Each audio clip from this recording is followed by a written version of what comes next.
Okay, good morning. We are going to get this meeting started. So it is 9:02. I'm going to call the meeting to order. Supervisor Zenger, will you lead us in the pledge, please?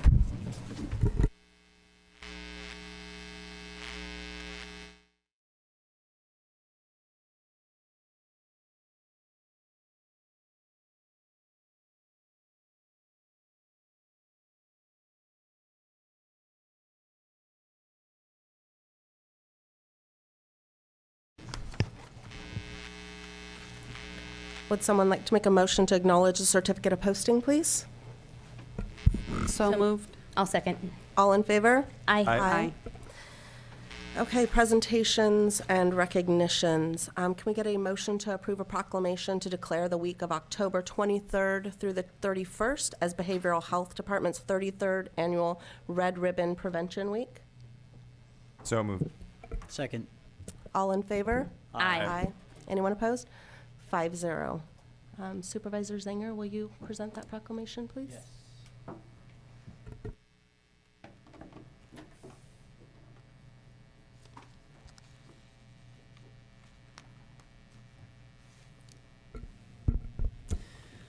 All right. Good morning, everybody. So the proclamation for the 33rd Annual Red Ribbon Prevention Week, I just want to say, I'll read this in a second, but I just want to say that this is an issue that I think is extremely important, and it seems like it's more and more pertinent every year. And so I just want to give a special shout out that this is something that I'm really glad we're focusing on, and it's just a very important part of what we do here, and very happy to be doing this proclamation. Whereas alcohol, tobacco, and drug abuse cost California billions of dollars every year and impedes the ability of Californians to lead healthy, productive lives. And whereas Red Ribbon Prevention Week provides a forum for parents and children to join with behavioral health and other community organizations to demonstrate their commitment to leading a healthy lifestyle free of alcohol and other drugs. Now, therefore, San Benito County Board of Supervisors does hereby proclaim October 23rd to 31st, 2023 as Red Ribbon Prevention Week in San Benito.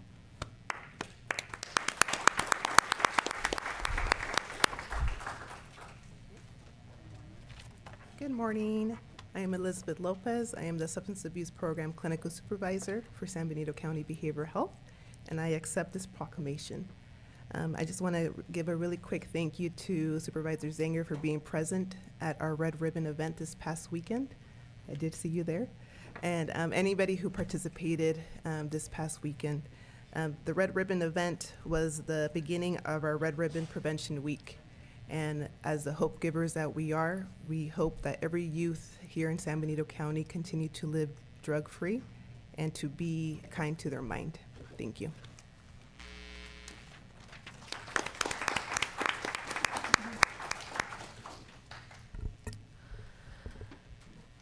Okay, can we get a motion to approve a proclamation declaring the October 5th through the 12th, 2023 as the 22nd Annual Binational Health Week in San Benito County? So moved. Second. Oh. All in favor? Aye. Anyone opposed? 5-0. Supervisor Gonzalez, will you present that proclamation, please? Okay, and I'm looking at the proclamation, and the proclamation is saying it's the 23rd, so can we make that correction on the agenda for the 23rd annual?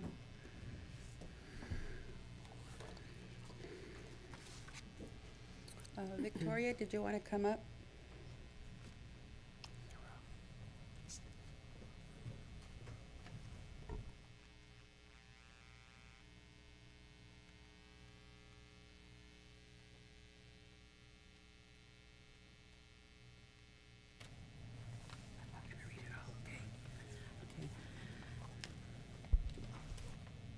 In the matter of the proclamation honoring and declaring October 5th through 12th, 2023 as the 23rd Annual Binational Health Week throughout San Benito County.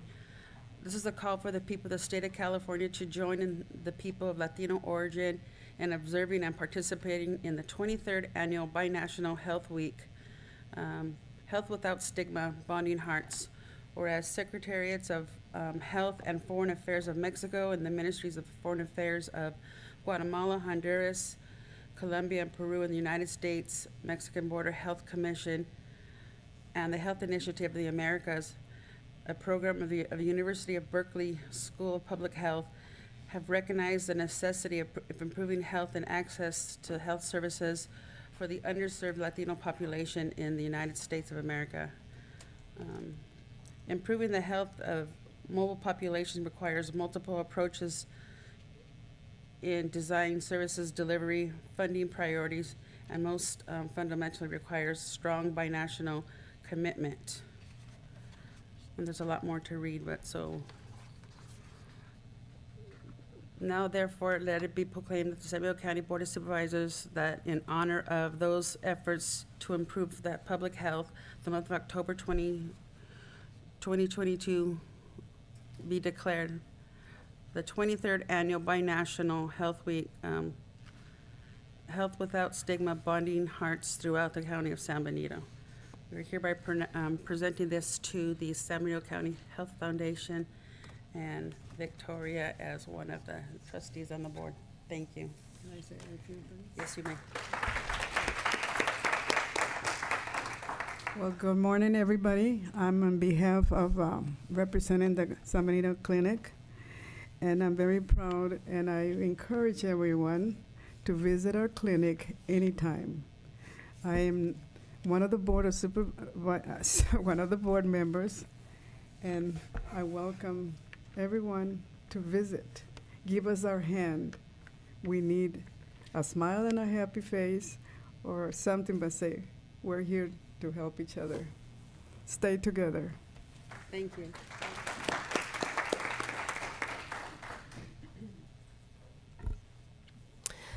Thank you. Do we have any department head announcements? Yes, we do, Madam Chair. Thank you. I'd like to invite up Steve Loop. He has an announcement.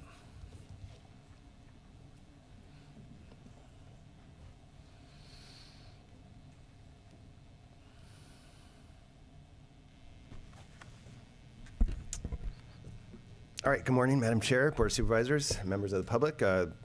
Public Works has an announcement to make, and as part of the RMA, we, over the RMA, do a lot of different, provide a lot of different services for the county, and I wanted to read a quick little list in case folks want to know what the Resource Management Agency, some of the things that our team is responsible for pertinent to this announcement. And we have planning services, building services, code enforcement, code compliance, parks, capital improvements, facilities, housing programs, public works, integrated waste, community service areas, and the finance and accounting that supports all of those activities. And we have an amazing team over there that do a great job.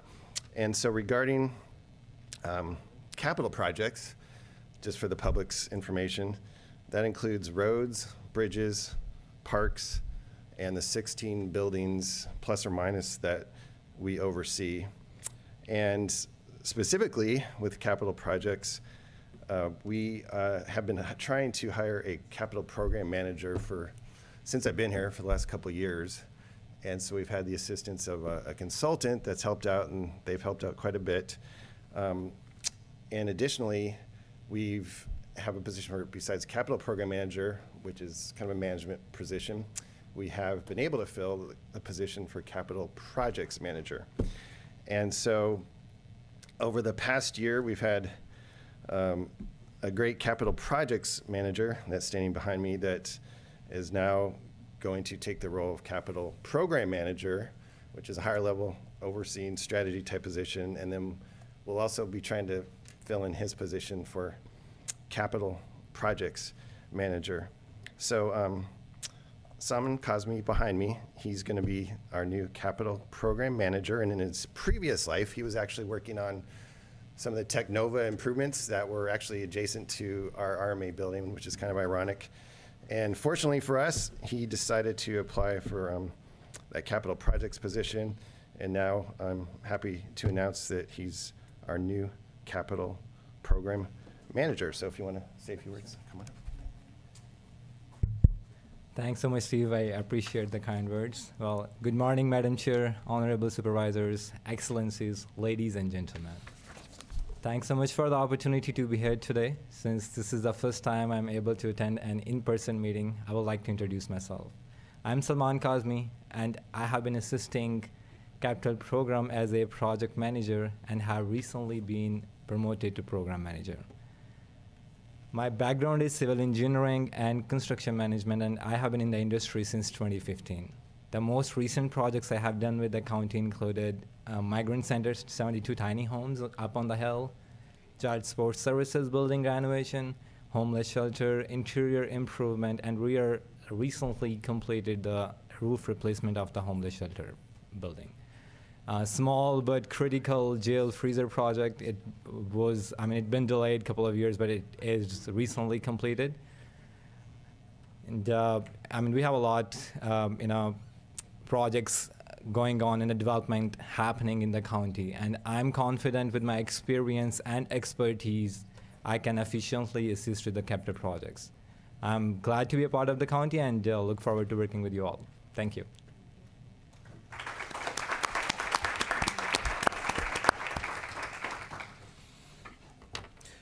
Thank you. Yeah, we also have another announcement from the Elections Department. I'd like to invite up Francisco.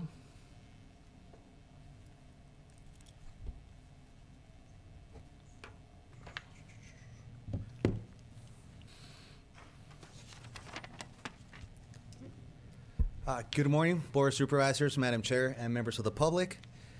I wanted to take a moment to express my gratitude for the incredible support and understanding that the public has shown our elections department during this challenging time. The recent fire and subsequent relocation of my staff has indeed tested everyone's resilience. The stress of the uncertainty of my staff, their families, and our friends the experience is not easy and it cannot be put into words. The tension has been high, to say the least, in our office, and the road ahead remains uncertain. However, thanks to the combined efforts of dedicated people like Ray Espinosa and Henry Ring from County Administration, Auditor Joe Paul Gonzalez, and Eckham from County Council, we made significant progress toward the relocation of a new safe location. I'm happy to announce that yesterday we signed a lease to a new temporary facility near the Sheriff's Office and the City of Hollister Police Department. The new location will serve as temporary offices for the county clerk, recorder, and the election departments. As promised, I will keep you updated on the latest developments and details of our new location and the rebuilding of our election infrastructure. Once again, I want to thank the Board of Supervisors and the public for their support, encouragement, and more importantly, their patience as we transition during this difficult time. Thank you. Madam Chair, can I ask a question quick? So do you have an address for the building? We do. It's going to be 1601 Lana Way. 1601 Lana, and is there an estimated time frame for when we potentially could get moved in there and open up to the public? Great question. Right now, we are shooting for December. I don't have the specific date. We're about to get keys tomorrow, and then we're going to have IT and all the infrastructure to start working by December. Thank you, Francisco. Thank you, Francisco. And we're working diligently on the other two offices. We've been looking at other facilities, so more to come with that on a definite date and time for them. I'd like to invite up our local Hollister City City Manager. I believe he's here, David Marioni. He has an announcement regarding fire, which is good news for us.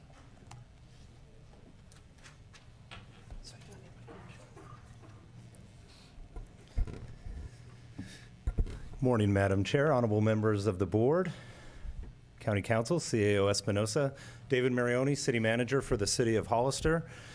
As you may know, our fire chief, Bob Martin Del Campo, retired from the City of Hollister after a long career with us on Friday. And for the public, the City of Hollister actually provides fire service to the county as well as the City of San Juan Bautista. And so I wanted to take a moment to stand before you and introduce our new interim fire chief, Mr. Rodney Dover.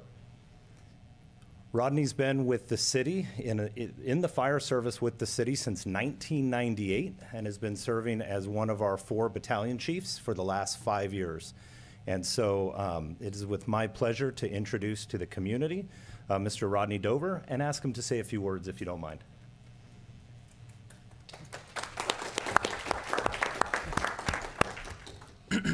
Well, thank you for that. The support I've gotten in the community has just been surreal. Since the announcement at the city, anywhere I walk, people have been stopping me and congratulating me on this, interim fire chief's position. It's my goal. I've been here a long time. I'm, well versed in the operations of the fire department. That you shouldn't see any kind of changes or any kind of hiccups in the service we provide to the county, and hopefully we'll continue on providing that service, and hopefully I can continue to steer the ship in the right direction. So that's my goal. If anybody needs to reach out to me, I'll leave my contact information behind. Thank you. Thank you much. Really appreciate it. The old saying from a technical perspective, no news is good news. Sometimes, working in the IT world, we never get any complaints. So really appreciate all the work that you guys do for us. Thank you. Thank you. All right. We do have one more announcement. I'd like to go ahead and let the board know we're going to pull item 1.6 from the agenda. We're going to hear that at a later date.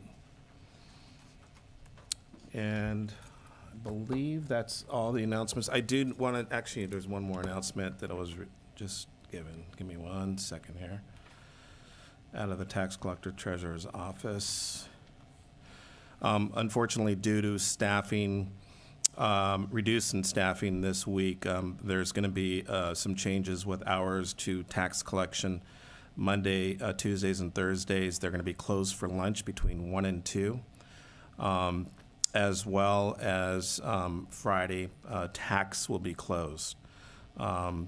Wednesday, we'll have normal, regular hours, and those are the slight changes for the week. It has to do with just complete limited staff, and there are some other things going on in that office. So I just wanted to make sure the public and the board was aware of that. Other than that, Madam Chair, that's all the announcements we have. Thank you. Okay, so how do we want to, we're kind of doing something a little bit new. Yeah, so So are we're going to go ahead and continue on. So my apologies. We kind of have this offset, and I was looking at an old agenda. So I'm going to invite up Dulce Alonso. She's going to give a brief update on the future agenda items. We're just going to do a quick highlight. This is brand new for this meeting. I know that the board has requested us to provide, if we could chip away at these maybe during the department head announcement. That's what we're going to try to do. As you know, on this agenda, we have quite a few items that we're going to be able to check off this list. We've been working diligently on that. So I want to thank staff, the countless hours of Steve. Steve's been fantastic. Him and I have having early morning calls, seems like all the time. So really appreciate all the hard work out of the RMA Office of Public Works. So with that, Dulce, if you can just provide a brief update. Yeah. CMAP, if you can share the screen, I do have the list up and just kind of want to glance over some items, give a quick update. And that's really hard to see, so I'm going to zoom in. Is that better? Yeah. So quickly, we are still working on the impact fee a study, and we're looking to bring that back to the board by the end of the year. RMA and our team is working on developing a policy for the park sponsorship, and we're also aiming to get that to the board at the end of the year. On eliminating the rocks turn onto Highway 101, Steve, do you want to provide a quick update on that one, and then we'll kind of move? Yeah, on that item, we actually did meet with Caltrans and their transportation department, and so I'll have to work with Supervisor Kosmicki. We have to write a letter to Caltrans saying we are officially requesting a study to close down the access to cross that opening on Rocks Road at 101. And the good news is Caltrans, they have done something similar on another location, and so they think it's feasible to have that closure. So we just, I'll work with the supervisor to send them that letter, and they're just going to move forward with that study. So a little bit of good news there. Thank you. Thank you, Steve. And the road status update is continuous, and Steve will be providing a road update later in the agenda today. The next one is have audit department present point of sale So the team is working on this. I know initially we had discussed through permitting and auditing, so we're aiming to get this on the last board meeting. As far as strategic plan update, we did want some input from the board on this item. If as a whole, there's a lot we can do with strategic planning. When we initiated our 5-year plan, that's active through the end of 2024. There's a lot of meetings, stakeholder engagement that we did. So for this one, we wanted to get some input on as a whole board. How much engagement do you want? Do you want a full revamp? Do you just want to kind of build on what we already have? And so for that one, we are looking for some input. Well, and what I think we can do is we can bring that back to a regular agenda item, because that'll be a whole conversation. So just you can continue to go through this. Any of the items that, like this, we'll bring back to the board, so. The Greywater presentation, you guys will hear that later today, so hopefully we'll eliminate that off the agenda. Buena Vista calming measures and speeding presentation, RMA is working to get that by December of this year, by the last meeting in. And he will be commenting on that in a few minutes. Yeah. And another item that we want to bring back to the board for further direction is the Pinnacles National Park branding. Branding is such a broad topic, so we want to get specifics on, do we want to do changing signs, street names? How in depth do we want to go into branding? So, but we have started initial review of what it would take to do street reviews. So, street name changes or road name changes. So we will bring this back to the board by December is our hope, but maybe next meeting for further clarification. The next item is an informational presentation on runoff with board direction. I believe that was, we're aiming to get that to the board in November and next meeting? Sure. Or was it that's, Probably late November. yeah. Next item, we're looking into housing in San Benito County, housing being brought by LLCs, and I believe this one, County Council's looking into it with the aim of getting it to the board at the last meeting in November. The second one is vendors on side roads, and I think this is more of an enforcement issue that came up. So RMA is working on that to get it to an update on the last meeting in December. All right, next item, board policy and addressing unhoused encampments. County councils started looking into it, and we'll be bringing something to the board in December. And then similar. I wanted to add one more comment on that. The city manager and I have been meeting concerning that. Their legal team has been working. We've been working together. They'll be contacting our legal team. There's some things that have come up that might address this a little bit better in our community. So more to come from that. But we're working jointly with the city on this as well. And kind of tying it to that. A camping ban similar to what the city of Gilroy is doing, and county council is also looking into this, and we'll be bringing something to the board last meeting in December. Purchasing policy, Barbara or county council's working on this item, and we will be bringing it to the board, aiming for the last meeting in December. We have discussed a rooster policy and addressing rooster fights. So I think that the solution we came up with is bringing a proposed resolution to the board, and that will also come to the board in December. So December is going to be a very long meeting if we're going to address all these issues.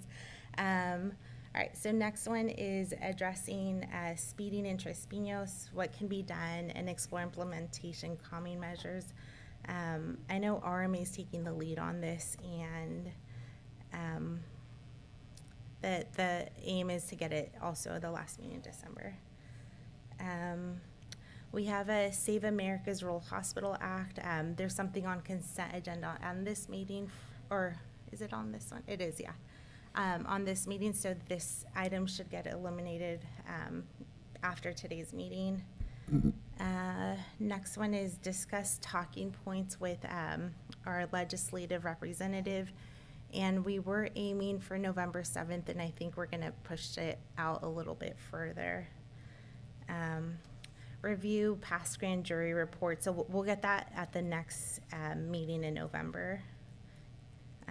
Discuss weed abatement. We've been in communications with Hollister Fire, Charlie, with the Bedoya, thank you.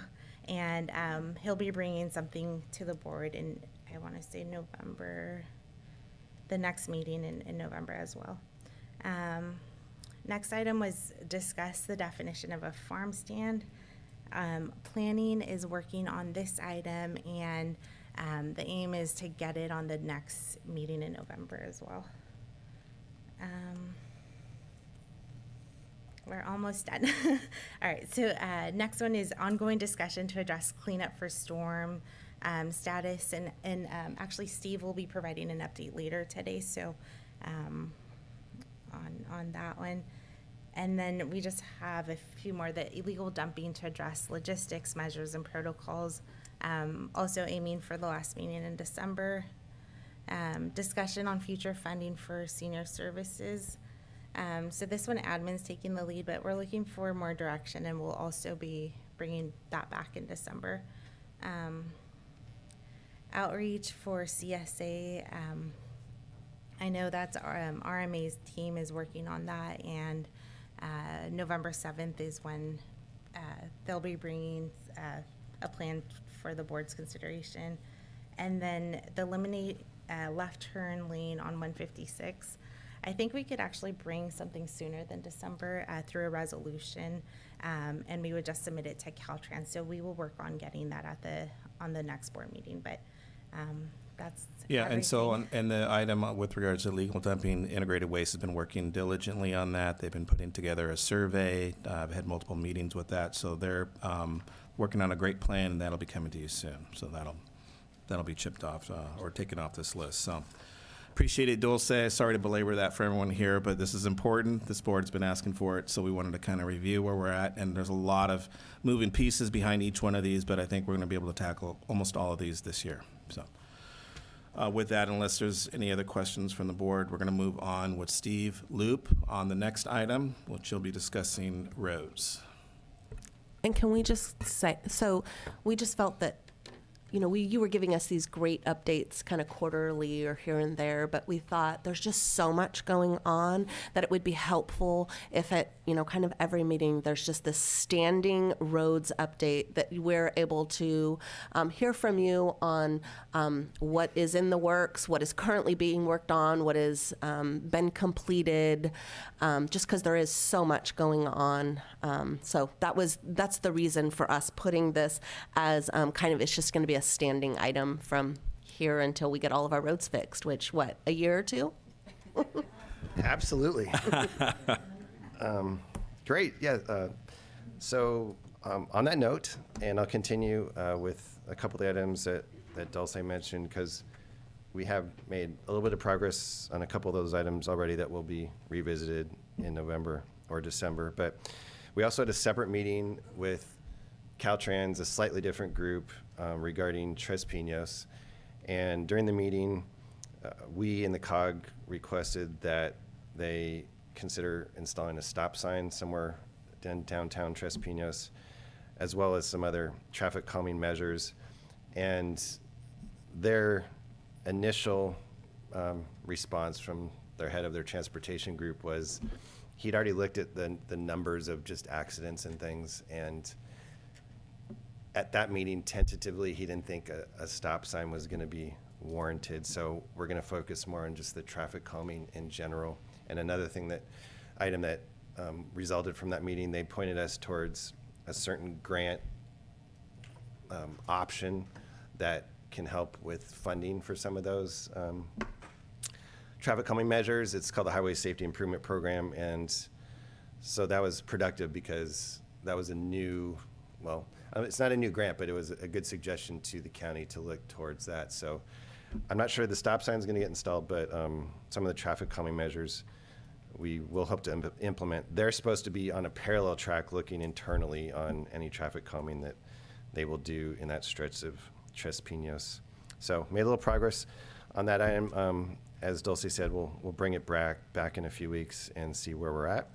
And then before I go to some other items, one thing for the board to consider, and I'll revisit this question in about a few minutes to get your input, but we do want a little input from the board on when you say speeding presentation, what you would like to see.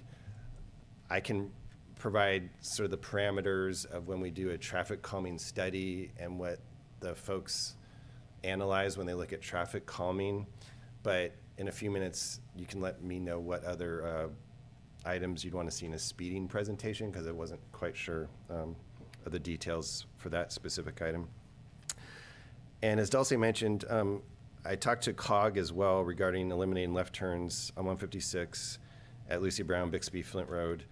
And we actually had a meeting on that as well with Caltrans. And their suggestion was that at the intergovernmental meeting, which includes the cities of San Juan, Hollister, and some other folks, and the county, I don't know exactly if there's a resolution that can be created or perhaps a letter, but Caltrans suggested that both San Juan Bautista and the county team together, the members of that committee, and provide a letter to Caltrans, because it affects San Juan Bautista and the county, those roads. That way, it's not the county acting unilaterally, but we're teaming with San Juan Bautista to possibly, and we're talking about temporarily closing access to those roads during peak commute hours when 156 is being constructed, because there's been a lot of traffic issues out there. It's a big construction project, but it's a good idea to try to eliminate some of those conflicts of folks trying to get onto 156 during construction hours. And so they suggested if San Juan Bautista and the county could team together. And so I can talk about a little more with that offline with some of the folks on the intergovernmental committee, but that's what Caltrans suggested to us on that item. So just in general, I'll provide, there's a few things going on throughout the county. In a good way, we've actually started a striping project of multiple roads throughout the county, and there's an item later where we're trying to amend that scope to add a few more roads that were requested over the past few months to add more budget into doing a little more striping. But we've started the first phase, which is getting the center lines prepped and kind of putting some blacktop out so the new striping will be more evident when it's installed. And so far I think they're working on McCloskey and the little piece Wright Road adjacent to McCloskey and the extension of McCloskey. They've blacked out Santa Ana. I think they're on Fallon today. So over the next few weeks, they'll be continuing that operation, which is great because a lot of our stripes have just disappeared over the years for various reasons. And so we're excited about that striping project. A project that we're trying to make some progress on is over in Aromas on Carr Avenue and Anzar Road. We are encouraging the contractor to come to kind of finish some things that got delayed and sidetracked during the storms. So specifically on Carr Avenue, the roadside drainage ditches weren't quite complete, and then the storms hit and they impacted the roadside drainage. So we're meeting weekly now with the contractor and our construction management team to make some progress on Carr Avenue, and then just get that project wrapped up, because unfortunately projects that aren't completed and finished when the storm hits, FEMA doesn't provide any funding to help projects that are impacted during construction. They will help impacts of roads and things that were already built prior to the storms. So on that note, regarding the storm impacts in general, I think it's worth mentioning that our geotechnical engineering team that helps us design a lot of our roads, they're pretty much involved in every project. They were sidetracked during the storms for the past few months, 6 months. And so they do a great job, but they've just provided us more information so we can finish the design of Cole Road, which we were hoping to build I don't know, 6 months ago probably, but it's been on a standstill because the geotechnical engineer, our contractors, pretty much everybody for the past 6 months have kind of been impacted by the storms in one way or another. So we did receive the information on Cole Road. So what that means is we should be able to finish the design in the next month or so, and then either it'll go out to bid or we'll use the job order contracting process, which is our on-call contractors, to start that construction. So that's good news. We're still waiting for the information on Cienega Road between Mudstone Ranch and Bird Creek, which is kind of the last bad piece of Cienega on the way to the wineries, which we were supposed to build that probably 6 months ago, but there was some slip outs and some embankment issues down near the toe of that road in that area, actually in 2 locations, that weren't really something that FEMA covers. It's just something our design team will have to address when they reconstruct that road. And so we're still waiting for that piece of information, and then our design team can finish the design of Cienega, so that perhaps will start in the springtime. In addition to that, we're progressing. Our contractor for the Union Road Bridge is doing a great job. They're working Saturdays all through the week. They've actually were at one point asking to work on Sundays, but they figured out a way to not make that request, which was good because that project can be a bit noisy at times. But the Union Bridge project is also on schedule. We have designs working for the bridges at Carr Avenue in Aromas and the Cienega Bridge near Hollister Hills that are ongoing. And I'll pause there because those are some of the main things that are going on. But back to the speeding presentation, the board can tell me kind of what you're looking for in that. I can come up with, some concepts and how the speed studies are performed and the segments that we're looking at for speed studies, but I look for your input on if there's any other details of the speeding presentation that you'd like to see in December. So I'll pause there for questions, but thanks. So I believe Supervisor Gonzalez and I brought this item, and I think we're not asking necessarily for a speeding presentation per se, other than that there is some real issues with speeding in that area, and so kind of what can be done. We know that one of the property owners has had pretty extensive damage multiple times, and so what can we do as the county to kind of help make sure that doesn't happen? So I think that was kind of where I was coming with it. I don't really need to know any more about speed other than how do we slow it down so that we can prevent the damage for this property owner. Okay, that makes sense. And on that note, so that segment will be part of the speed study. They're on the list. I think there's 12 locations we're going to be looking at for speed studies. And on that note, one thing I forgot, we were actually through part 1 of the speed study for Carr Avenue, which, for better or for worse, I guess qualifies to have speed bumps and things installed, some speed attenuation features, which means they studied the speed. The speed limit of Carr Avenue is between 25 and 35, and the average speed was 40-ish plus. And so that qualifies them to have, speed bumps and things installed. So it's kind of a glass half empty, half full. But the long story short, they're speeding out there. And so the next phase is we're working with a consultant. They're actually working on it right now they're going to recommend locations of where we can install some speed bumps and things on Carr Avenue. So that's kind of the way the speed studies work. And then we have a list, I think, of 11 or 12 different locations. And I know supervisors here have emailed me on a couple of those locations as well. Back to Buena Vista, there's 2 things we're going to be doing besides a speed study. That's option 1. We actually, on the approved Board of Supervisor budget last year, we put in money to have guardrails installed on the one curve as you're heading out of town at the property owner where you mentioned because of the request from the 2 supervisors and the resident. There's actually funding in this current budget to install a guardrail. So regardless of the results of this study, we'll still put a guardrail on that curve. And I think that was one of the main concerns of the resident.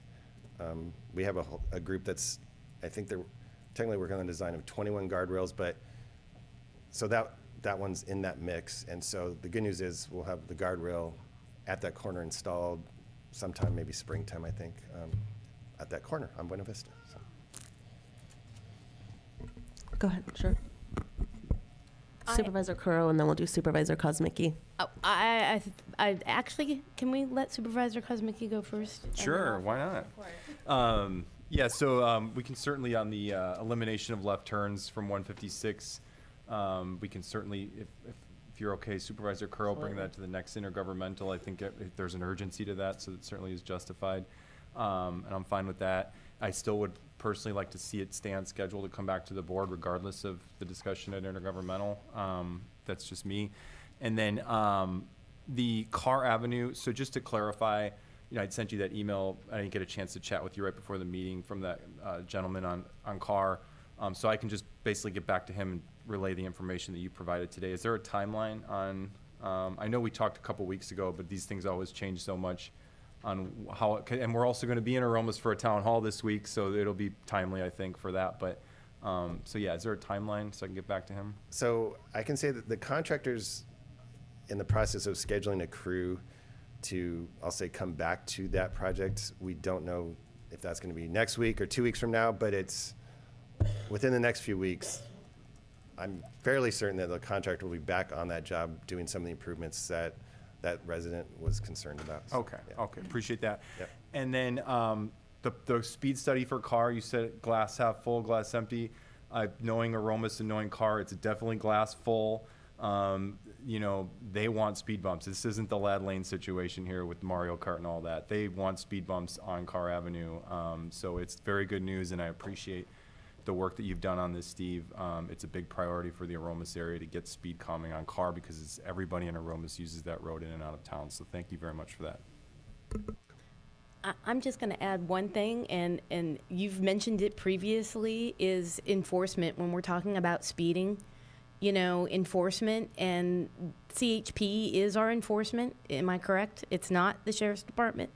Primarily, it is CHP because they have the roads where a speed study has been performed, so they can issue speeding tickets. And I won't speak for the sheriff. They do a lot of other things, but CHP is mostly speed enforcement. So if we can, maybe part of the intergovernmental conversation would be possibly not tri-county, but the three agencies, a letter from us to CHP with our kind of concerns of areas and maybe get us on the map for some enforcement options. Because I really think that is how we conquer this. That would be That's how helpful. it used to be. Sounds good. Okay, thanks. Question.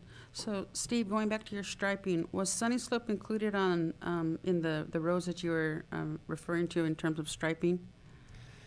It was not, and I know that's kind of a little bit more recent request from the city and from some residents, but there's some couple intersections on Sunny Slope, and I'm not exactly sure why, but the striping at the intersections have disappeared, and so it's not part of this current striping project, so it would have to be added as a separate project or as an addendum to the current project. But as you'll see later, we're already asking for shifting of funding to complete that current project. So to answer your question, the Sunny Slope stripes are not part of the current projects. I just know parents are concerned in that area. It's not my district, but when we have issues around the school sites, it kind of creates traffic jams. And if the striping has disappeared, it kind of creates a healthy a safety issue for everybody out there. Yeah, and as you said, it did come from the city. So whatever we can do to work together. Okay. Mm-hmm. All right. Thank you. Thank you. No, I think we're going to talk about roads later too, right? There's an item later that talks about some road projects. That's kind of a little more specific, though. I didn't know if you had anything. I've got something specific for your district, if you want me to ask it, and then if you want to add anything onto it, or do you want to go Sure. first? Yeah, I was just going to talk later, but yeah, you can bring it up now. Well, so what is the projected? I know Shore Road was supposed to be phase 1 October, phase 2 January. Where are we on that projected? And the only reason I'm bringing it up is because I'm concerned about the Union Road closure that's going to be happening next month, as well as the, I know that the roundabout, the 15625 roundabout is also supposed to be closed one of the weekends coming up. So it's supposed to be closed either the weekend of November 11th or November 18th, just for the weekend. But what I want to make sure is that as we have all these construction projects happening on our roads, that maybe we need to strategically place Shore Road, maybe a little bit later. I'd hate to close that too. I don't know. I just kind of wanted an update on what's the status with Shore Road. You bet. So the contractor that is working on New Idria, they're one of our jock on-call contractors. And to answer your question, I think the project they're finishing up, which has similar equipment and crews, is supposed to finish next month in November. Therefore, they won't be able to start Shore till December. And so so that's going to take a few months. And phase 2, whether it's that contractor or another contractor, should start in the springtime for Shore phase 2, and then all Shore will be complete. Caltrans has reached out to me directly just a few days ago to talk about the detours and how we might be impacted. I'm not sure if there's completely correct information, but there will be some upcoming detours. So I would suggest that at the November 12th, 14th meeting, I'll provide an update, but I'll ask Caltrans if they can come and talk about the detours and try to minimize, because, yeah, closing Union for any amount of time is going to be kind of painful for everybody. And so once I talk to Terry, who's the Caltrans project manager that oversees both of those projects, actually, I'll report back. But she's heard from multiple folks about those detours, and they're trying to minimize impacts to the county residents in that regard. So I'll ask her if she can provide an update at the first meeting in November and see if not, I'll provide an update on the detours. But That would be amazing, and I'd be happy to reach out to her as well. I think there's going to be a lot of updates and inconveniences over the next 6 or 7 months, so it would be great to get a report from Caltrans. Yeah, I'll ask if she can do that, and if not, I'll do it myself. So sounds good. Well, like I said, I think we're talking about the schedule a little later with the roads in general. So, right? I mean, we're going over all the. That's now, the schedule. We're doing. That's specific later. Okay, so Shore, we're expecting December. You said they're going to start and then finish up in spring. It's 2 segments. So the first segment is from Fraser Lake to Perry, which is about half. And then the second half, because it's a different funding source, would hopefully start right after that, or even at the same time if it's a different contractor. So it'll take 4 to 5 months to do the first segment and another 4 to 5 months to do the second segment, depending on some things with, as you know, the chair just mentioned, with staging and traffic calming, and maybe we do want to. Anyways, that's roughly the time frame. So, yeah. And Fraser Lake is also, when is Fraser Lake slotted? Fraser Lake, I believe, is scheduled for 2025 based on our funding sources to be reconstructed. So. Okay, understood. All right, that's fine for now. Okay, thanks. thank you. Madam Chair, I'm sorry to come back, but so can we get an updated list at some point with because we have that map with the timeframe so that we can communicate that to residents that some of these projects have been pushed back due to this geotech issue? And then the other issue wanted to bring up, I think it would be more appropriate now, is in the past we've hired contractors to help with the filling of potholes because we have staffing shortages. And I know we said we don't want to bring back more future agenda items, and we have a whole lot to do. But I was talking to Supervisor Zanger about this, and he actually broached the notion of maybe re-upping on that and going out and getting contractors to help you guys out so that we can make sure that we're staying ahead and actually catching up, because we're a bit behind on potholes, and just making sure that we're aggressive with that. That's just something that I'd like to see personally, investing in that if there's a will to do that. Yeah, and on that note,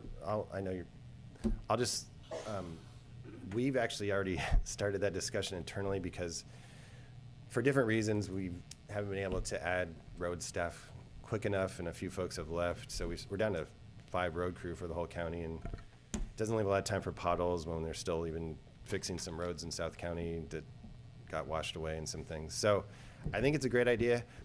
Even up to this point, I think the latest number is we have about $170,000 of projected road crew staff time that's unused because of what you just mentioned. We haven't been able to hire folks, and so so there's that pot of money, and then it's just a matter of the supervisors giving direction to us. I think a couple years ago, there was $1 million. I'm not sure where the funding came from of extra just pothole crew contractor. We chose a couple contractors and focused on potholes. And so if that's the type of Yeah, we process you're did considering. multiple years. It was out of emergency funds Yeah. due to rains, floods, roads washing away. So we can come back to the board if this is the will of the board for for a future agenda item. I'd like to see that come back, yeah. And I was thinking, yeah, around somewhere between 500 and $1 million for this, and just to get it done as soon as we can, just because it's every week I'm getting a call about someone, breaking their rim or something like this. So it'd be great to just get some of this work done in the meantime when we get all the roads fixed up. But I think something needs to be done short term for sure. We can add that on if that's the will of the board. I know we're trying to chip away at future agenda items, but this is important, so we can bring it back. I'm sure the board will want to talk dollar amounts. But yeah, I would personally. Well, yeah, and I don't think, this shouldn't be that much work for staff to bring this back, No, we already right? have a So this template. could be something we can We have already have brought a back in template the already. next Yeah. couple weeks. Yeah. Okay, that works for me. Good deal. Okay. Thank you so much, Steve, for the update. We appreciate it. Thanks, Steve. Really appreciate it. And so now that's all the announcements we have and all the items that we have on this department head announcement coverage. So back to you, Madam Chair. Thank you. Can I make a comment? go ahead. Going back to the broken rims, I know with Caltrans, when you can attribute car damage to the Caltrans roads, there's a way to get reimbursed. Is there any way for the county, when a person has damage to their road? We can bring that back. We can bring that back on a future agenda item. Okay, And discuss yeah, that. because the residents shouldn't be eating that cost. There should be a way for them to recoup their loss. Especially having through no fault of their own. Yeah. Okay. Thank you. Okay, so now board announcements and committee updates. Who would like to go first? I'll go, Madam Chair. I'll try to be Thank quick, too. you. I know we got a lot of very important people in the audience today. Committee meetings, had several, but I'll just mention Monterey Air Resources District. I just want to put a plug out there for all the programs that they have. We've talked about recently for electric bikes, electric vehicles, which actually the money ran out. And then there's going to be some funding available for small engine replacement, so leaf blowers and things like that, that actually are projected to cause a lot more emission leakage and damage to the environment than vehicles within the next few years. As far as just events, we had a really great event, the Lead Me Home Summit in Salinas. Chair Sotelo was there as well just this last week. I'm the co-chair of the Leadership Council, the Lead Me Home Leadership Council, which is Monterey San Benito, overseeing homelessness issues, and really great turnout, several hundred people, and I had the honor of giving some opening remarks on that. And other than that, in Aromas, thank you to Granite Rock for hosting the Rock and Run event, which benefits Aromas School and San Juan School. A couple weekends ago, I had my 15-year-old took part in that 6-mile run, and he finished. Very proud of him for that. And then the Aromas grand opening for the Dropbox, Francisco Diaz and his office at the elections office. Thank you to them for putting a Dropbox in Aromas to make sure that Aromas residents have a secure place to vote there next to the fire station on Carpinteria. And then, as I mentioned earlier, this Thursday we have a town hall with Supervisor Glenn Church and Supervisor Felipe Hernandez in Aromas, which includes all 3 counties in that small little town. So we'll have a nice town hall at the Grange on Thursday night, and then there is a Firewise meeting at the Grange that I'll be attending on Wednesday night as well. Thank you. Thank you. Supervisor Gonzalez? I've got nothing to report, thank you. Thank you. Supervisor Curl? I'm going to make it real quick, but there was a lot of stuff that happened in the last 2 weeks. I did do a 2-day road tour with the road staff. I want to thank Jason specifically. Amazing how he knows every curve of every road in South County. I toured every single road in South County, and I want to thank B. New Abraham from COG. She attended, which was very informational for her to understand the challenges of South County, and I'd like to thank the chair. She attended one of the days. there's so much we could talk about, but I just want to thank the staff for their time. It really brings you into the perspective of our major road problems. And when you're driving around, I'm driving on Union Road, and I'm saying, that's not so bad. If you were in some of, they'll eat your whole car. I mean, some of these damages in South County are unbelievable. Other big thing was Cal LAFCO conference was last week. It was very inspirational and very informative. We did the Cal LAFCO 101 course for all the new commissioners. That was very exciting, and I think we have some really great opportunities to make some big policy changes with LAFCO, and I think the commissioners are really rallying together to try and come up with a future vision for LAFCO and our special districts, and collaborating with them in a more positive and proactive manner, including the MSR reviews and other things. Richard Betancourt was honored with the Cal LAFCO Outstanding Commissioner Award. It was very exciting. Unfortunately, I was not there, but the other commissioners were. I had a family event that caused me not to be there, but I got a video from Darren McBain, which was our former interim executive officer, and it was very exciting to have one of our commissioners recognized for the years of service and contribution to our community. So we will be bringing that back to the board with a presentation for Commissioner Betancourt. The IT meeting committee did meet. We're going to have some new updates that'll be coming, talking about pothole and tracking and new options. And I know staff is working very hard on that. We had the governance committee. I'm going to leave that to Supervisor Zanger to talk about, because because of LAFCO, I had to bug out a little early. I was honored to be the representative at the chamber event honoring the Women and Man of the Year and the Nonprofit of the Year, which was Girls Inc. There were many great attendees there, and it was very inspirational to hear how exciting it is to be in San Benito County and represent Hollister. It was very it was moving to see, especially the elected officials, all gathered together and be so positive with our local businesses. I attended also the ribbon cutting with Supervisor Zanger on the Dropbox. Thank you so much to the elections team for that. And then yesterday was the NACO Ag and Rural Affairs Committee, and they are taking a new approach in this, and they're very focused now. This meeting was very focused on the ag industry and the differences from last year's crops and revenues versus this year's. I hope to bring some of that information back to all of the board members, but also to work with the Farm Bureau, because I think there's some really great information that's coming through. The next meeting will be in November, and that'll be specifically on rural affairs. So I'm looking forward to that. And those are my updates. Thank you. Yeah, thank you. I'll try to keep it brief as well. I see a lot of people, and I don't think they're here to hear my board announcements. So, first of all, there is a CSA meeting for Santa Ana Acres on November 30th. So if you live either Kane, Rosebud, John Quill, Linda Young has probably reached out. I just encourage anyone in that area to go to the meeting. It's a good opportunity to talk about whatever you want to see in the neighborhood, you know, speed bumps, street lights, whatever it is. Just I encourage you to go out, and I'll try to be there as long as I can make it. Other than that, just as Steve said, the striping going on in North County, the repaint of the lines is going on, so there's some slight delays out there, but this is something that we've been asking for a long time, and it really is a matter of life and death at a certain point on some of those roads like Fallon at the night, where it's just almost impossible to see the road right now. Other than that, the governance committee, talking about efforts to, one, they're going to try to get they're constantly trying to get the hardness levels down in the water, and they've received some grant funding for those efforts and are seeking more. And so they have some projects in mind, sort of long-term projects to do that, as well as increase our storage capacity for water. And that involves chipping in some cash basically on the San Luis Dam expansion so that we have a little bit more to take out of that pot. So everything's going well there. Like I said, they're getting the grant funding that they're looking for, and they're trying to get some more. So it's looking very good as far as the governance.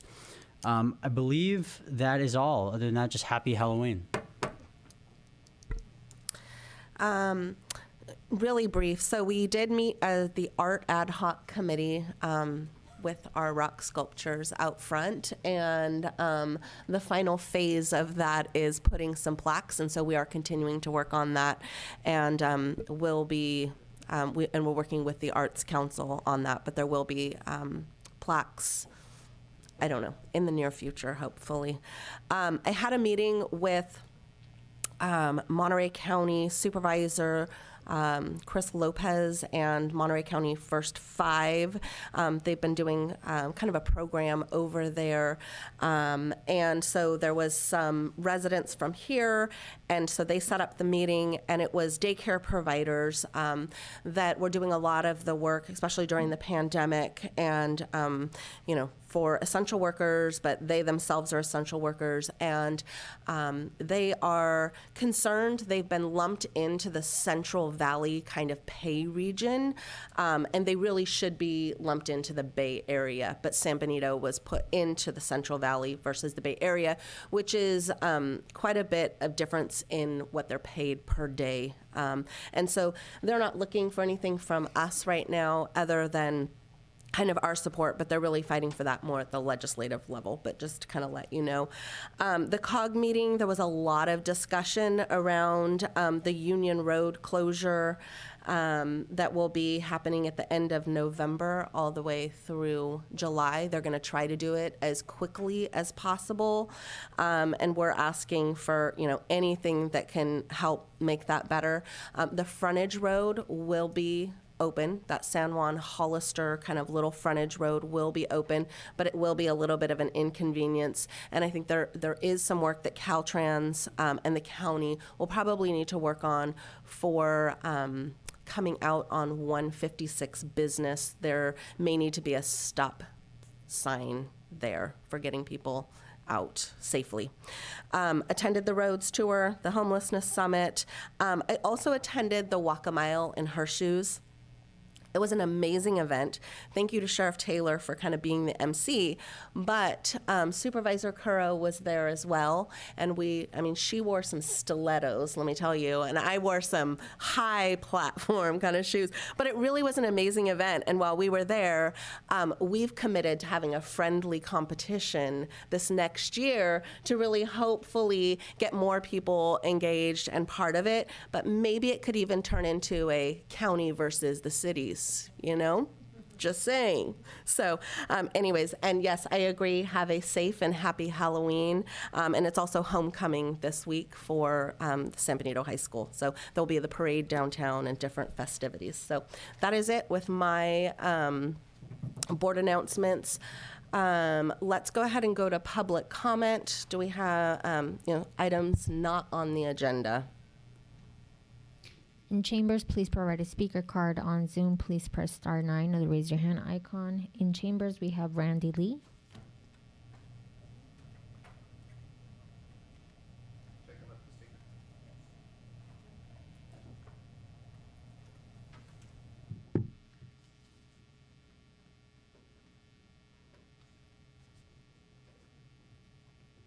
Hi, good morning. So I'm here to speak about our experience with, we had some flooding in the Long Acres neighborhood, and it was coming from the runoff from the Santana Ranch development. So I'm gonna read this letter so I don't miss anything, but so the recent flooding incident in our neighborhood, specifically at my property located at 40 Laurel Court in the Long Acres development between Meridian Road and Santa Ana Road. And so Fairview runs right behind us. The water comes down Fairview. But on March 10th at 5:30 a.m., following a night of relentless rain, my wife alerted me to the alarming situation of flooding in our backyard. The water levels were rising rapidly, eventually submerging our entire lawn and transforming our backyard into a lake. Upon assessing the situation, it became evident that the source of the deluge was from Fairview Road, as water was pouring into our yard from that direction. In a race against time, I took immediate action, called upon local friends to assist with digging, trenching, pumping water in an effort to divert it away from our home. By 6:30 a.m., water was within an inch of coming in our home. Had not been for our swift action or intervention, our home would have been undoubtedly inundated. So following this, I conducted an investigation, looked into the root cause, discovered the flooding was a result of a culvert that had backed up on Mansfield, where it intersects with Fairview. So many of my neighbors, they experienced, had a similar experience. We moved here in 2014. I believe this crisis is a direct consequence of the new Santana ranch development. The increased water runoff stemming from this expansion has overwhelmed existing infrastructure, thereby posing substantial risk and causing severe damage to our homes and properties. Regrettably, I was unable to capture the photographic evidence of the most severe flooding as the situation demanded immediate attention. However, I included a picture that my daughter had taken at 8 o'clock after about 2.5 hours of effort diverting the water. So you can see the blue hose. I'll hand out this picture to you guys after I'm done. So in the picture, you can see the blue hose. I had a sump pump going. This situation is wholly unacceptable, and it is imperative that the Santana developers assume responsibility for ensuring sustainable infrastructure and effective water drainage. So I kindly request your assistance in holding the developers accountable for the risk they have knowingly introduced to their land development, and emphasizing the necessity for proper water runoff measures. So, Thank you. thank you. If you want to leave the pictures with the county clerk, that would be fantastic. Okay. Next, we have Sandy Patterson.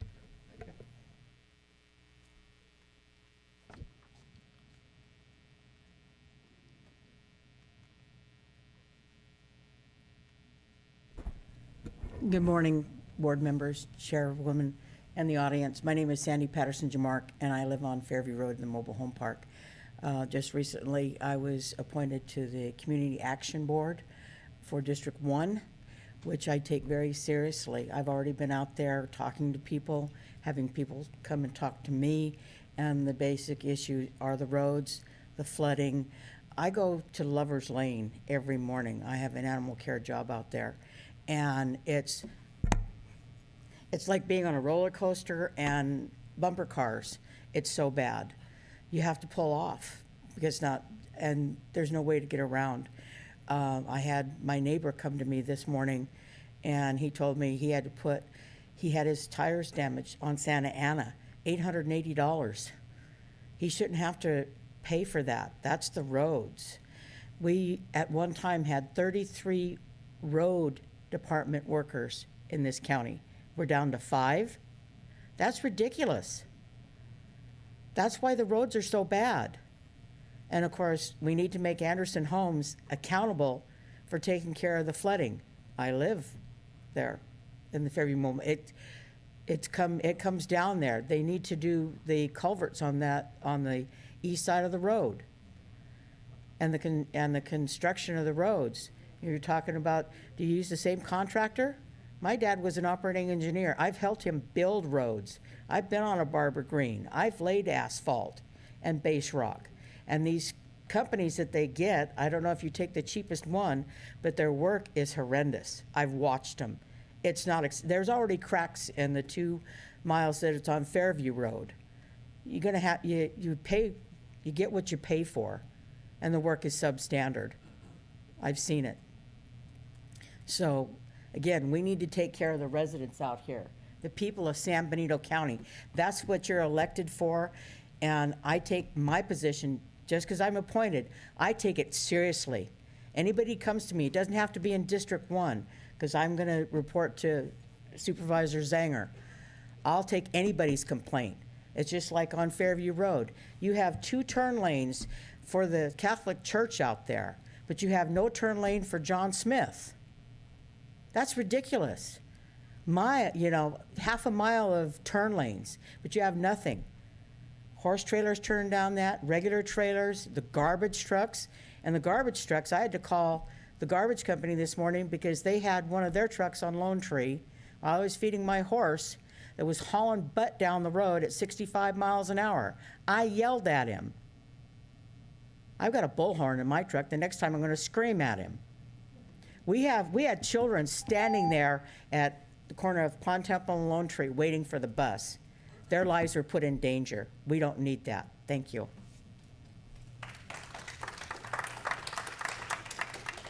Next, we have Bridget.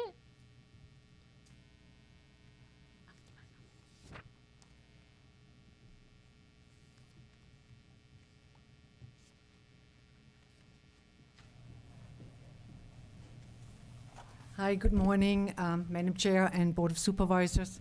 Thank you for giving me the time. I have also some words about Santana Ranch, and I want to give you a little recap how Santana Ranch was developed. Santana Ranch specific plan was approved in 2010. The previous supervisors approved 1,092 homes on 292 acres. More than 3,000 people will live there. Also, you approved Rancho Santana, which 700 students are attending. And so basically you approved a small city. And now you're causing all that flooding on Fairview. Santana Ranch also had parks, which we have on the map and which are not being built. You could use these parks that have not been built as a buffer zone instead of building homes. And hopefully this could be a solution to a part of the solution of to reduce the stormwater runoff and reduce the flooding risk on Fairview nearby properties. Again, you are our representatives. You need to hold Anderson Homes accountable, and we expect you to do that. And the flooding on Fairview created extreme hazardous driving conditions, and the county could be liable if accidents occur. This winter, for example, and now we have these horrible road conditions on top of it. And again, it seems like this winter will be like the perfect storm. You want to approve a landfill expansion with 95 semi-trucks, and tomorrow your planning commissioners will have to approve or will approve a haul route that puts 95 semi-trucks on these deplorable roads. I mean, you have a perfect storm coming. And again, you know how Santana Ranch, for example, was being built. You, notice of preparation, you put out a map. That was your map, notice of preparation. Santana Ranch is not on it. All these developments you have approved and the city has approved are nearby. On Union, look on Union, you have 1,000 homes are being built. These are not on these maps. This is what the Planning Commission was told. This is what we, the people, the residents, were shown. This is just despicable. And again, in 2019, Board of Supervisors approved the Lima property. And in other words, the plans were in place about the landfill expansion in 2019. You set all the plans ahead, and while people buying homes, and yeah, that's all for now. Thank you. Maureen Nelson.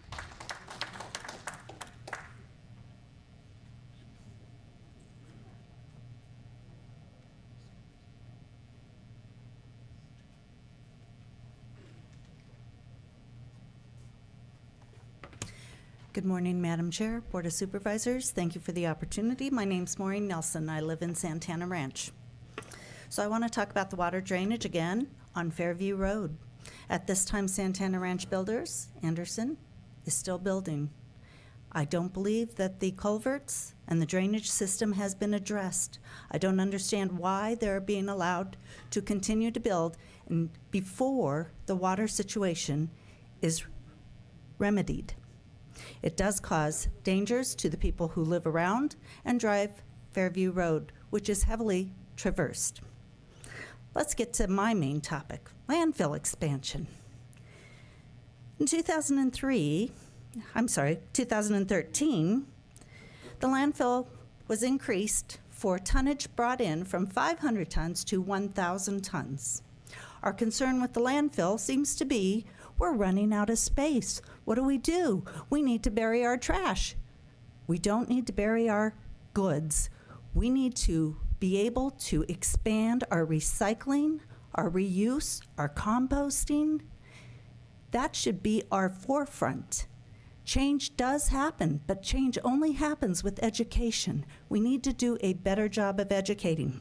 So going back to 2013, when we went up to 1,000 tons, San Benito County has been putting in 230 tons on average per day since inception. Had we not taken in out-of-county trash for those 1,000 tons, up to 1,000 tons, I apologize, 230 being in county, our current landfill space would have been increased by 36 years. 36 years added to our 15, we would have been up to 51 years of landfill space available for San Benito County. But we gave it away cheaply. And now we're worried about running out of landfill space? Well, we let that cat out of the house rather quickly, and it ran. Now we need to take control of it again. I beg you, please, look at this. Look at the ramifications to our county, to our citizens, and to our budget. Are we actually benefiting? Are we really getting the funds that we think we're getting? The roadway on Fairview took the $4 million, and we're hearing that 2.5 miles is now degrading? That was done in the last 2.5 years. That was our landfill funds to our county. Not a great investment. Thank you for your time. I appreciate it.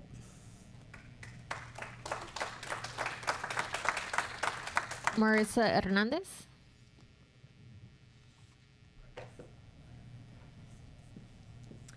Good morning, Madam Chair and Board of Supervisors. My name is Marisa Hernandez with the Office of Senator Ana Caballero, and today I'm very excited to be joined by our intern, Leonardo Carrillo, who is going to help us be more engaged in San Benito County, be more present. So we're very excited to have him, especially because he's here from Hollister. So if it's okay, I'll just have him say some words.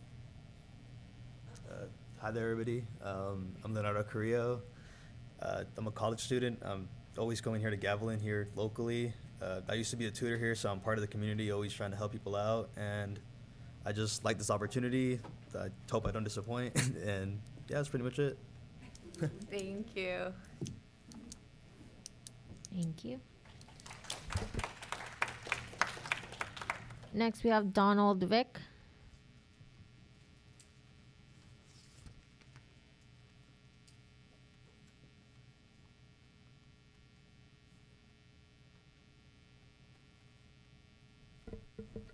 Madam Chair, just a question for the CAO for clarity, just when he's making his way up. Can we just so the public is aware, what date specifically is that Santana Ranch coming back to the board?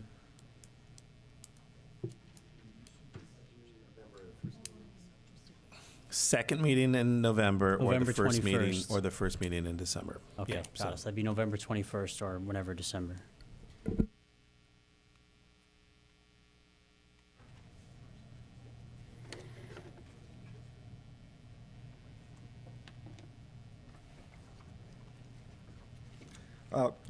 Good morning, Madam Chair and the Board of Supervisors. Thank you for the second time now, my giving you a presentation about satellite imagery. On October the 10th, I presented you a narrative of how flood paths from Basin B, Basin A, Fairview Road, and Mansfield Road all converge in one place, the corner of Fairview and Mansfield. Water crosses Fairview into our neighborhood and then continues north to flood the mobile home park. If you look on the first page there, the satellite image, it helps you orient the image by identifying the roads in our area. On the left side, you can see the Fairview Extension Trench that has been a historic drainage that flowed north to an open field on Hillcrest. This drainage now is cut off, and it greatly increases the volume of water going to Basin B. The water coming from Basin A is on the right. You can easily see the trace of water from the spillway of Basin A through the Snyder Ranch to Mansfield Road. Of importance, please note that the flow from Basin A flows into Mansfield near San Benito County Water District, not all the way down at the intersection. Trenching of this path to the crest of the hill is needed here to direct water from Basin A, just as it has been done for Basin B. On the second page, on the top right shows the drainage from Basin B lined with plastic from the culvert. I took this picture yesterday. They're almost completely finished with it, and that is very much appreciated. It really is. Photo 3 shows a pile of rocks which was put there by the road crew after the flood in March. It slows down water from Basin A on its way to the culvert. However, the water does not flow. If the water does not flow quickly enough to the culvert, then it will be shunted across Fairview and Mansfield, flooding my neighborhood and causing a traffic hazard to the public on both roads. Photos 4 and 5 show the culvert on the north side of the intersection and the pathway to the Fairview Mobile Home Manor. There has been no work to address the flooding problem on this path. Note the road rock that swept to the side after the flood in April. It goes beyond the white signpost and shows how far down Fairview Road the water was flowing with enough force to move rock bed and flood my neighbors' homes. Thank you. We need to get this fixed. Thank you.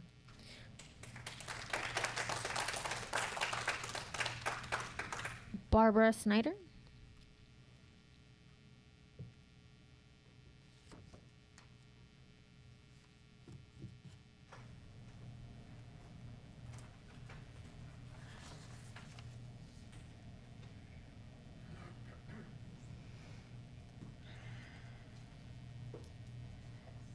Good morning, Madam Chair and Supervisors. I'm going to start with last year. The board allowed 200 more houses permitted in Santana Ranch that drain into the detention basins that cannot hold the runoff from the current number of houses built. Please do not allow any more construction of houses in Santana Ranch until the basins comply with the state, which they do not. One, maybe. Please red tag the currently issued permits for units 14 and 15 until the stormwater issues are resolved. We need to know whether or not this Basin B that's actually performs the way it has been redesigned for. Get through this winter first. Okay, please reopen or renegotiate Santana Ranch specific plan. It has changed many times since the original plan. It does not resemble what was originally approved. The way the first plan was presented was misrepresented to our county by Anderson Homes and very deceitful to our county. Nothing on the original plan has been built in the location. Their maps portrayed it, if at all. I have a plan here from the planning that shows all the changes of the locations of everything in Santana Ranch. This came from planning. Okay, all those boxes represent all the changes in the specific plan. I have 114 signatures that want fewer houses and a buffer zone between Santana Ranch and our community north of Santana Ranch. We want open space, a buffer zone, a real park. Over a year ago, we have asked no houses around the basins. The original plan had no houses on the fence line between the basins. Then it changed. Suddenly there was 5 houses between the detention basins. Now we have 8 houses on the fence line currently graded without a site plan approved. And that buffer zone we asked for, 25 feet, that's a slap in the face. Not only that, but they have graded 12 feet from our fence. So they have no intention of adhering to that agreement.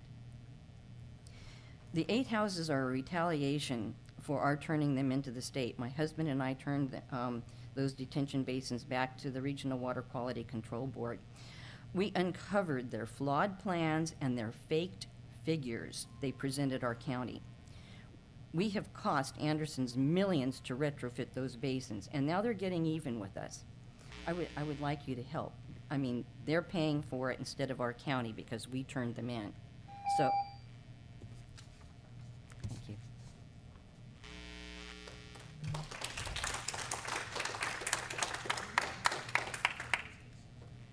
Maribel Jaime.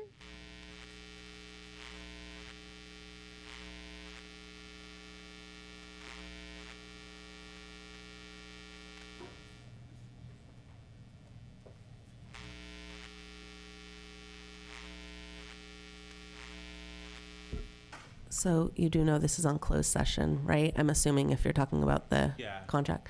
We're gonna have to save it for closed session, I'm sorry. Okay, that's fine. Yeah, I'm sorry. We do have it on our closed session agenda, though. For clarity, Belen Martinez will also be on closed session.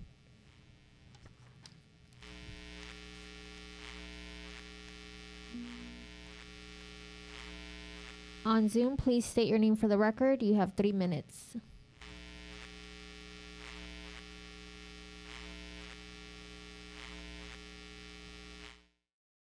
Valerie, you've been unmuted. Please unmute yourself. Oh, yes, thank you. I'm calling because I'm not able to hear it on my phone. I go over to my regular computer and it is also very low volume. So what I'm asking is that you check with CMAP to see what the problem is, because I can't keep carrying this phone around all day. So thank you very much. Thank you.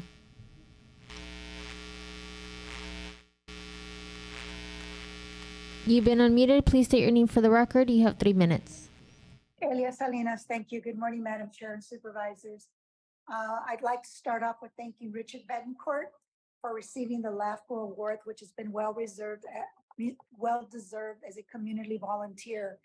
As you all sit out there as supervisors, you know that it is a lot of work to go do your homework, go out to the sites, talk to people, interviews, and then to try in an effort to make a educated and well-researched decision for the future of San Benito County. So congratulations to Richard Betancourt. I know that the roads are getting fixed, they're getting lined up, and it's amazing how folks out there on social media can complain and complain, and when things get done, they still complain because now things are getting done, and now it's inconveniencing them because the work is getting done for that of what they complain about. And I have been very, very critical of Anderson Homes way before anybody of these folks even thought about moving and buying a home into Santana Ranch.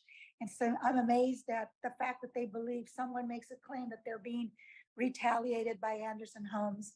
What's going on with the retention ponds is Anderson Homes completed and updated those retention ponds to San Benito County standards.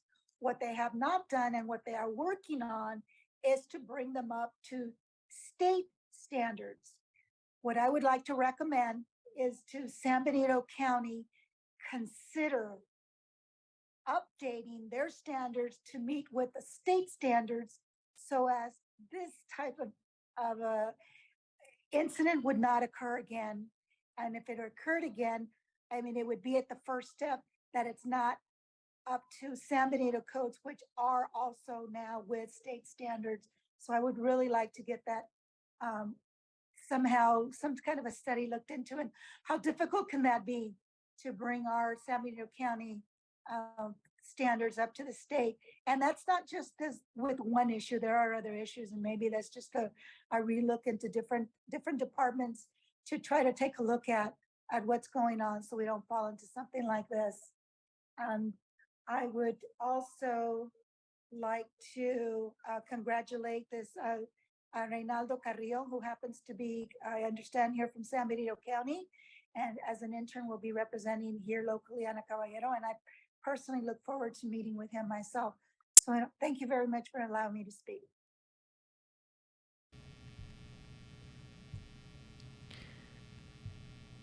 You've been unmuted. Please state your name for the record. You have 3 minutes. Hello, my name is Mary Shaw Coran, and thank you for the opportunity to speak. I want to support the citizens who live near Santana Ranch. A number of them actually are in my group, Protect San Benito County. I know that Barbara Snyder has been working for quite a few years to raise awareness about the flooding situation. It's not just been this year, it's been flooding in her backyard in Fairview for a number of years. And we're supposed to be getting a lot more storms this year, this winter. What I'd like to suggest is that, I think a few people have already mentioned this, which is the supervisors should really revisit the specific plan for Santana Ranch. Things are not going that well. It's been a number of years, and to keep approving more permits is really not wise right now. I think that you can hold them accountable because they are trying to seek more permits. The other thing I think would be a very wise thing to consider, other communities have done this. I read that in San Jose, they have a citizens advisory committee for a specific plan. You sort of opened the door for a lot of development quite a few years ago, not you personally, but previous supervisors. And things are not going that well. You really need a citizens advisory committee. I would suggest that all these people who came and complained together today would be very good candidates. They could really help you understand what the ramifications are for Santana Ranch's, future construction. And I think it would be helpful to have a citizens advisory committee. The other thing I want to suggest is that, our group has been asking for quite a while, since February. There was a wonderful spreadsheet on a lot of projects that the county is pursuing in various phases of development. And that spreadsheet, which Abraham Prado presented in February, I had asked for updates periodically, and I heard that it was coming, but it's getting quite late in the year. That would really help citizens understand what is happening. I think the problem is lack of planning, the lack of the ability of citizens to learn about projects early enough so they can help supervisors or advise supervisors on what the ramifications are. You often just hear from the developers themselves. Thank you so much for your time.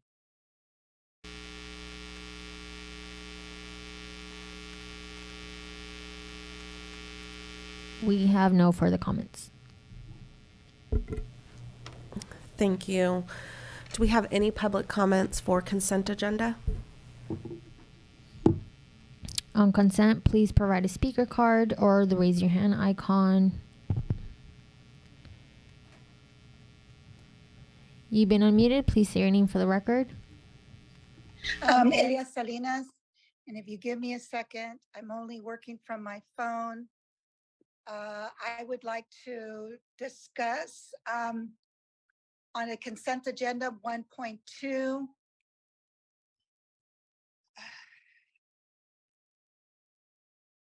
Congratulate, let's see, I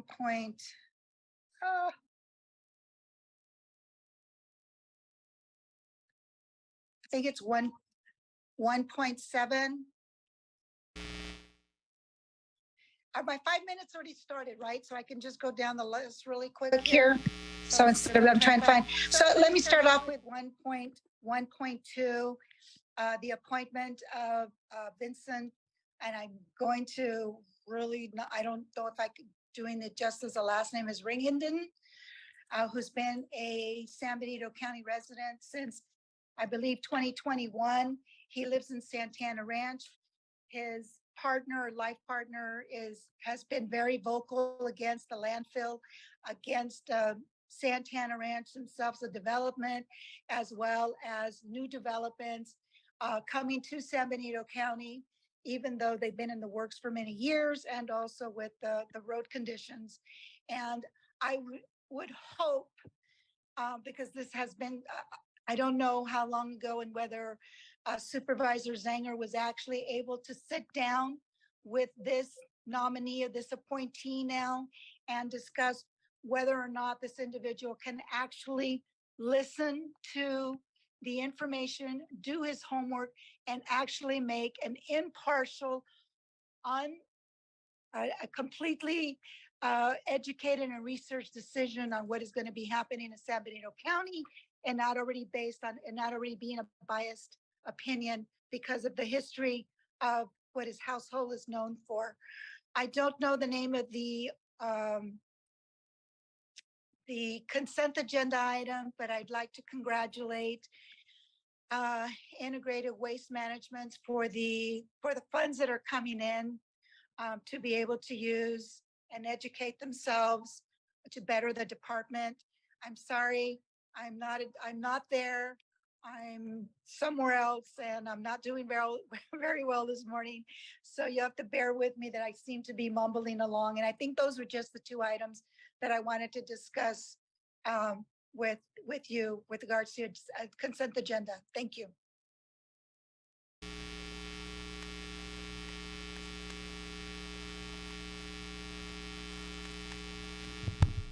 Maureen Nelson.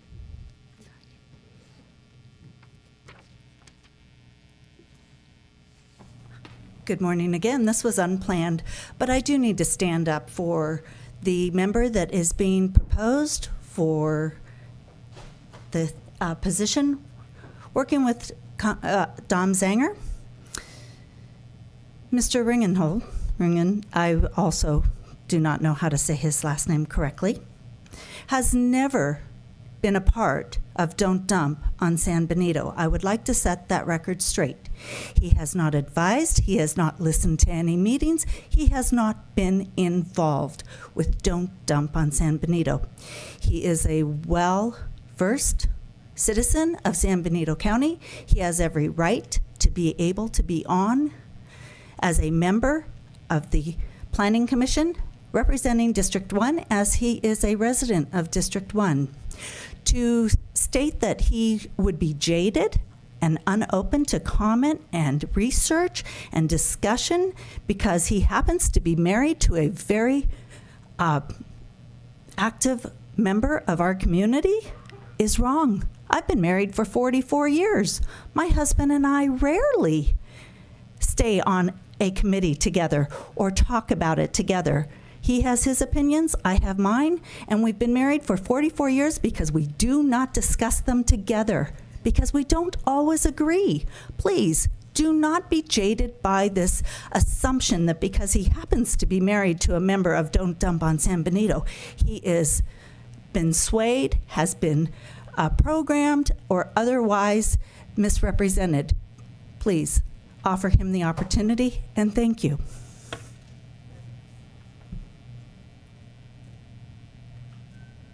I see no further comments. Thank you.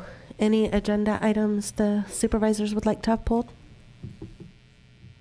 Okay, so then can I get a motion to approve all of the items? We pulled item 1.6 has been pulled for a future meeting. Move to approve items 1.1 through 1.12 with the exception of 1.6 that has been pulled.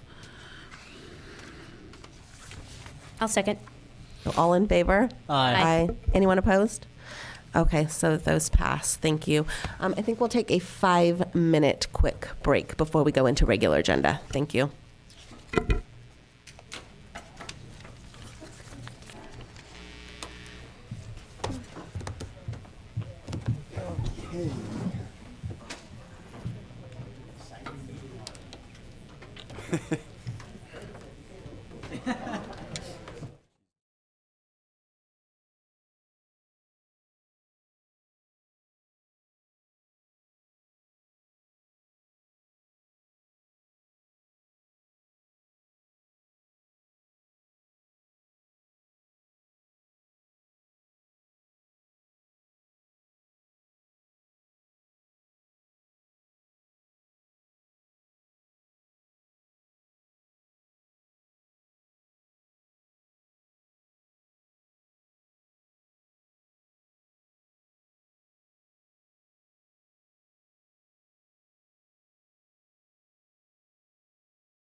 All right, so going to regular agenda, the first item is 2.1. We're going to receive a report from ECG on Hazel Hawkins Memorial Hospital and an update on discussions with various stakeholders.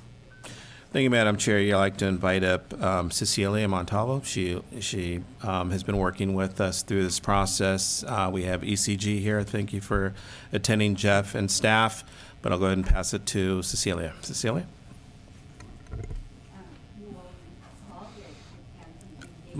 Microphone, can you click on the mic? There's a little button on the bottom. Oh, better. Oh, definitely better. Good morning, supervisors. As you recall, the county elected to engage ECG for the purposes of providing an evaluation of the situation at Hazel Hawkins. The firm, ECG, is not a household name to the normal average person, but in the hospital industry, it is a household name. They are nationally known for their work in this area, and I think it was a great selection to have them do this work. I want to introduce them. They're going to provide highlights, not go through 41 pages, but highlights of their findings about this, and then we'll circle back and talk about what might be the next steps. But I'd like to introduce Jeff Hoffman, who is the principal on this engagement, and his colleague, Alex Kezer. Thank you very much. I'm Jeff Hoffman. I'm one of the senior partners with ECG. My colleague Alex Kessler is an associate principal with us. And like I said, we're just going to take a few minutes to give the highlights and then take your questions. First, as Cecilia mentioned, we just want to thank you for entrusting us with this really critical, important work for the county, and so we certainly appreciate it. Our report has, as anyone that's listening, it's online for anyone to look through, and this is the document that we're going to be moving through today. I do just want to spend 30 seconds or so to say who we are so you get a feel for what we do and why we hope that you see our credibility to do this kind of work. ECG is a national consulting firm that only focuses on healthcare. Over 300 consultants nationally work. I live in the Bay Area just by happenstance, and so it was really nice to be a part of this.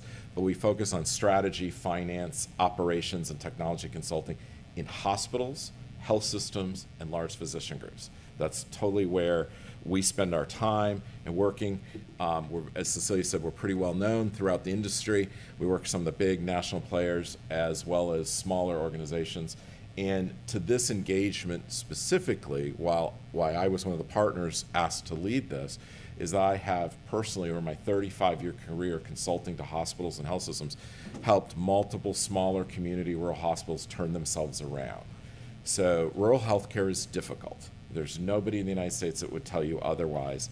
But we wanted to look at Hazel Hawkins Hospital. And what you all hired us to do was really examine both the strategic and the financial considerations of the hospital and where it is today. Look at its ongoing financial viability of where it is. As most know, they filed for Chapter 9 bankruptcy right now. And then to look at scenarios to say, is there a future for the hospital? I won't delay the conclusion for you as we look at this hospital. And we look at the county of over 60,000 people in a growing county, younger families as well. Rural healthcare is hard, but could this population support a viable acute care hospital? Absolutely, it should be able to do that, okay? So let's go and just spend a few minutes talking about Hazel Hawkins and what our sort of summary of that is. Hazel Hawkins as an entity is really divided into two kind of healthcare parts. One is the acute healthcare, emergency room, surgery, when obstetrics, when you have a baby or somebody's really sick. That's what we refer to as the acute care part. The SNF, skilled nursing facility, is the long-term care, where typically people who need rehab after surgery or elderly people who can't take care of themselves at home and need 24-hour sort of low-level nursing care. That's the other part of Hazel Hawkins. There are today 25 beds of acute care. Hazel Hawkins was a much larger facility, 40, 50, 60 beds previously. Post-pandemic, they shrunk down to 25 beds, became what we call a critical access hospital. again, not to belay the conclusion, we think this should be a bigger hospital in the future, depending on what the strategy and the investment is. Skilled nursing, 119 beds. For those of you that are familiar with this, of the 25 acute care beds, they're about 57% occupied in 2022, meaning of people that were in for 3, 4, 5 days. The skilled nursing, about 75% occupied. Couple key things. The over 20,000 emergency visits, which is pretty large considering a 25-bed hospital. So you can see that a bigger sense of the population uses it for emergency care than is using it for acute care. And when we look at the finances, and we'll talk a little about that briefly, the skilled nursing facility, and this is when we say operating income, so income and expenses just derived from doing what they're supposed to do, not tax revenue. From an operating perspective, the nursing home in 2020 made over $4 million in profit, and the hospital lost $5.5 million in operating income. Put together, 1.2 some net loss, about 3 to 5 million tax revenue then came in, so they had a net positive operating or net income, but it was the taxable income helped support that to a profitable situation.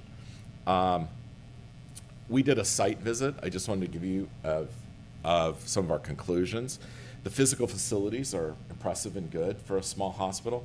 The district has, over time, invested in those facilities and built those facilities, and so you've got a solid core of facilities. One of the things in California that will become a financial issue is all hospitals have to live up to a certain seismic code by 2030. That's in statute right now. There's lots of discussion in the hospital industry because a lot of hospitals in the state are not going to make that from a financial perspective. So the state legislature is right now debating extensions and things. But right now, the deadline is 2030. But for Hazel Hawkins, most of the beds, the acute, expensive part, have already been built. There's an obstetric wing that's very nice.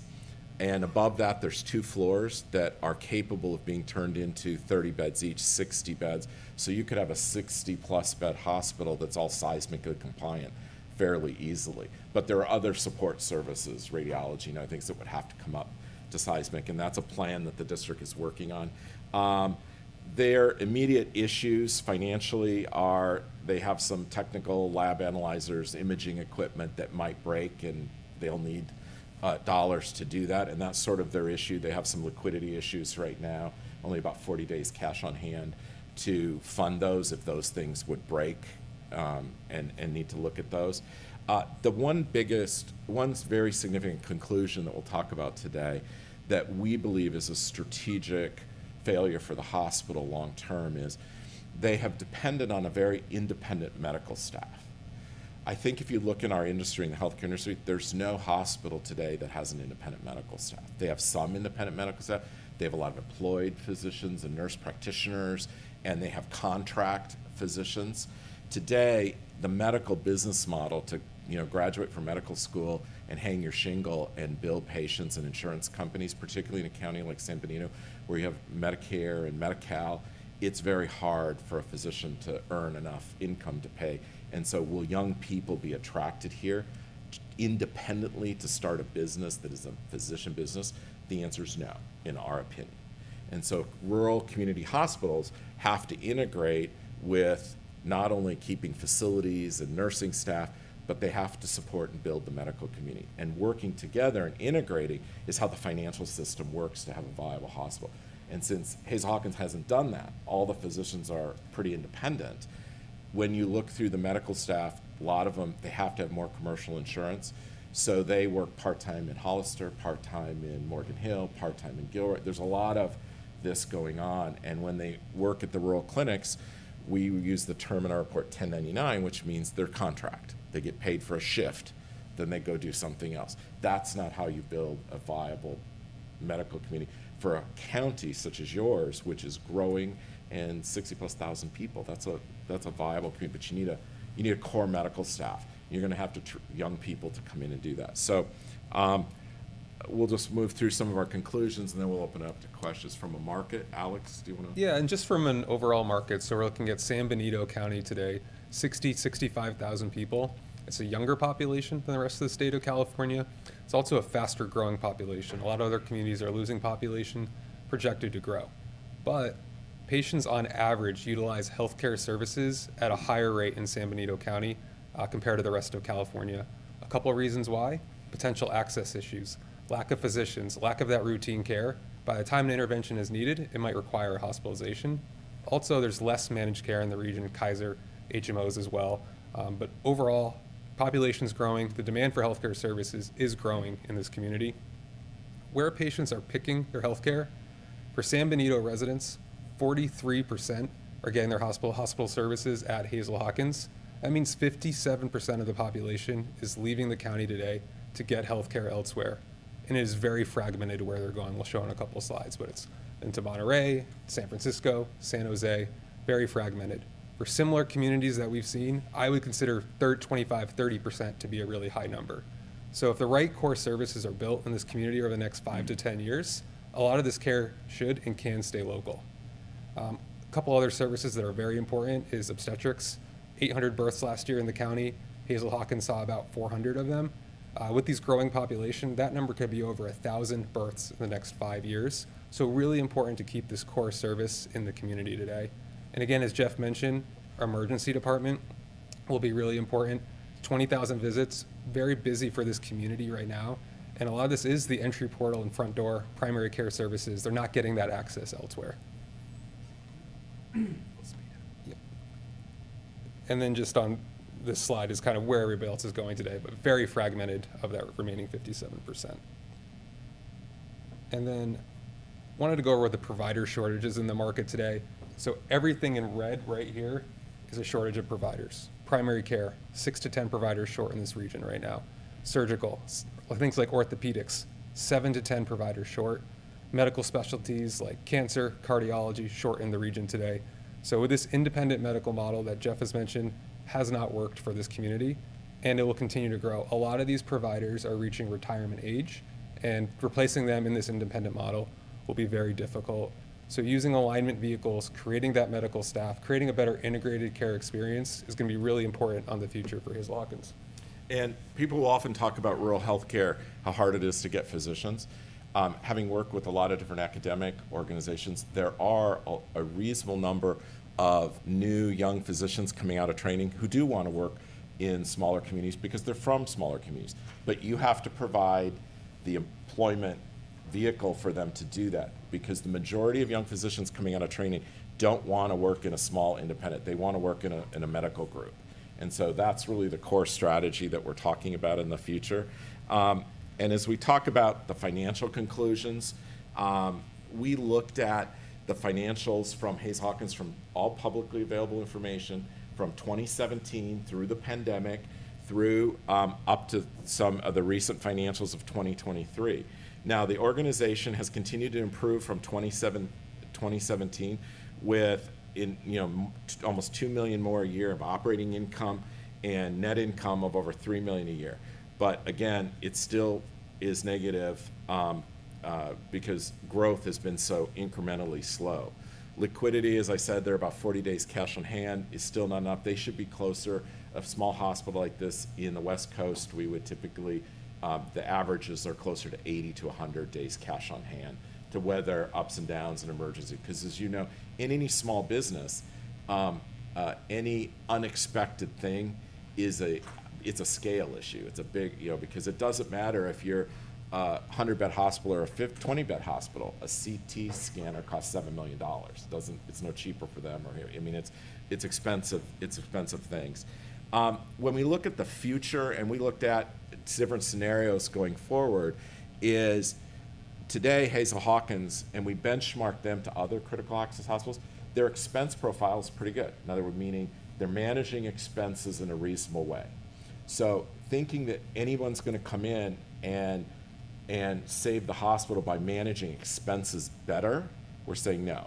We don't think that's the case, because expenses are reasonably where they should be. The only way you lower expenses at a hospital like Hazel Hawkins, you got to cut a program. You got to stop a whole something, right?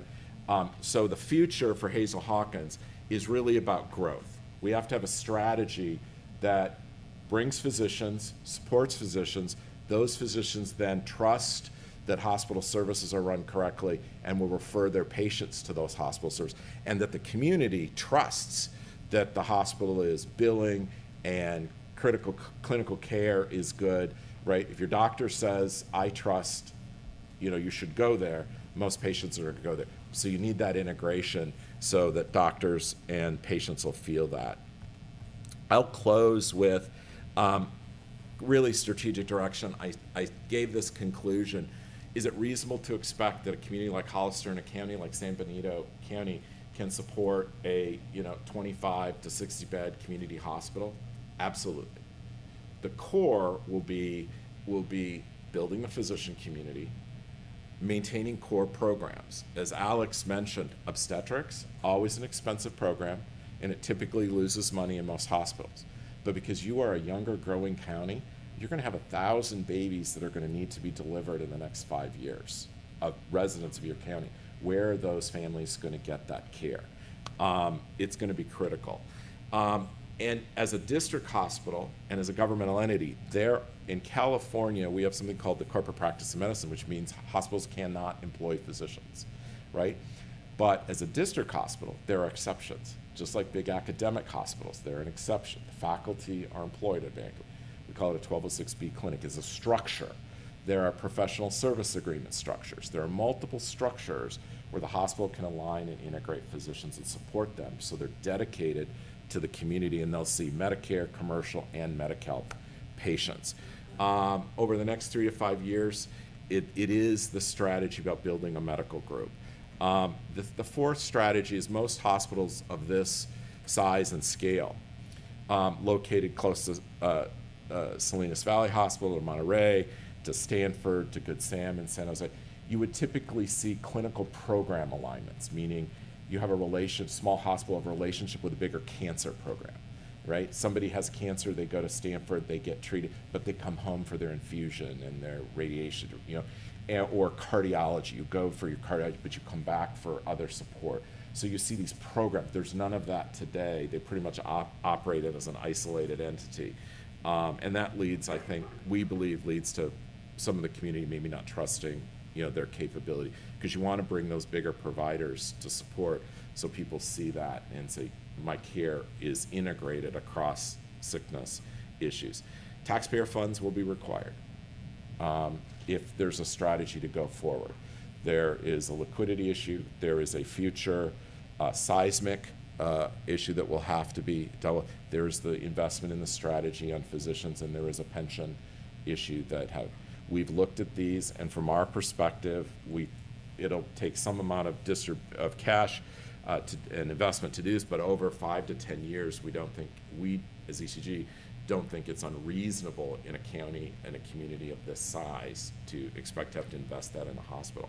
So our sort of recommendations are, as the district is one entity that owns the hospital, likely probably a broader governmental entity, what we call a joint powers authority, whether that's the city, the county, the district coming together to support. And if more taxpayer funds are required, we also then, what we have seen in other communities is probably a broader transparent governance process so everybody understands what the strategy is and how it's being invested.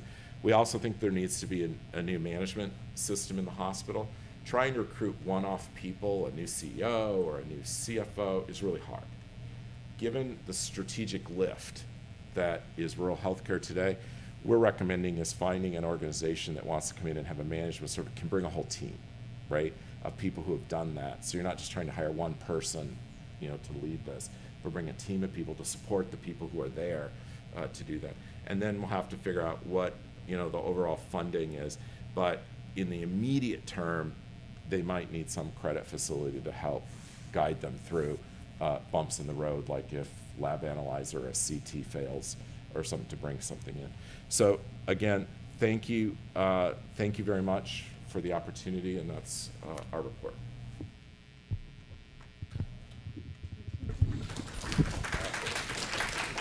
Always nice to get applause. Thank you for the report. Do we have any public comment? In chambers, please provide a speaker card. On Zoom, please press star 9 or the raise your hand icon. In chambers, we have Isabella Zanger.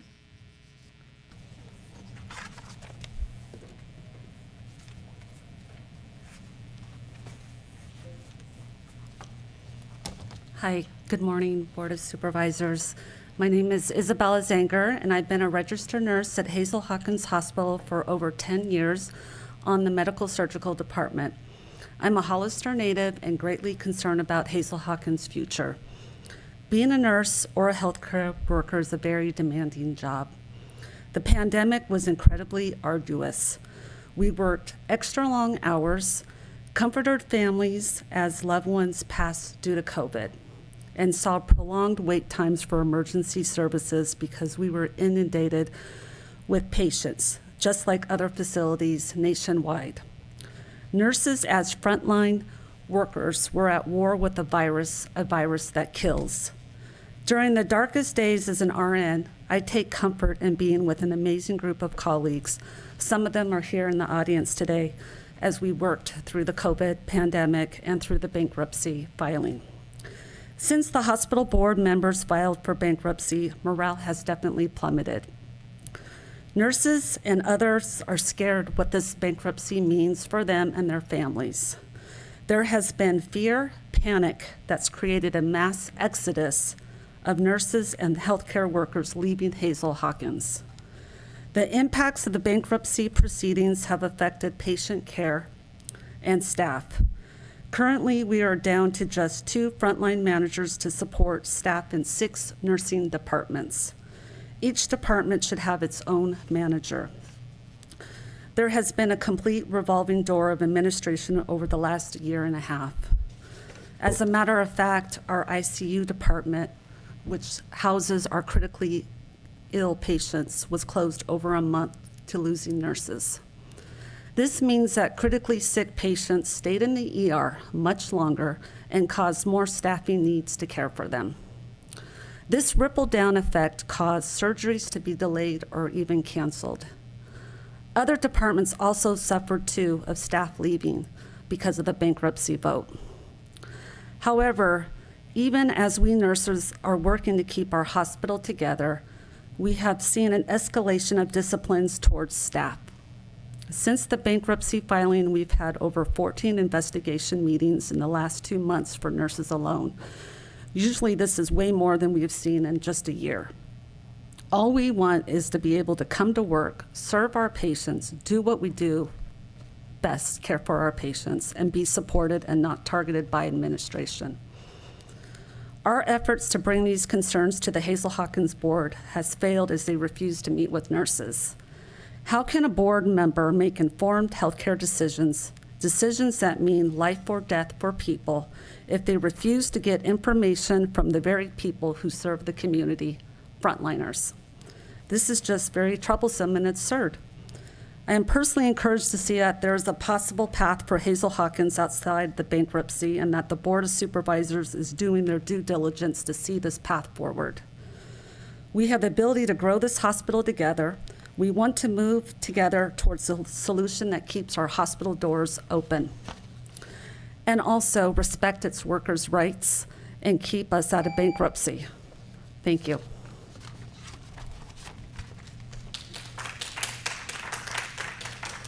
Ariana Sanchez.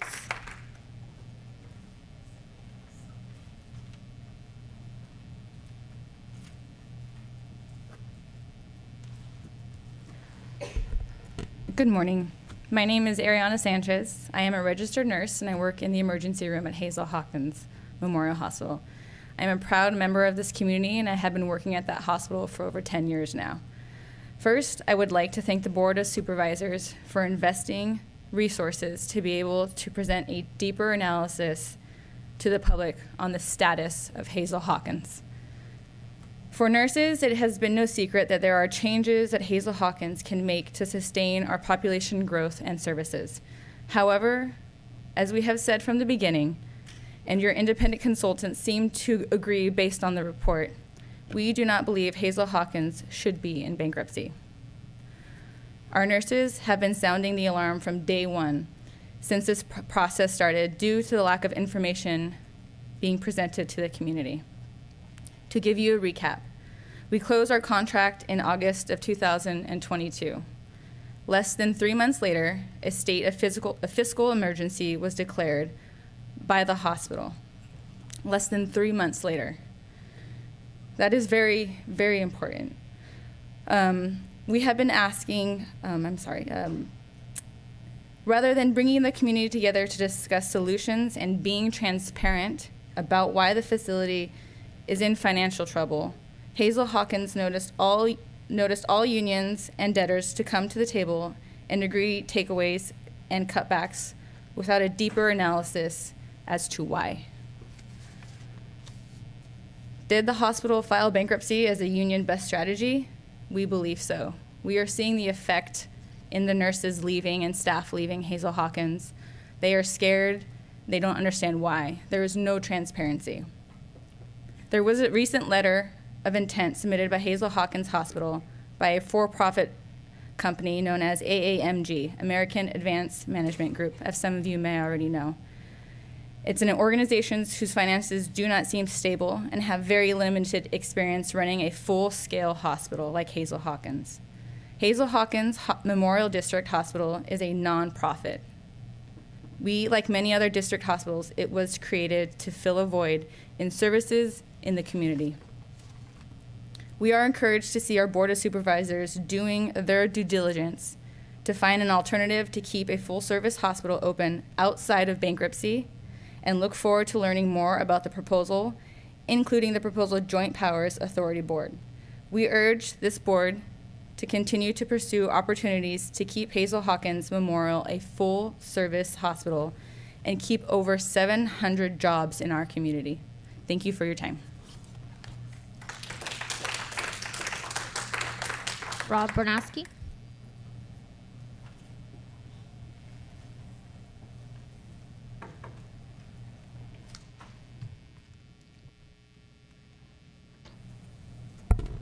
Good morning, Madam Chair and Supervisors.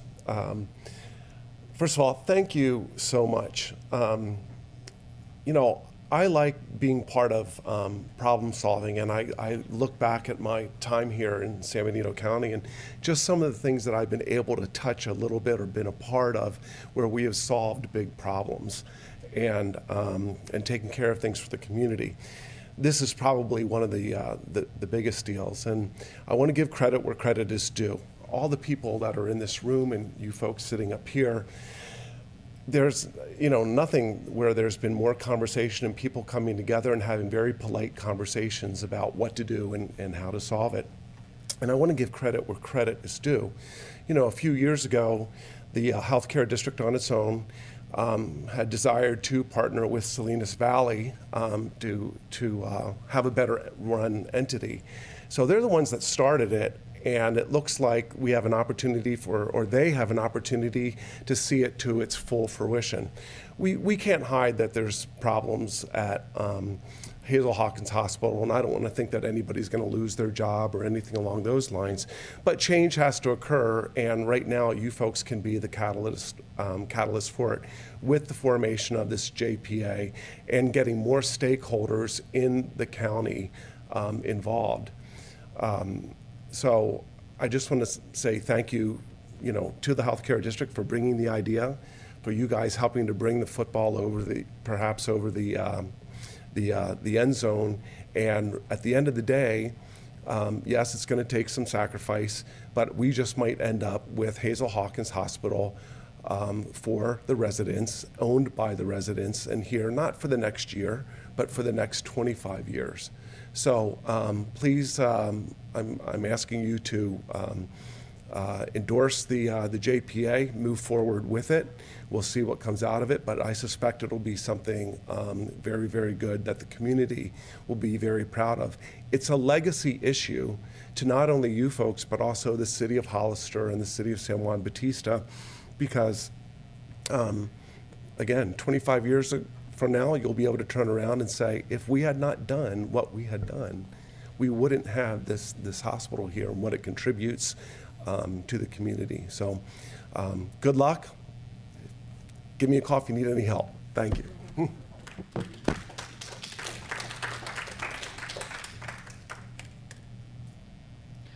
On Zoom, you've been unmuted. Please state your name for the record. You have 3 minutes. Good morning, Elia Salinas. thank you so much to San Benito County Board of Supervisors for being open-minded enough to reach out and to hire Cecilia Montalvo to get you to where you are today. I think she's been very instrumental in getting to where you are today with regards to the consideration of doing this JPA. And I strongly believe that your stakeholders of the city of Hollister and San Juan Bautista should contribute to this JPA to keep Hazel Hawkins open, and not for 25 years, but for 125 more years. It is very imperative that San Benito stay open. It's in 2017, 2016, around there, the hospital reported that they had 3 days of operating expenses, never filed for bankruptcy, yet they have 45 days of operating expenses, and they filed for bankruptcy Chapter 9. In my opinion, which was very strategic to be able to renegotiate with the union contracts. I would be very wary, I am very wary of American Medical Management Group. It is a for-profit. It is operated by one doctor who also does not have an operating hospital. What he does is he comes in to get these hospitals, they were hospitals, and he turns them into skilled nursing. And the nurses that are hired by AAMG are not your nurses here in the United States. They are brought over from another country legally to be able to provide nursing, yet are at a much cheaper rate. So he's saving money. And his doctors, he doesn't have doctors there on staff. He has doctors that are on a list, and he calls them in, or they're called in whenever it is that they're required. So I would hope that you all would be able to to talk to and get the city of Hollister and San Juan Bautista to join this JPA, because I find it very uneasy that the current interim CEO is actually the cheerleader for AAMG. And to me, I just find that completely unethical. And the hostility that has happened between staff and administration is also not really good. It's not good for morale. So I hope that you all can go forward with this. And I think this is a great beginning for San Benito County when it comes to Hazel Hawkins Hospital, keeping it open. And there is a way also, I understand, if I'm still have some time, there is a great. I see no further comments. Madam Chair, if I may add, I'd like to invite Cecilia up. I was going to ask her to kind of elaborate a little bit further with regards to next steps, as well as stakeholder involvement, what that may look like, along with Salinas Valley Health and the collaboration that we'll have moving forward, if the board so chooses to go that direction with the LOI. Cecilia? Yeah, short update. So the work that was done by ECG has been shared with Salinas Valley Health, and it has been discussed by their board of directors. They are prepared to jointly enter into a letter of intent that would be presented to the hospital. Well, what would that mean? What are you committing to?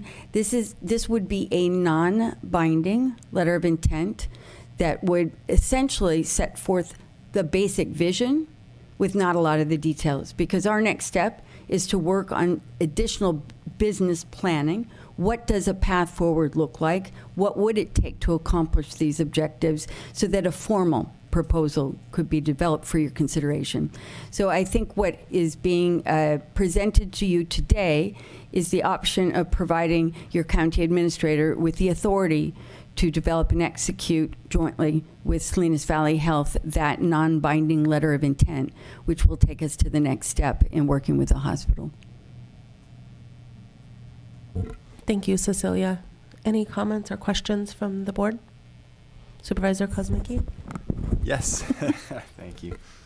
Yeah, I appreciate that. So, I've said it before, but there really is no other topic in our community that's more important than this one. And, whether it's the hospital district, school districts, cities, county, we have to work together on this. And I believe hopefully this is the start of that culmination. And But to date during this process, as everyone knows, there's been this, I would say, tremendous sense of confusion and hopelessness. And today, what we're seeing today, for me, is a monumental breakthrough when it comes to transparency with this entire hospital situation. So I feel very optimistic after reading this report, hearing the presentation about where we could potentially go. And I just want to say thank you very sincerely to the board, our staff, Cecilia, ECG, Salinas Valley Health, for taking these steps. And I also want to thank all the advocates who have been pushing for more information, including a lot of the folks in this room here.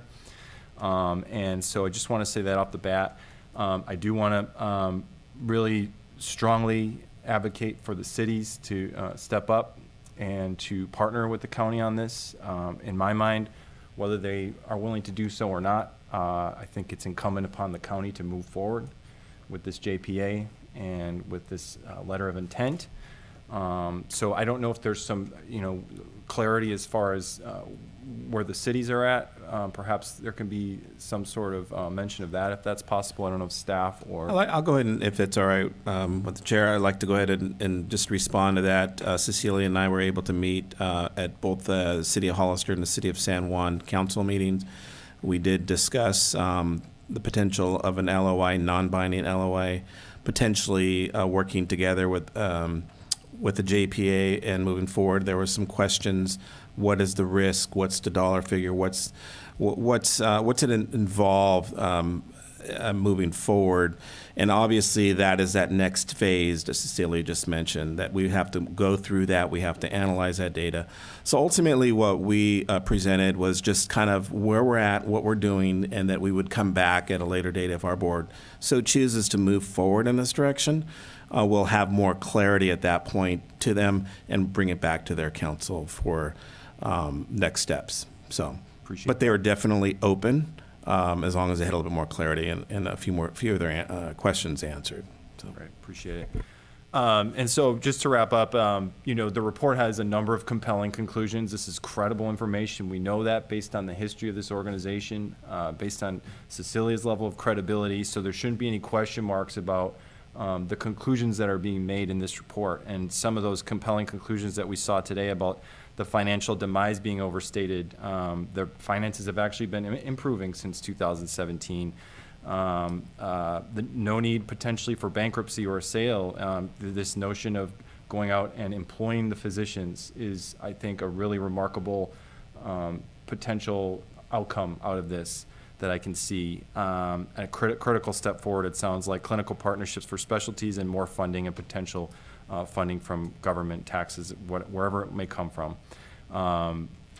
As far as the county options, I would certainly support moving forward on the recommendation today.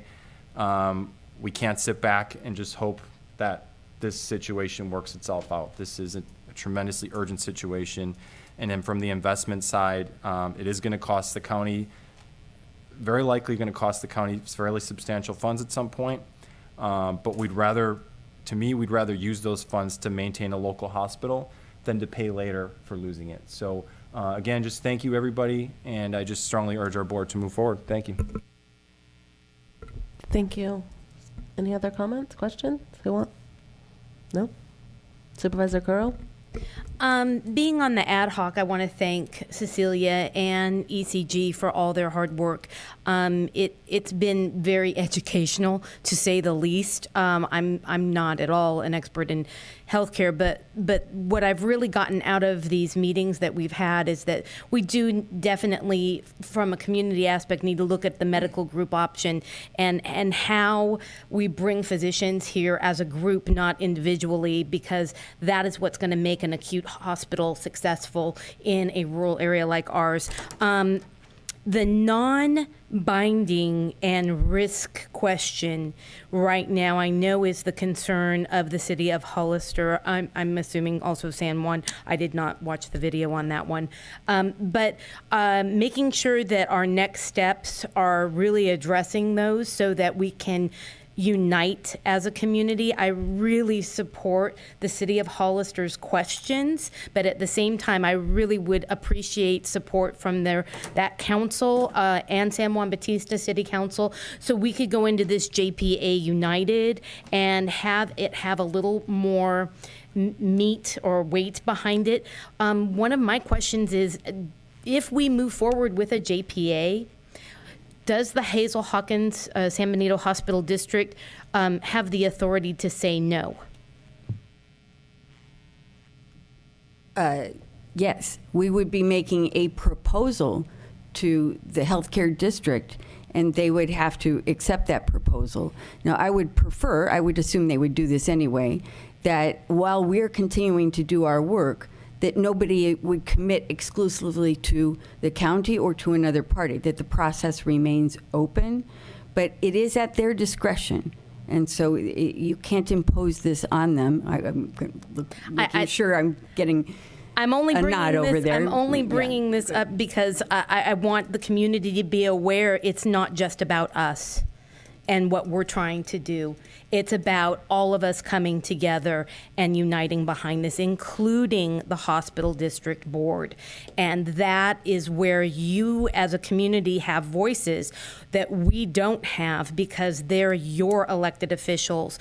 I think there's been some confusion in the past at some of these presentations that it's all about the Board of Supervisors, and I want to make that clear. It's not all about us. We're trying to provide an option to move forward and have a plan. And I do know that Hazel Hawkins has lots of questions like, what's your proposal? Well, that's the next step. We need to unite together, and I really do support San Juan Bautista and the City of Hollister joining us in this non-binding joint powers agreement so that we can bring the plan together and present a viable offer to the hospital without bringing anything that I'm trying to find the right word, that discourages. We don't want any discouragement of any offers from any others. We, in my opinion, from the ad hoc, and I don't want to speak on behalf of Supervisor Gonzalez, but all offers should be looked at as it's been discussed at the table, and we are not doing this to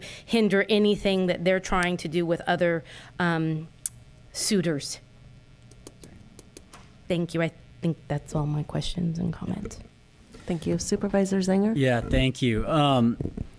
So the Supervisor Curro and Kosmicki stole a lot of my thoughts, but I just want to emphasize how impressed I am with the community, first of all. I've seen so much, a lot of people in the room and others have really worked hard on just getting together and finding solutions for this, so I really appreciate that. Thank you, Celia and ECG. So couple just minor questions quickly. Do you know, we talked about the seismic retrofit for 2030. Is that likely getting extended at this point? Does it look like that? Well, I'll choose my words carefully because I'm not in control of the California legislature, but there are many, many hospitals in California that will not be able to meet that deadline. And I personally find the likelihood that they will close hospitals in California because they're not seismically compliant to be almost likely zero. So there's a lot of talk about modifications to that statute, either to provide more time, to identify sources of funds, things that they might have thought about when they did it. But I think everyone needs to move forward with that in mind. Compliance should be considered, but I think they're recognizing positive step forward, get plans rather than actually doing it by 2030. Great, thank you. Yeah, other than that, I'm happy to see where we are right now. I know that we've been working on this for a while now, and I think this is what we have before us is a very promising step forward, a good possible direction. So, just very happy to see it. Just one more thing.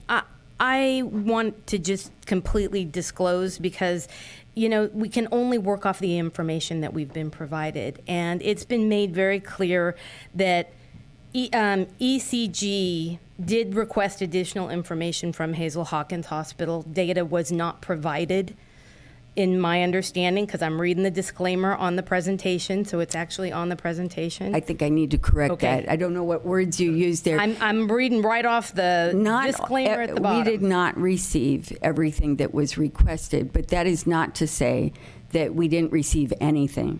Okay. Right? So they were responsive to certain items. There were other items that they did not provide, and I'm sure that was the source of the disclaimer. We also tried very hard. You'll recall that to get data from the hospital, there was a non-disclosure agreement, which we felt a little uncomfortable with as governmental entities. But in this presentation today, part of what they're also saying is that this particular analysis and presentation only used publicly available data. We chose to do that to make sure that we didn't violate that NDA. I wanted to just make that point, just because information, whether if we don't have it in our decision making, we never know what that could look like.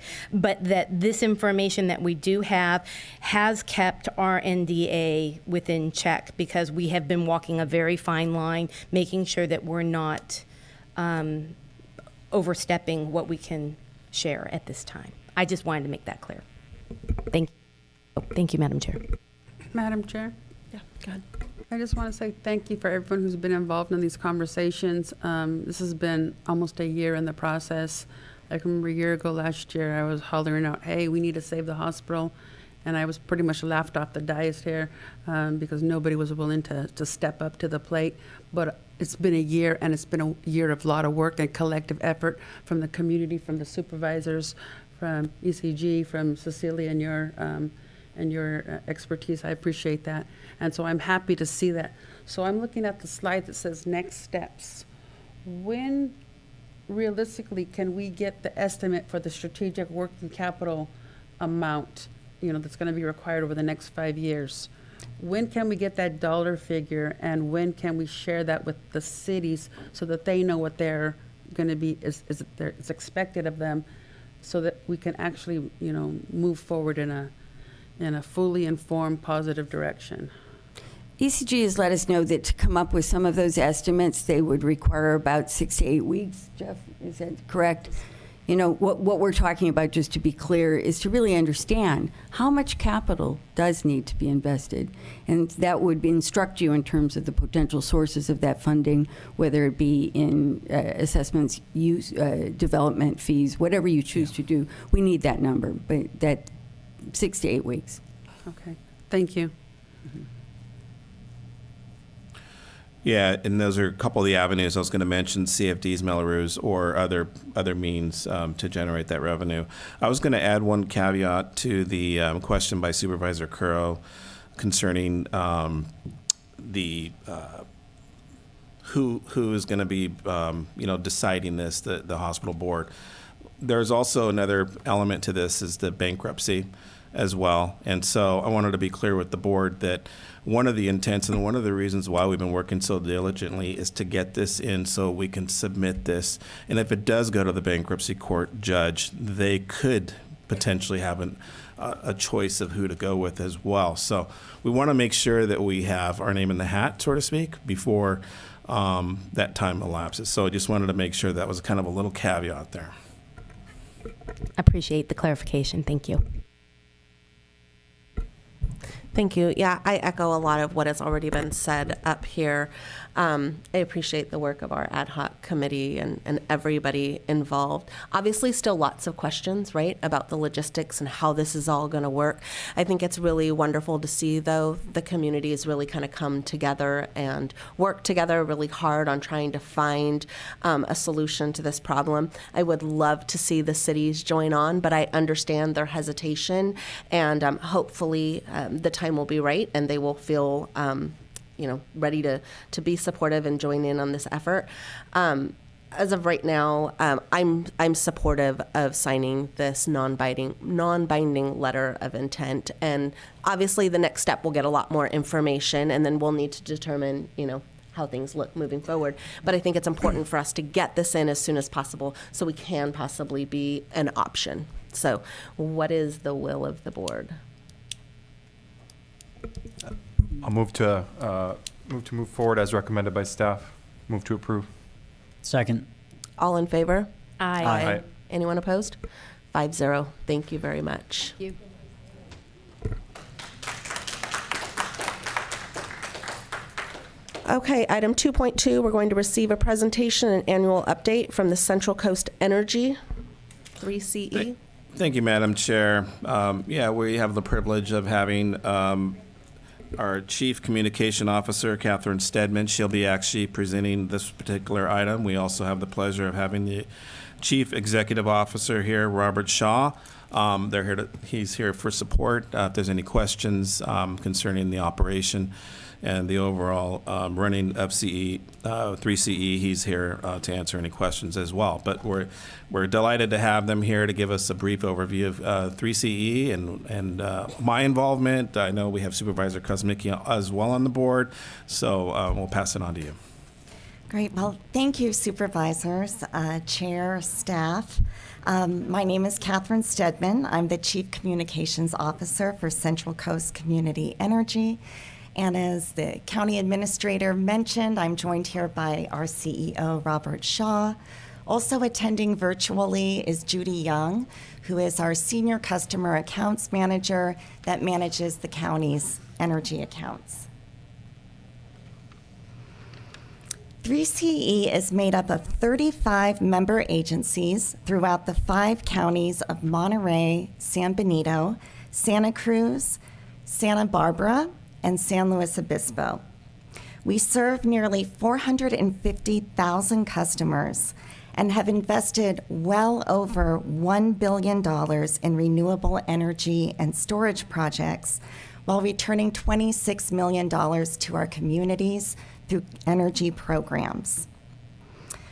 95% of utility customers in our communities are enrolled with 3CE, and we deliver over 5,000 gigawatt hours of electricity throughout our region on an annual basis. We recently welcomed the city of Atascadero and the county of San Luis Obispo as our newest communities, and will begin service to them in January of 2025. I'd also like to make a note on the investment. If you really look at all of the projects that we have invested in, including those that have yet to come online and taking us up through our current fiscal year, the number is actually closer to $3 billion in investment. Community choice aggregation allows local government to have greater control over the type and cost of energy supplied to their communities to ensure energy sources and rates reflect the community's values and goals. With 3CE, decisions about where your power comes from and how you are charged for it are made by local elected officials. We're making progress on climate goals together as a region, and we are far ahead of both state and federal targets to decarbonize our energy supply. Here in San Benito County, you are represented by Supervisor Colin Kosmicki and County Administrative Officer Ray Espinosa on our boards. In March of 2022, we decoupled our rates from PG&E and established our own rate-setting procedures based on our cost of service, which resulted in an average of about 18% savings for our residential customers.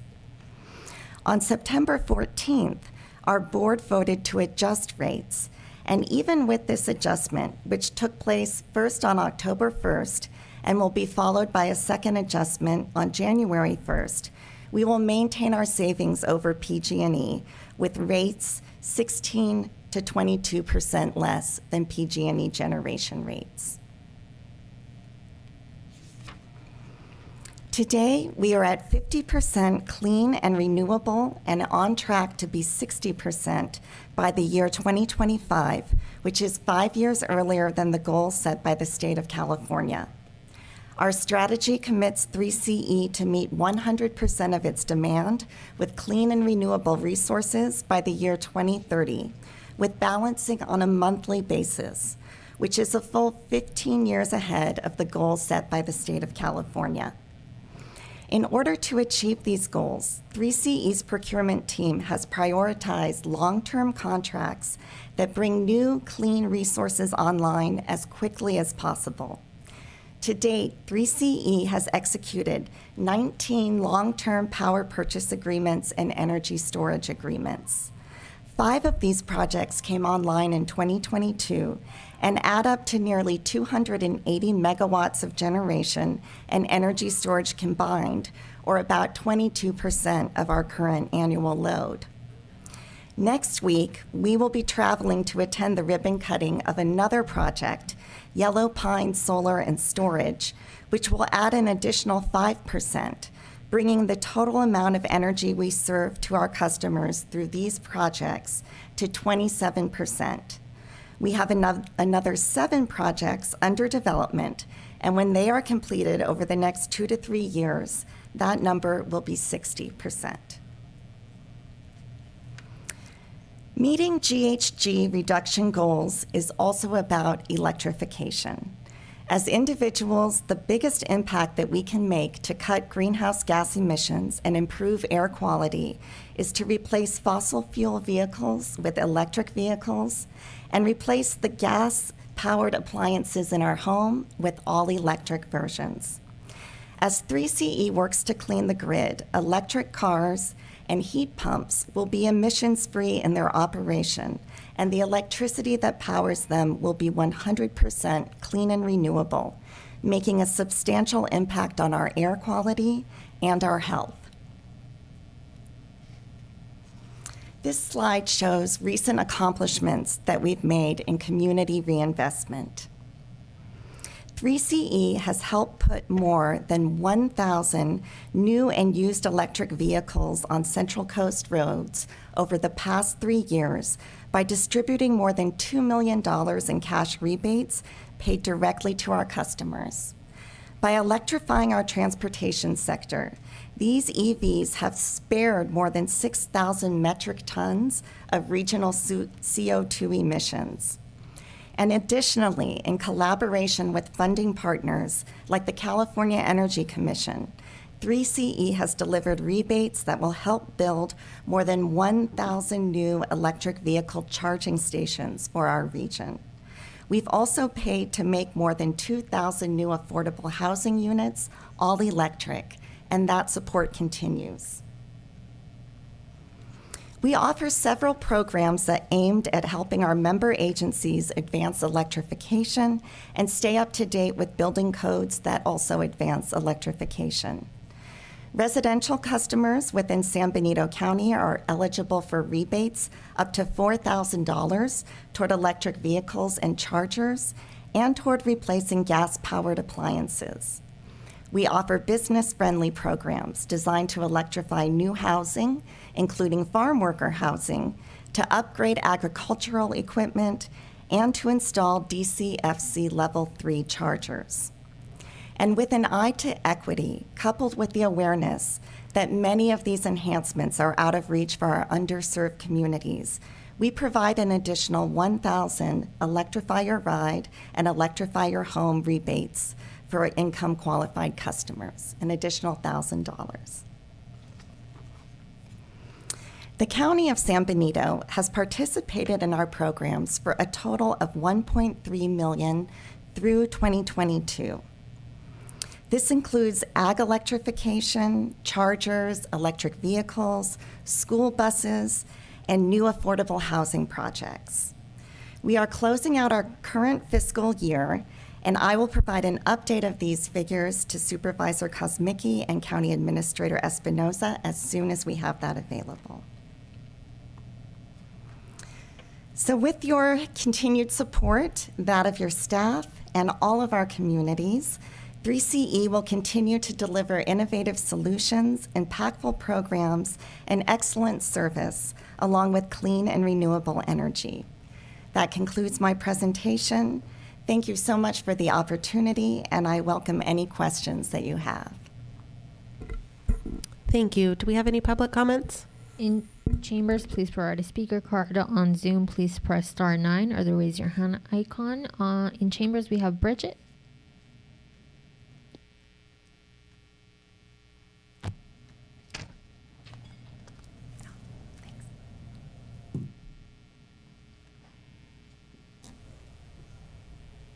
Hi, thank you for that great report and how to save greenhouse gas emissions. And and how to reduce CO2 emissions.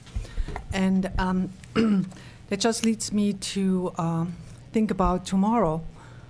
Tomorrow's the Planning Commission meeting. You're going to decide about the whole route, the landfill expansion. The landfill expansion is all about CO2 emissions. I don't know if you know, but every landfill produces landfill gas. Every landfill produces and releases methane gas and CO2 emissions.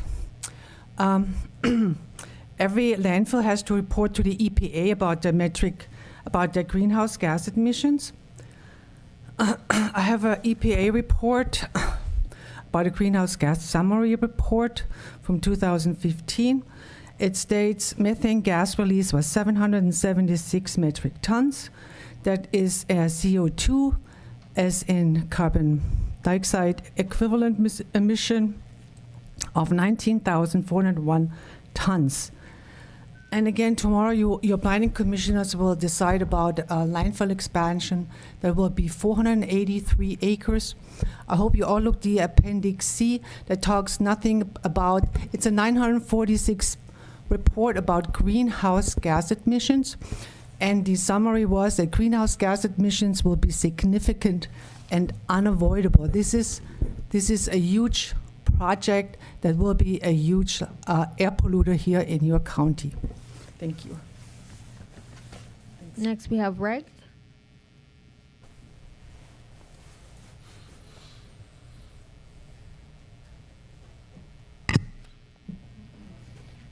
Good morning.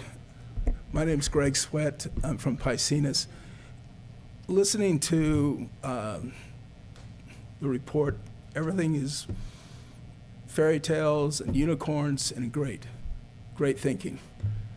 Y'all open up your electric bill any time every month and look at the cost of kilowatt of energy in your house. Don't really care what anybody else is charging, but I think the peak is 53 cents, and I think it drops to 48 cents. That is horrendous. On the island of Kauai, in the middle of nowhere, they're still at about 30 cents, and they're about 60% greenhouse, renewable. This whole idea that you can change our whole energy supply in a very short time and not have repercussions. 50 cents is not going to bother me, but about 60% of our community, it will bother. And you can't really run a lot of air conditioning or anything like that on a hot day. So this whole concept that we can change everything and not have a financial impact. Again, look at the bills. I rent a unit to front, and I'm appalled at how much it costs them to heat and cool their house. Thank you. On Zoom, you've been unmuted. Please state your name for the record. You have 3 minutes. Elia Salinas, thank you. I'm going to start off with EV chargers that are actually very dangerous. And also with regards to the electric vehicles. There are absolutely not one single fire department in the state of California that has any equipment to deal with electric vehicle fires. You can ask your fire marshal and he will tell you what it is that they do. We've never had an electrical vehicle fire in Hollister. But if we were to do, there is nothing, they're not equipped for it. They have the procedure on what can be done, but there's special equipment, special retardants, and that is not available for any fire departments at the moment. The same thing with electrical chargers. I understand that you have to turn off the power to get an electrical charger, but you have to turn off the power for the entire block or entire half block or entire the half city of wherever it occurs. $800,000 for one bus, that's for one bus. Who is supposed to use that one bus? So let's start with that. Thank you. I'm done, folks. Maureen Nelson.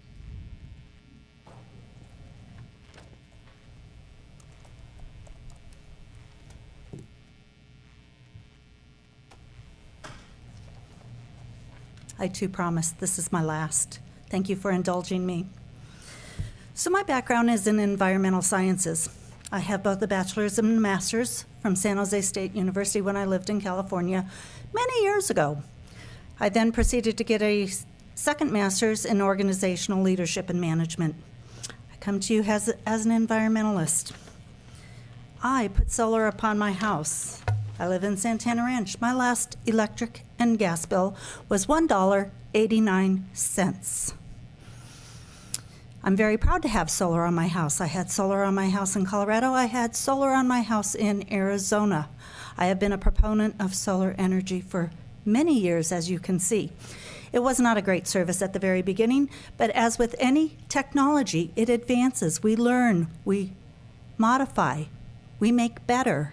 It doesn't come out of the box perfect. But solar energy and other energy efficient options are available. And as citizens and as community leaders, we need to be promoting that. We need to reduce our demand upon our electrical grids. There are other means. As far as charging cars, that's a sin. That's a sin that we don't have chargers available for electric cars and have the equipment available to put out the fires. Fires do happen, whether it be an electric car, a gas car. Ignition fires do happen, and that should be addressed, and that should be put more to the state and for the federal government, because this is our goal in this country: reduce our demand upon the electrical grid, reduce our greenhouse gases. We live in this environment. Your children, your grandchildren, your relatives, your loved ones and friends live in this environment. We need to keep it as clean as we possibly can and do what we can to encourage it. Thank you.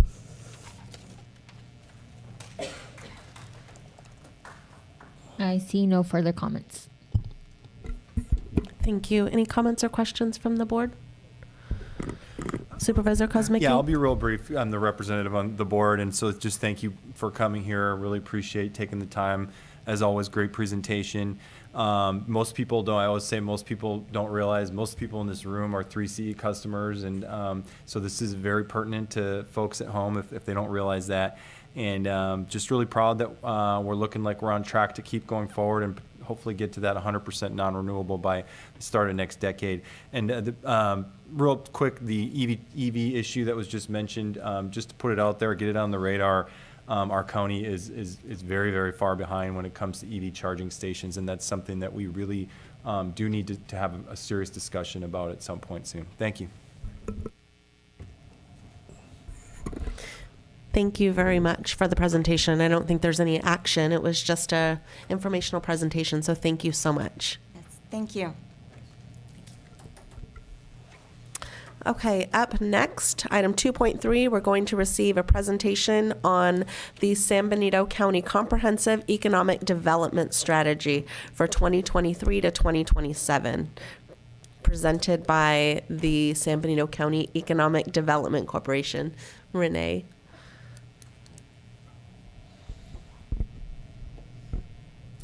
Good afternoon, Madam Chair. I would just like to say a few comments before I hand it over to Renee. So this is an item that was brought before the board per recommendation by EDC, Economic Development Corporation. I would like to clarify that any staff recommendations are coming from EDC and not from the county staff. Thank you. Thank you.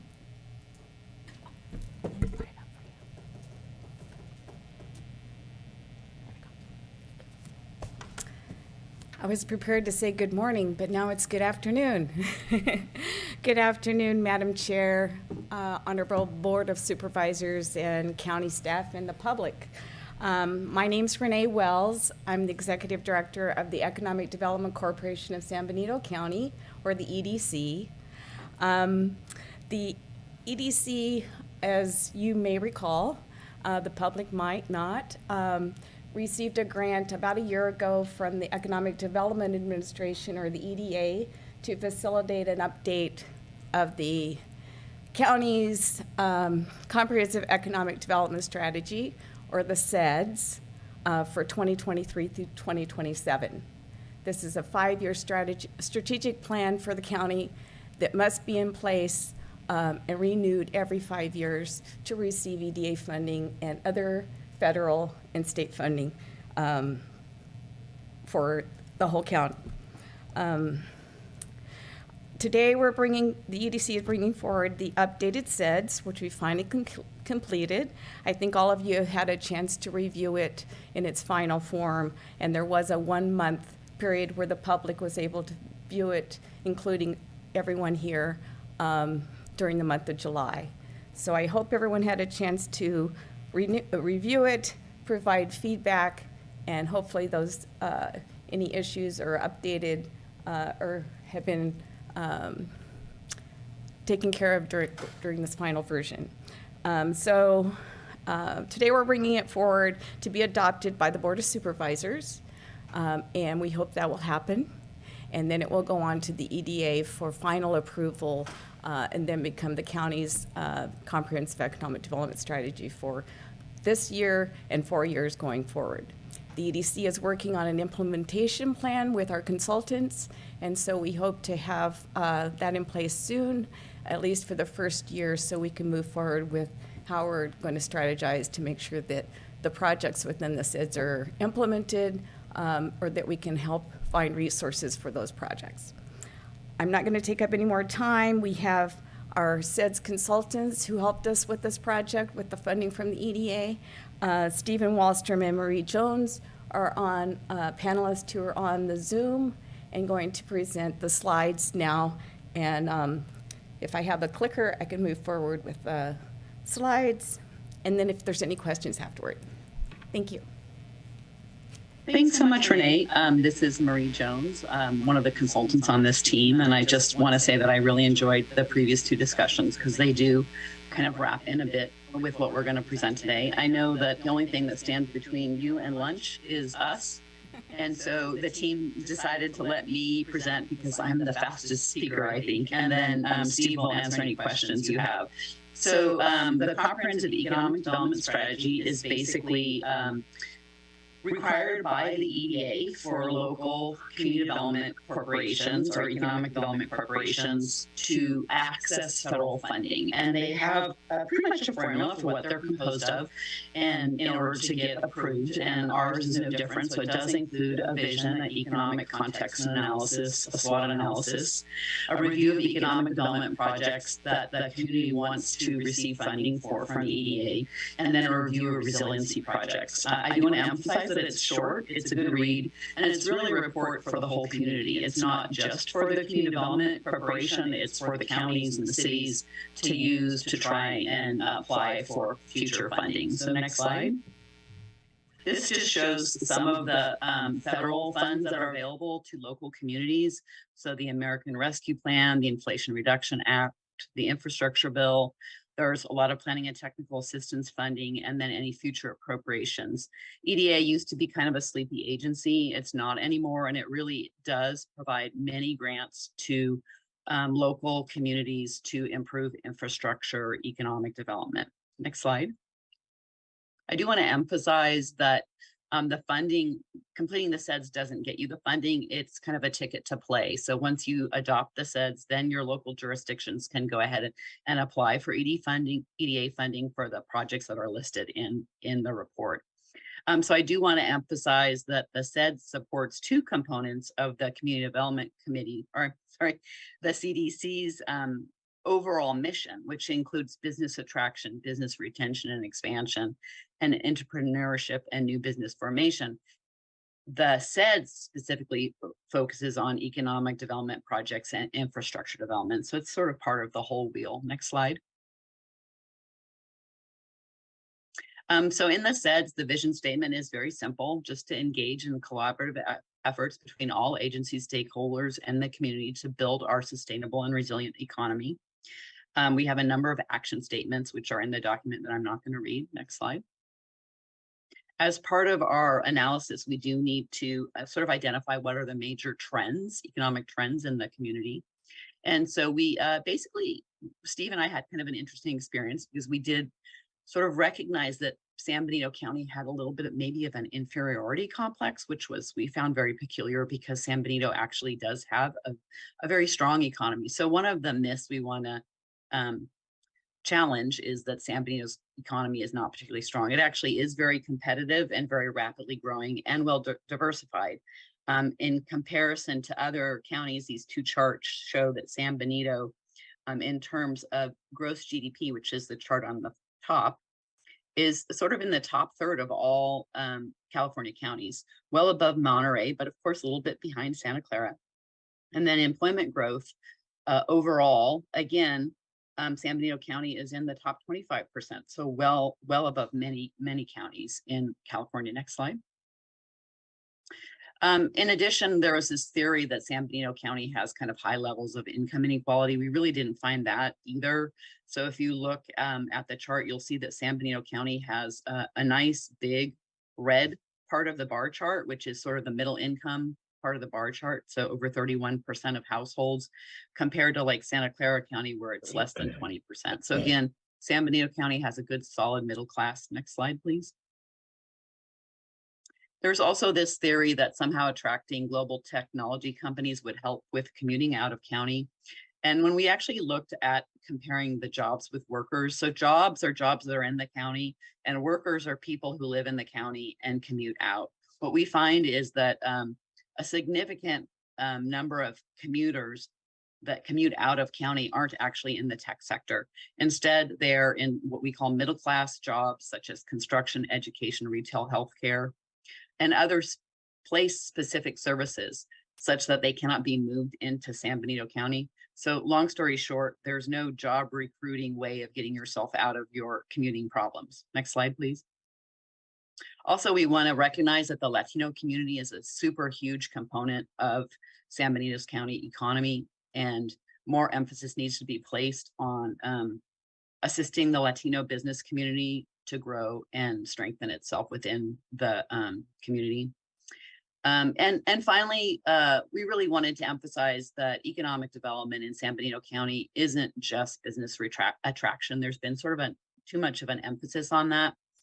And instead, we should be focusing on building existing businesses that are in our community and meeting critical infrastructure needs for the community as a whole. Next slide, please.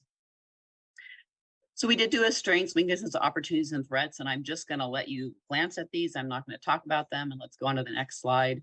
I'm sure many of these will not be big surprises to you. Next slide. And then moving on to the next slide. I want to talk about the economic development initiatives. So as part of the Comprehensive Economic Development Strategy, we are tasked with finding what are the big projects in your community that could benefit with federal and state funding. And so typically this federal or state funding either comes as a grant or a low cost loan. Low interest loans are typically for businesses and grants are typically for governmental institutions. And you can see that this list that we have here has a good mix of really supporting critical infrastructure for the community, such as the college campus, the youth empowerment hub, and of course the hospital facilities that we've talked about, and also electric power, two topics that you already talked about today. And then some are focused on business initiatives, that's 5, 6, and 7. And then also there are a number of countywide initiatives, such as tourism and outdoor recreation. Moving on to the next slide. Also, the two cities had their own initiatives that they wanted to have incorporated into the SED so that they could pursue funding for those, mostly around the airport and the downtown for Hollister, and then likewise for San Benito, really looking at water and wastewater, and then also a little bit more on transportation systems. Next slide, please. These were some other initiatives that were identified that are also included in the report, and these entities can also go after funding for these activities. Next slide, please. An important part of any SEDS is developing resiliency, and you had a lot of complaints this morning about flooding, which I listened to. And this slide and the follow identify a number of projects that are specifically geared at resiliency. And so again, for those people who are pursuing these projects, they can get funding from the EDA and other federal and state agencies as they've been incorporated into the SEDS. And last slide. And I actually think I did keep that under 10 minutes. In fact, I think it was 9. And with that, I'd like to stop and let you ask any questions.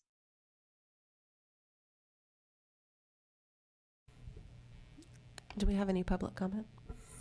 In chambers, please provide a speaker card. On Zoom, please press *9 or the raise your hand icon. I see no comments. Oh. Thank you. Any comment? Oh, sorry, we do have one.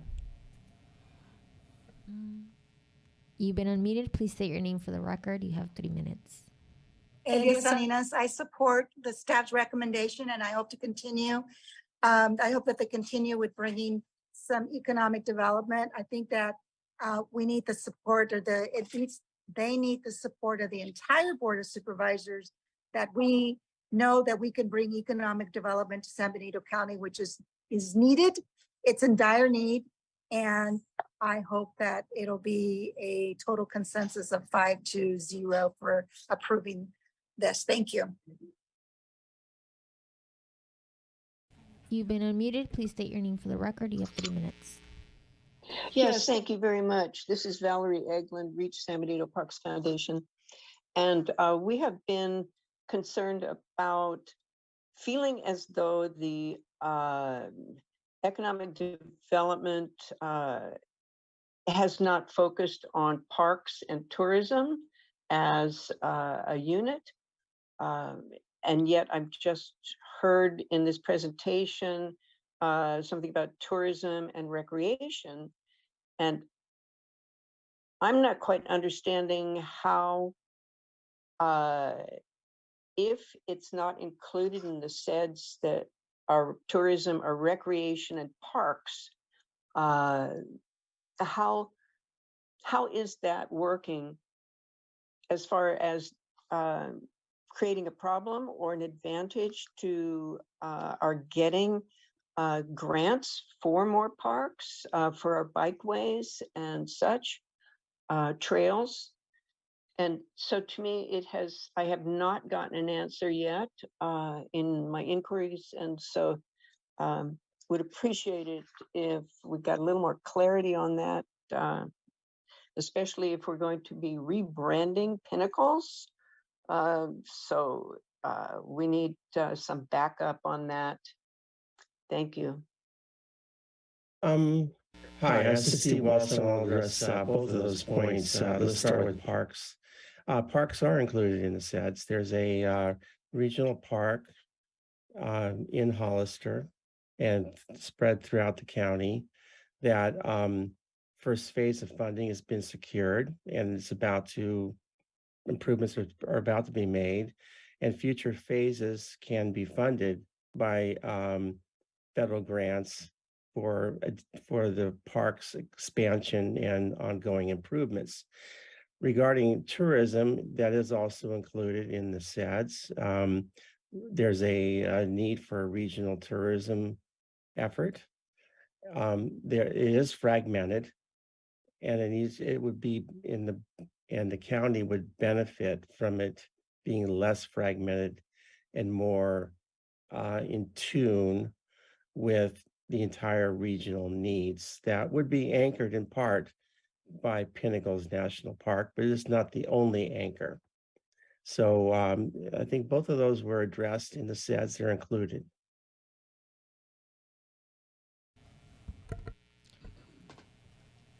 For the record, no further comments. Thank you. Any comments or questions from the board? Supervisor Zinger? Thanks. Yeah, a couple questions. So first of all, I was just wondering who was involved in the creation of the SEDS, like as far as stakeholders that advised it. Can you speak on that? Yeah, well, I can't give you the list, but it's in the report. It's in Appendix C, I think it is, and it lists something like 40 to 50 individuals that were interviewed. And in addition to that, we had, correct me if I'm wrong, Renee, I think 4 public meetings with the SEDS committee to go through different phases of it. So it had significant amount of process. And then also we sent out a survey. So for those that couldn't come, to stakeholders to get their input on initiatives. And that's what led to the creation of all the initiatives that are in SEDS. Okay, thank you. Yeah, thank you. And we talked about funding from the EDA as a result of this. Has the county, have we received funding from the EDA in the past? Do we know that? I don't believe so. I could be wrong about that, but I don't believe so. The last SEDS, the first SEDS that was done 5 years ago, didn't have any initiatives included to be funded. So now you do, and more importantly, now you can pursue funding from an agency that has a significant amount of money. Okay, got it. And I would just also add to that many communities, once they actually get a SEDS in place, can get $5 or $8 or $10 million a year, depending on what types of projects they have. So there really is quite a bit of funding out there. And I just want to add to that, the EDA requires the SEDS to be in place for every county in order for anyone in the county to obtain funding from the EDA. But it's also other resources, other federal funding and state funding look to see if you already have a SEDS as a tool, and you're more likely to get funding if you have that in place as well. Got it.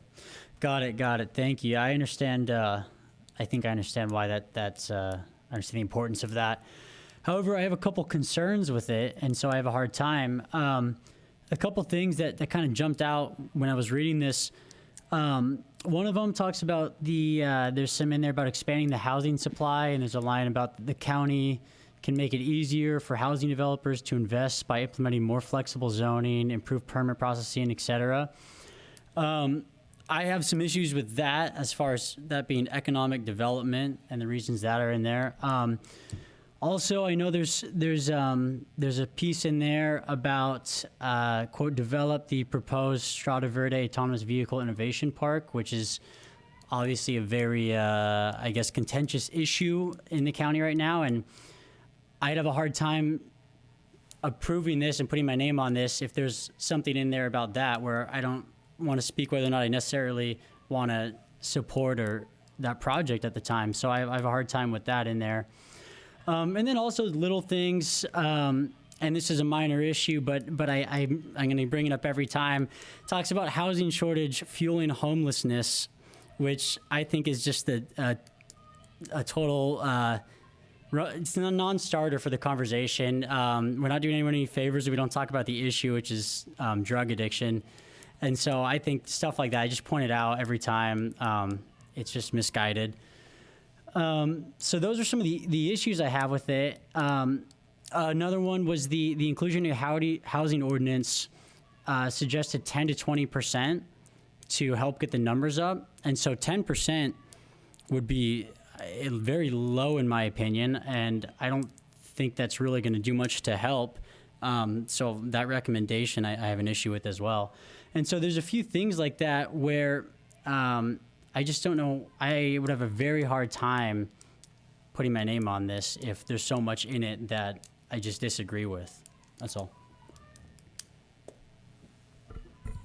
Supervisor Curl? So Renee, can I ask you a question real quick? In going through this, and I did attend some of your committee meetings, I didn't attend all of them, and it definitely was residents and developers in these meeting groups. I mean, there are pro people for their agendas, but what is the amendment process on something like this? I support SEDS because we need to have it so we can get the grant funding. I'm not supportive of everything that's in it, and I think there's some things that are lacking in it that could be expanded upon when we talk about tourism and parks. Parks, I did read the parks part, so I do see how that's tied in there. But what is the amendment process, and can you amend within the 5 years, or is it 5 years and you don't get to amend at all? You don't amend it. It's not that every year we're required to report to the EDA on how the process has gone and our implementation, and if there needs to be any adjustments. I don't know that in the past we've ever had to make any amendments. I would have to ask our EDA rep if that can be amended in any way. I think as long as there's an item, not everything in the SIDS has to be adopted. I mean, it doesn't have to be implemented. It's in there to be included for the 5-year plan in case you do need housing, worker housing, whatever it is. We don't go into detail about the parks, but it's in there. So if you're trying to find funding for parks and it's available, you're more likely to get the funding. You have to have the SIDS in place. It expired in 2022. So the EDA extended it until we could get the SIDS done into this year. So any funding that was approved by the EDA this year for the San Benito County, any organization, wouldn't have gone forward this year if we didn't have an extension from them to wait until we implemented this and got it adopted. Now the EDA grant expires October 31st. So we're running out of time to get this adopted. Can I just add something also, Renee, to your comments? And that is, I understand the concerns about some of the specific development projects that are listed in the report. The report is not advocacy for those projects at all, and cannot result in the approval of them. So before anybody could even apply for EDA funding, you actually have to have a approved shovel-ready project. So it would have to go through a boards of supervisors process first before anybody could even use this mechanism as a funding mechanism, which is why we identify those as long-term projects, just to be clear. And then I also want to emphasize that a number of the objectives that are under the goals section, those are kind of objectives for the people who came to the meetings and spoke out. You don't need to own those, I guess is what I'm saying, by adopting the sets. Yeah, I would like to add one thing too, which is a year from now you'll do an annual update, and in that annual update I would call it a mini report. It'd be very much abbreviated report. It would primarily focus on progress made or not made in the various initiatives that are in this sets. At that time, new projects can be added. And at that time, some of these projects may go away. They may be complete, for example. The college is in the sets. The college is under construction. We may want to remove that a year from now because it's on its way. So anyway, there is a chance to amend it, but this needs some time to go as it is. But that chance comes a year from now. Okay, thank you so much. I really appreciate that clarification. Just approving this does not mean that we're approving any of these sponsored items or however you want to refer to these requested items. This is just allowing the opportunity that funding could become available and we can amend it, not amend, but look at it again in a year and either add or remove from it. So that answers my questions. Thank you so much. Welcome. And the EDC is responsible to report that to the EDA each year, along with the supervisors and the city council to report out on that. Madam Chair, yeah. So I strongly disagree with this interpretation of whether, if there's something within it's a comprehensive economic development strategy of the county that we're potentially approving. Within that comprehensive, it's a strategy. There are initiatives that are overt endorsements of specific projects, of specific strategies going forward. So I have to strongly disagree. If you approve this SEDS document, you are supporting the contents within the document. So I'm actually very hopeful. I think Supervisor Curl, I thought you were going toward what is the process of amending as far as now we have this document, it's a draft. How do we work with it to make it amenable for not only us supervisors, but the community? And so I'm just hopeful that this is the start, that this is not the end. I do support the SEDS concept because we don't want to lose out on grant opportunities. I think that should be obvious.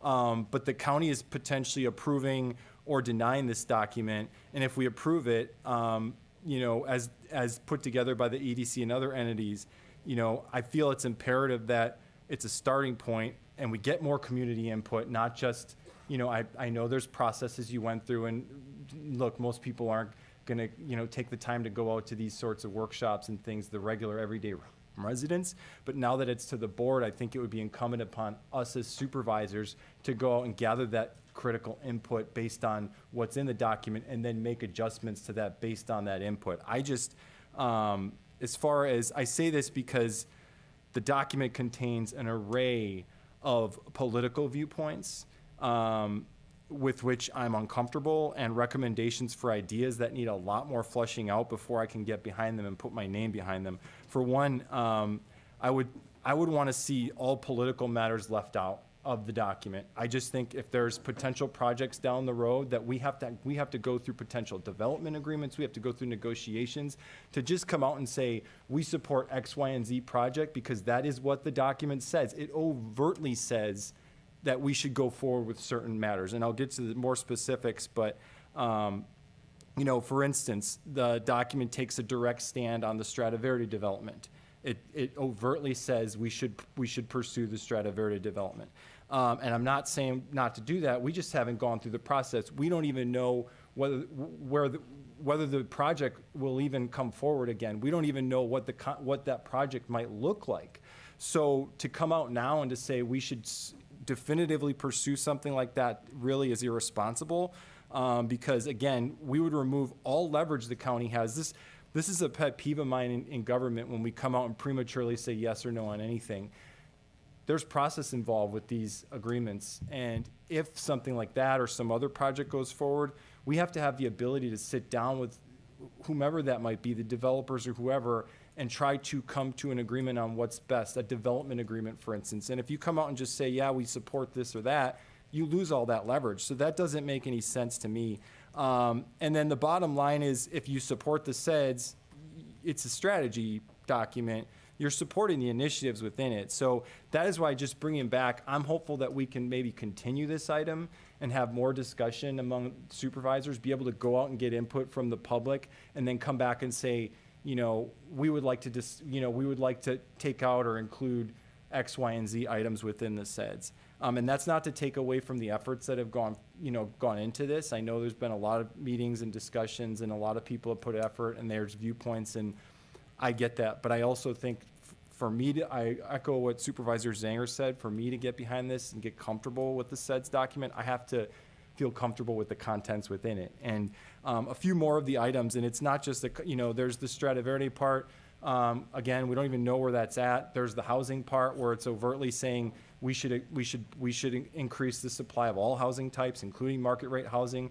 While I've spoken about this many times in the past, we have thousands of homes in the pipeline. There's no reason for us to focus on market rate housing right now, because we got plenty more houses coming and we got roads to fix. As far as there's that with the market rate units. There's this mention of an idea for a substation tax, building a substation, very likely through some sort of tax. I can't support something until I know what it potentially might entail. And I really don't know anything about that other than a paragraph that's included in here. So something like that as well, I just wouldn't be able to get behind. And then there was this mention of creating a financial mechanism for business startups. I don't know what that entails either. And I will say that, I don't necessarily think that a county that's cash poor, we got a lot of people in the room here that we have to support. I don't really see a county that's cash poor getting into the banking industry. So that right off the bat on that idea. So these are some of the specifics that I need to know more, and I need more time to really hopefully work with the board, hopefully work with the EDC on fleshing out this document. And I just want to make it clear again, I'm not against the SEDS concept or all the initiatives within it. I think there was a lot of good work that was put into it. There was initiatives from the cities that I fully support that I think are critical. San Juan Bautista in particular, I will say some of those are critical and that we can potentially get grant money for that. But I can't support a document that overtly endorses an array of ongoing projects or ideas that haven't been fleshed out yet. Thank you. Thank you. Supervisor Gonzalez, did you have anything? I actually appreciate the thoroughness of the document, so thank you. And I'm not interested in tearing it apart any. I appreciate all the work that's gone into it. I know it's something we've been waiting for a while to receive. So I thank you for all your hard work and effort.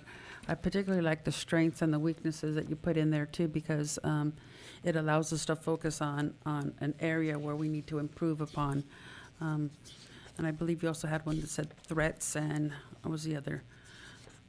Threats and opportunities. Again, I think you had an objective way of looking at this, and I appreciate that. I hear the concerns of both Supervisor Kazumiki and Zanger.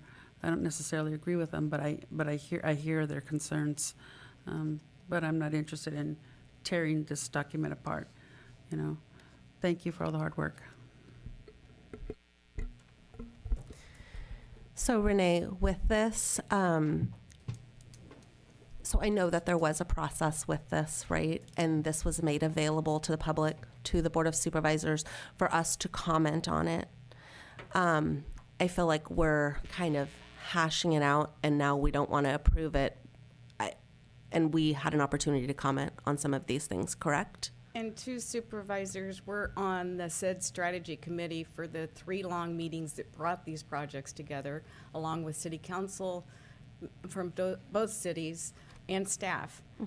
And so that was leading up to the 1 month where we had the draft, the 1 month that it went to public review, was distributed everywhere. We had 2 public forums. We got feedback, we received feedback, and our consultants worked with us to you know, revise things that needed to be revised, and also make additions or take things out. And so we felt like at this point that it was in a good place. And not everyone is going to agree with every project in there. We're not saying that you need to. We're not saying that they will all move forward. We're saying if you can get funding for any of these from the EDA or other resources, and it's in the SEDS, it's possible.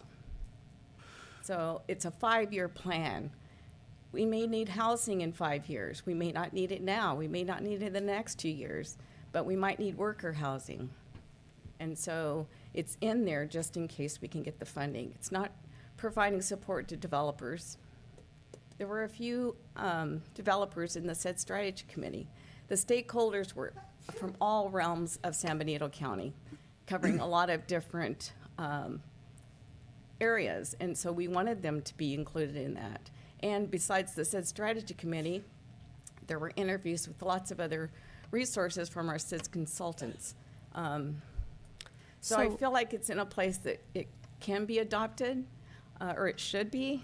So what is kind of the timeline on it? So you went through the whole process, then it's open for the comment period. We're here today. Does this have to be adopted by, you know, October 31st. By October 31st. And everything that's in it is non-binding, correct? From us, from the Board of Supervisors. We are not, if we approve this, we're not taking a position that we support a project, or there's going to be things in there that some people are going to support, some people aren't. But it's just having everything in this one document that would allow us to potentially get funding. Correct. Okay. Any other questions or I comments? have a follow-up Supervisor question. Curl? Oh, go right ahead. Just a follow-up one, just because maybe you can help me make sense of it. Just because there's a comment that there's no advocacy, that's not advocating, but I mean, this is like definitionally advocacy, right? It's like publicly recommending a policy or a project, right? So I wouldn't say it's recommending a policy or a project. It's essentially listing policies and projects. So it's identifying them. I think that's a better way to think about it. I mean, look, a lot of the stuff in here may be things that certain members of the Board of Supervisors can't get behind, and I hear that. I'd like to recommend that if you want to do amendments, that you just adopt it as it is, and then when the update comes in a year, you can take out the stuff that you don't want. If there's the majority of the board that are okay with it as is, I don't think there's any harm done for those board members that are not okay with it, because it's not a policy. You're not approving a policy.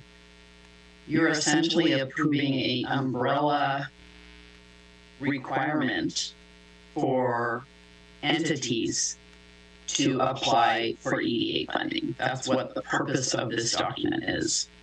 Yeah, understood. Maybe, I guess, we'll just agree to disagree, because I mean, to me, it's not just listing projects, it says develop the project, doesn't say, deliberate about the project, so I think we'll just leave that one alone then.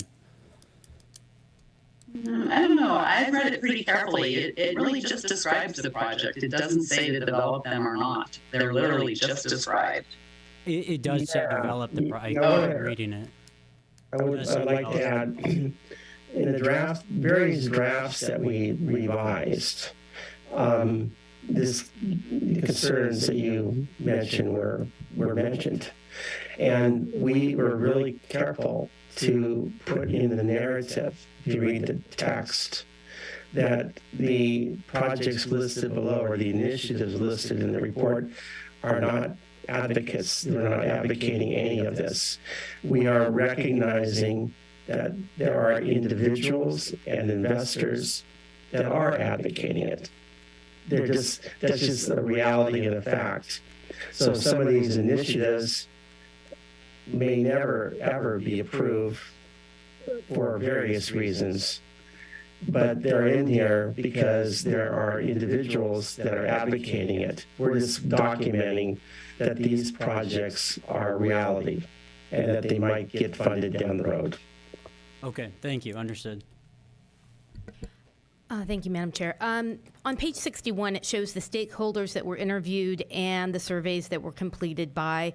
It lists all the individuals that participated. I was one of those individuals. I did not agree with many of the conversations that occurred, but I was just one of the individuals, and I sat through those meetings giving my 2 cents and my concerns, and it doesn't mean there's no way of taking all the politics out of a SEDS.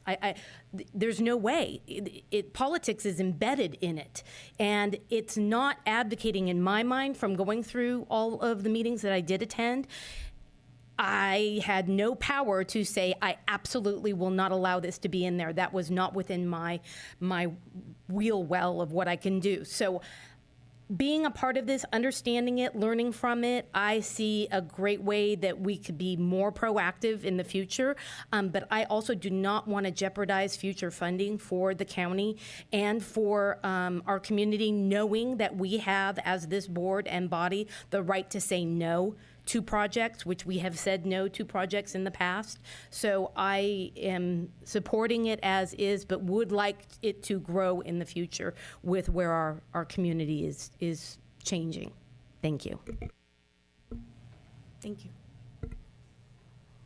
Yeah, I agree. I don't think we can't lose potential funding for this community. I mean, look at everybody that's in the audience, and that's just indicative of what we need here. And so, what is the will of the board? What would you guys like to do? Madam Chair, may I make a motion to approve per staff recommendation, and 1, to accept the presentation, the San Diego County Comprehensive Economic Development Strategies to the SEDS for the 2023-27, adopt the proposed resolution adopting the SEDS for the fiscal year, same period of time, authorize the submittal of the resolution of the SEDS to the U.S. Economic Development Administration, and then I don't know if provide staff with additional information is necessary, because I think you pretty much heard.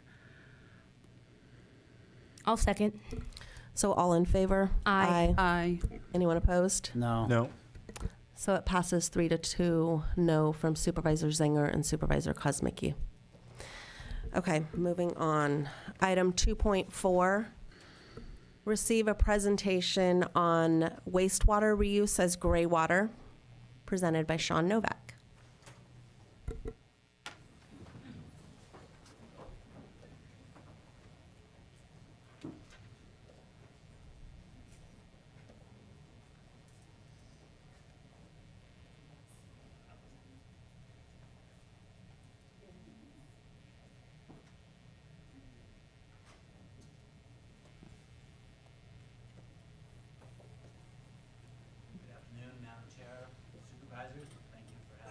Mike, I don't know if your mic is off.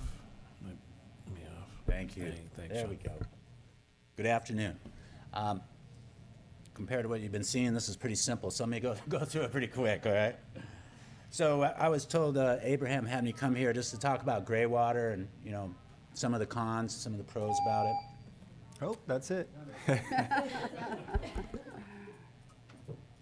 Okay, so first of all, gray water, there's two types of wastewater. There's, in the wastewater world, there's black water and gray water. Gray water can be reused.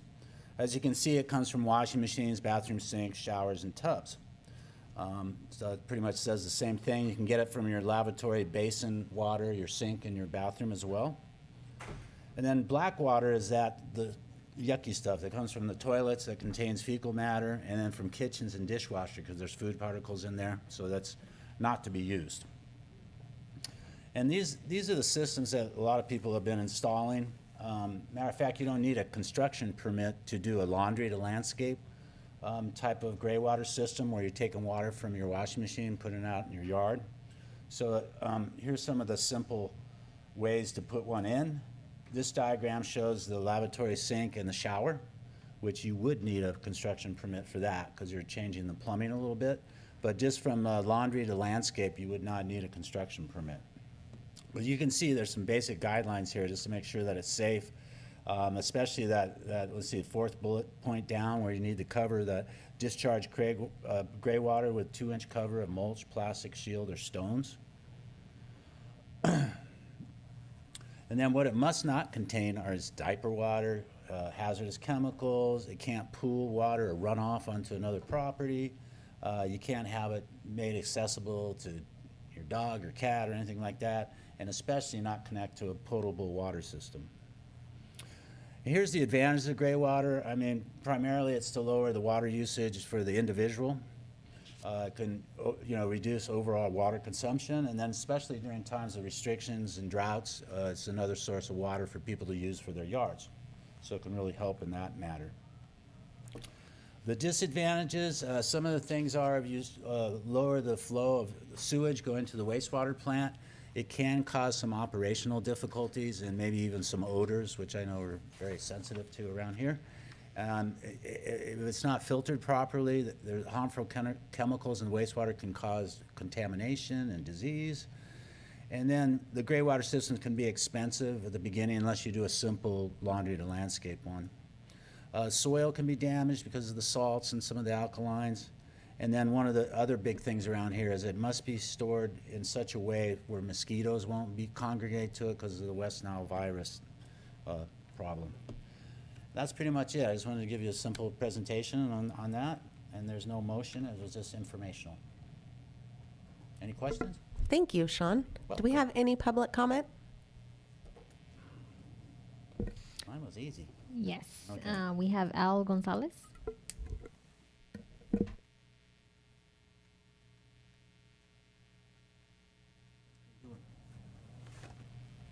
Yeah, good afternoon, Board of Supervisors. My name is Al Gonzalez, San Benito District 2 resident. So water conservation is more important than ever.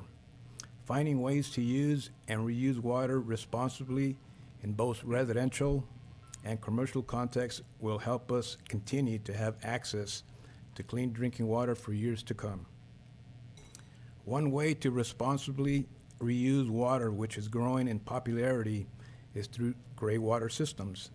Gray water systems take water that was already used once in a home or business and use it for a second time in the surrounding landscape as irrigation water.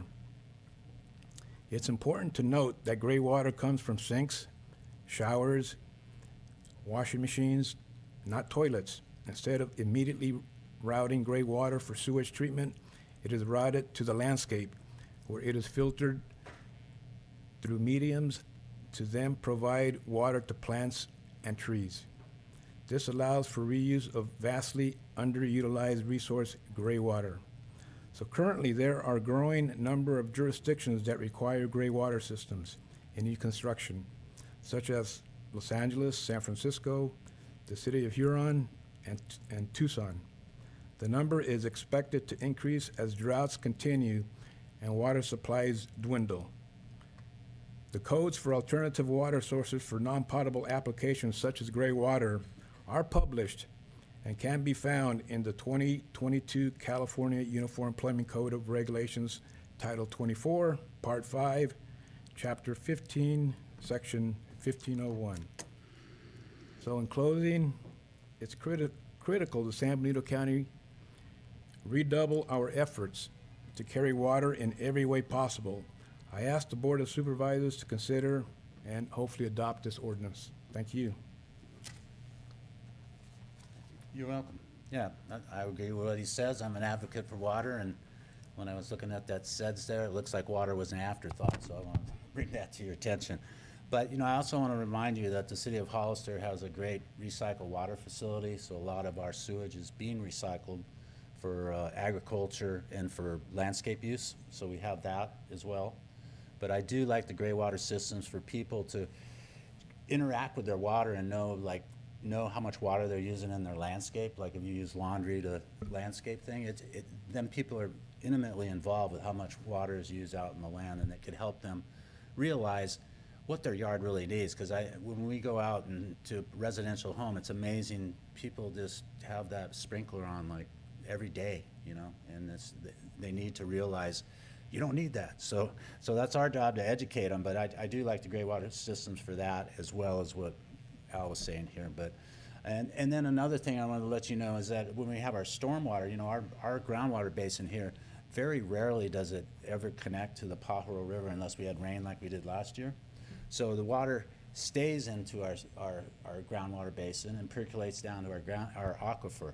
The bad thing about that, it doesn't flush out the mineral content, so those stay behind. So we always have a blessing and then a curse here in the county. So a lot of those things are good, but this gray water is just, we're never going to conserve our way out of water shortages, but it's just one more tool in our portfolio in dealing with water shortages and things like that.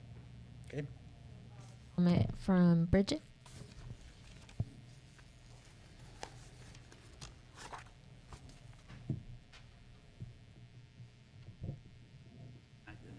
Thank you. Thank you for your presentation. I'm definitely all for water conservation. I've been thinking a lot about water since the drought. Last year, I was really shocking to read that the saltwater treatment plant was actually closed because the water from the San Luis Reservoir was turned off. So basically, Sunny Slope water only was supplied by the San Justo Reservoir and the groundwater wells. So, so we need to preserve water, and that makes me, you know, living in Santana Ranch, I'm always shocked when I see these amount of concrete that's being poured. You know, when we would allow developments not to be built with so much concrete for our cars, you know, if we would make better rules and regulations that we supply them, we force them to use more porous surfaces. Sometimes when it rains in the winter, the road looks like a river because the water just runs off. This goes straight into the rivers and cause actually flooding. It's part of the stormwater runoff too. So yeah, I think for future developments, maybe you need to think about how you preserve the water runoff from developments. Like I said, the drought last year was really, really shocking to not have that water from San Luis Reservoir. Thank you.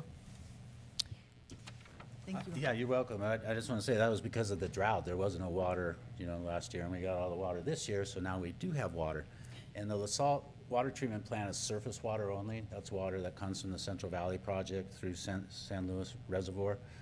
So because we had less surface water, we didn't need to have two plants operating, and that's why the new plant at West Hills is much bigger and could accommodate that less water. And so they put the salt in the mothballs, and so we got a good water supply like this year. So that was the reason why. Okay, any other questions? Or On Zoom, if you have a comment, please press *9 or the raise your hand icon.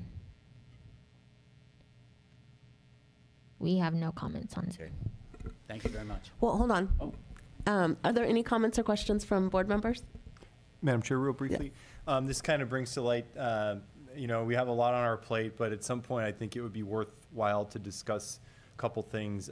Water conservation ordinance of some kind. I don't feel like we get into these droughts and these crisis situations, and then we respond as opposed to being proactive when it comes to water conservation. So I would certainly be open to having a discussion about water conservation and addressing some of the issues, like Bridget mentioned about, watering in inappropriate areas. We can all do a better job of being responsible when it comes to that.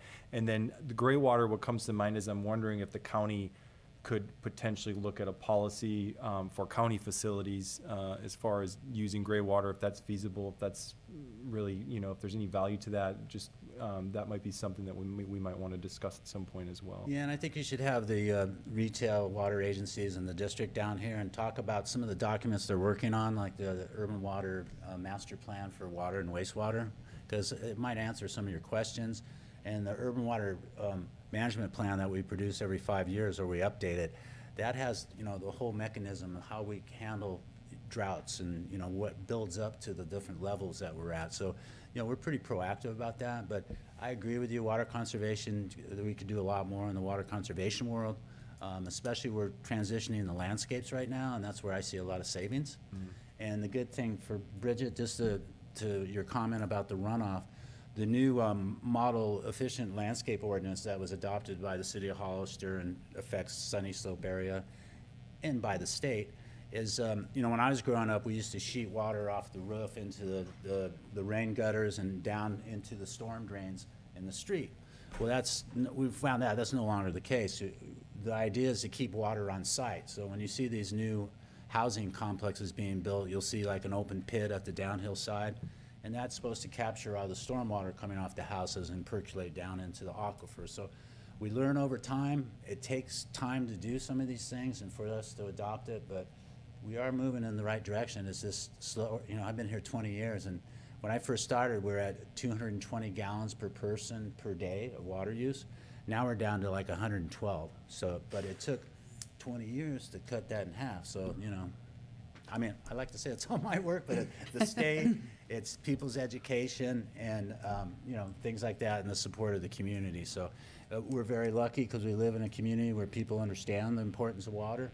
And, but I think we can meet these challenges. But there's a lot of thought being put behind it, but I really think you need to talk to some of the other agencies so you can be informed of what's going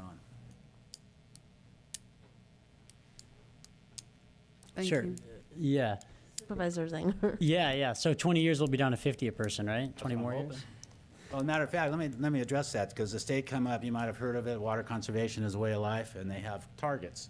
It's a conglomerate of the surface area, but they've already pinpointed 50 gallons per person per day indoor water use.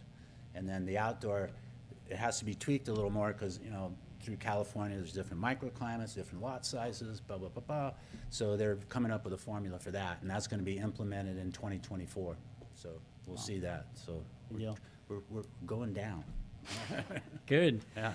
Well, thank you for the presentation. And I've seen the master plan. It's very cool. You guys everyone should check it out. Maybe we at some point go through it here in the future when we have less to do. But yeah, because I saw in the SEDS there that they were saying, you need to do some expansion and stuff like that. That's being addressed in some of those plans. So, right. Yeah. Right. So. Okay. Thank you. Just real quick, thank you so much for the presentation. Yeah. There's still, we want to just keep talking. I would propose a future conversation about any ordinance or policy that we have about retaining any runoff water on projects have to be retained on that project. I do not believe that's the case right now, that we are retaining all our water on our projects. There's development agreements that happen, but that's a conversation I'd like to have maybe next year sometime, because I know we have a huge agenda for the next 2 months. And then governance, we have our governance committee, so maybe this is a conversation we could start at the governance committee about gray water and how that fits with the plan, because that includes San Benito Water District, Sunny Slope, and many other, I believe. Yeah, City of Hollister. So we could start a conversation there and then bring it back to the board to tell you what we've learned. Just my thoughts. Thank you. And just another thought in that water conservation is a way of life. they're gonna ban non-functional lawns. Like when you go out to the airport, not in the industrial thing, the big old stretch of lawn. Been looking at that for years, like, get it out of there. So there's a lot of properties out there that have huge lawns that will have to come out. So we're trying to get some grant money to make it more of an incentive for people, so that thing too, okay? I'll let you know, I let my lawn die. It completely died. I had a huge lawn at 1 acre, and we just let it go, and it's all natural now, and we Okay, have well, we turf do- in the front. I'll So we're tell trying, I'm working on it Since I got myself. to stand here, I'm gonna push our turf removal program, because we do offer that. It's $2 a square foot up to 1,000 square feet, so $2,000 maximum. We have to come out, take pictures and measure before you start taking out that grass. Even if it's dead, if we can identify it as grass, we'll work with you. If you can provide a picture of it when it was green. And then, and then we have several landscape plans. If you're having a hard time figuring out what to do, we have those available to you, and along with, you know, some other ideas and stuff. So anyway, that's a great way. If you're thinking of transitioning, now's a good time to do it. Thank you, everybody. Any more?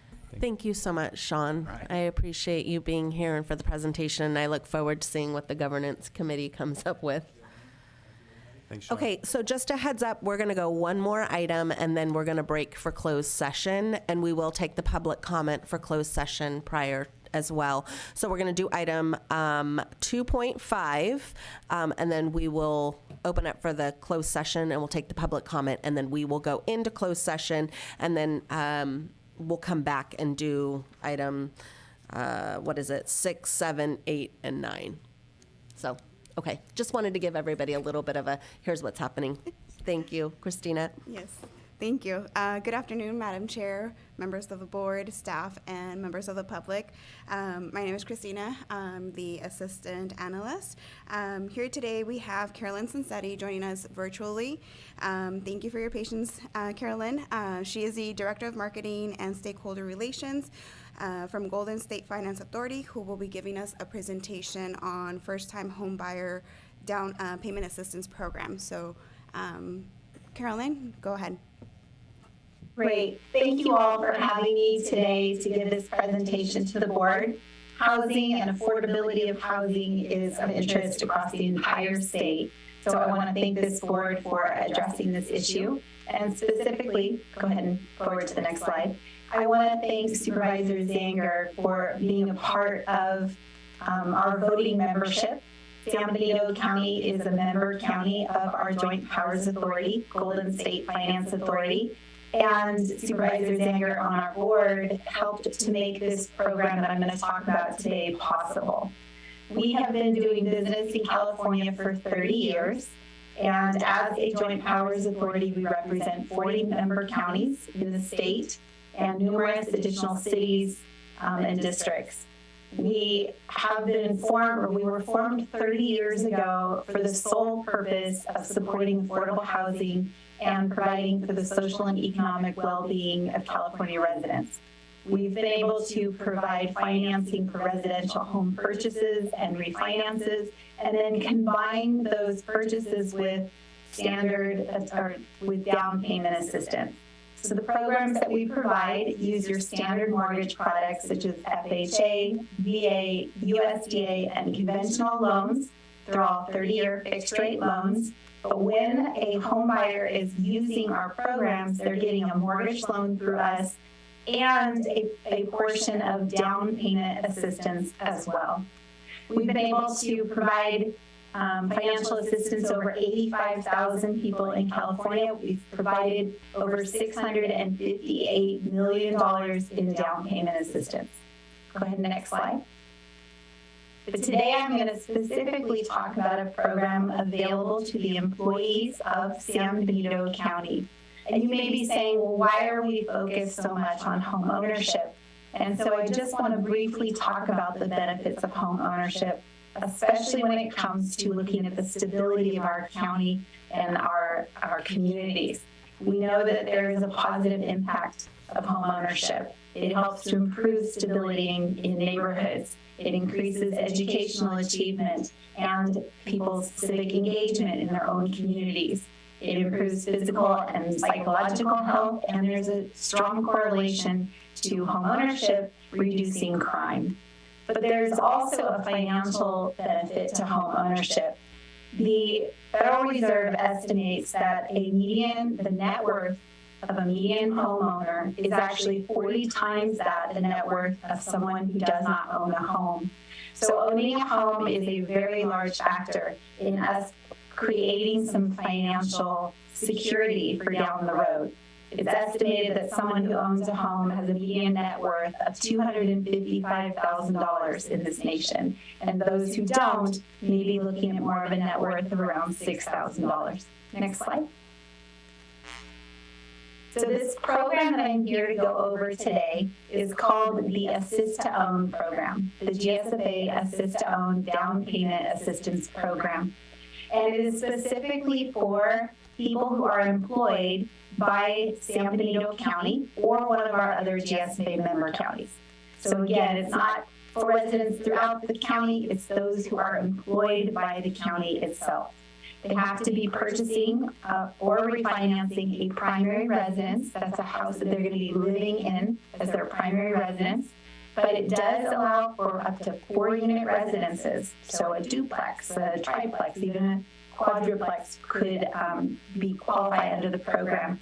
Townhomes, condos, and manufactured homes as well. And some of the advantages are that you don't have to be a first-time home buyer to qualify for the program, to get the down payment assistance. And the qualifying guidelines are pretty flexible. You don't have to have perfect credit, for example. We are able to qualify people with FICO scores as low as 640. And debt-to-income ratios are allowed up to 50%, which is quite generous. There are income limits when someone is utilizing conventional financing, but again, that also is very flexible.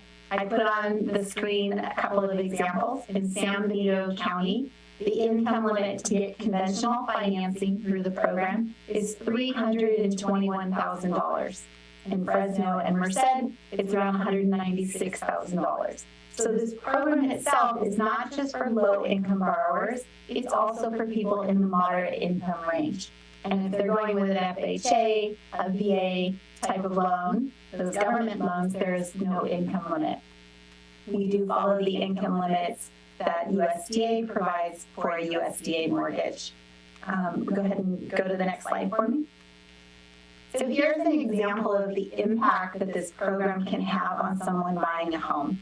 In this example, I wanted to utilize the highest loan amount that we can provide through the program, the highest mortgage loan amount. If someone's not coming in with any of their own funds, they're using all of the money that the program provides them for their down payment and possibly to help them cover their closing costs as well.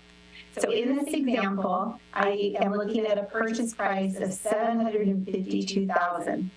And again, we don't have a purchase price limit, we just have a loan limit.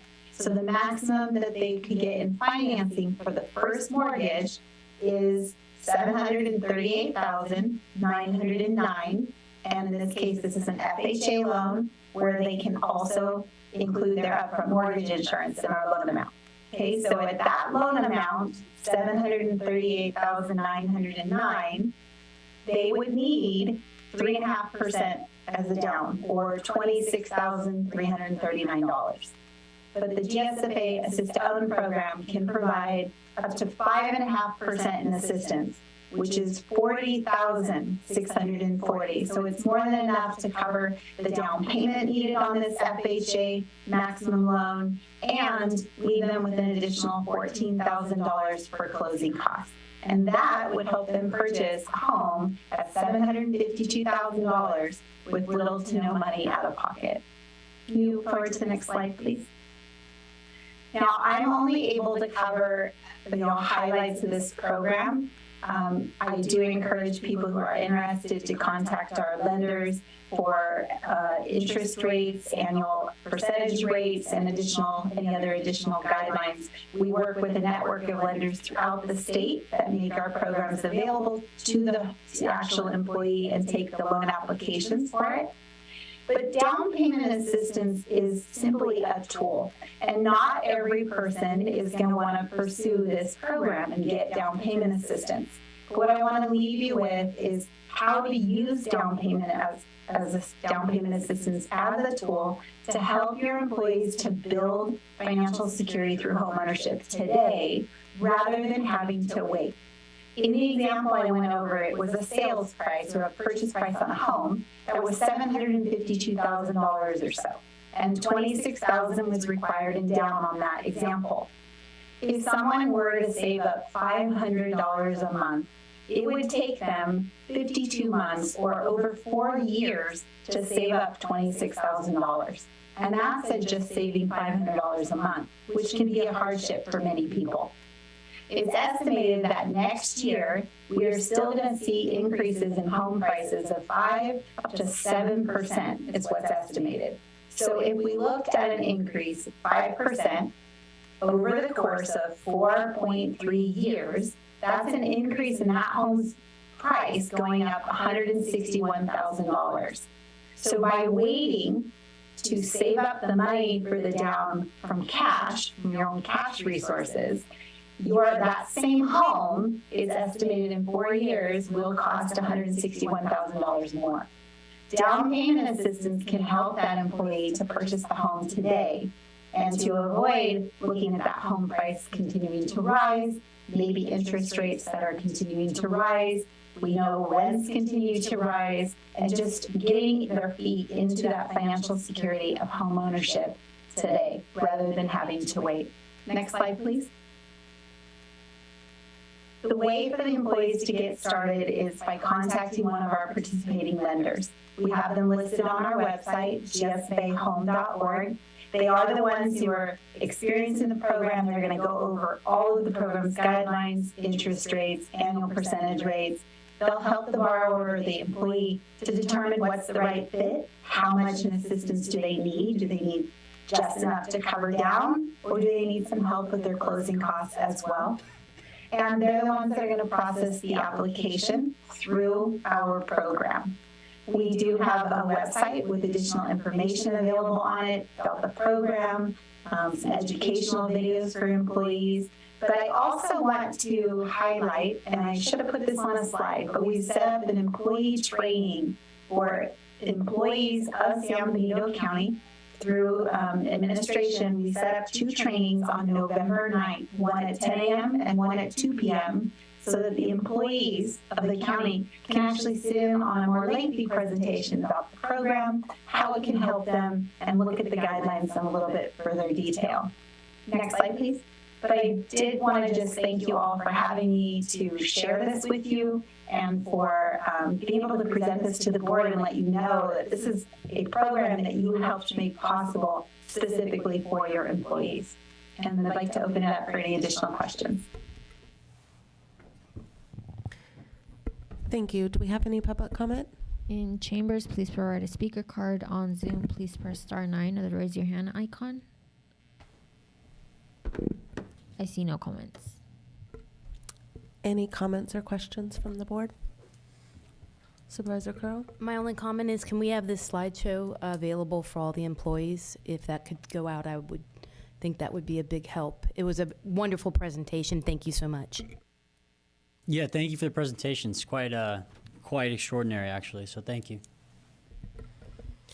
Yeah, thank you for the presentation. I'm really happy that, when we went to the RCRC Economic Development meeting that was prior to the conference is kind of where we learned about this, and we came back and said, oh my gosh, how can we make this happen for our county and our employees? And so thank you to admin for kind of really making this happen and seeing it through. And I hope that Monterey County does this for their employees, and they've actually had multiple of their county employees get this down payment assistance and become homeowners. And so I think it's really exciting. So I hope that we have employees here that take advantage of this program, and we continue to grow it. So I look forward to hearing about how the employee training goes on November 9th. And I agree with Supervisor Curro, anything we can do kind of promoting this program and getting our employees to attend will be helpful. Great, thank you. Okay, thank you. All right, so let's go ahead. We're going to break then from regular agenda and go into closed session. At this time, if we have any public comment for closed session. In chambers, please put our speaker card. On Zoom, please press *9 or the raise your hand icon. In chambers, we have Maribel Jaime.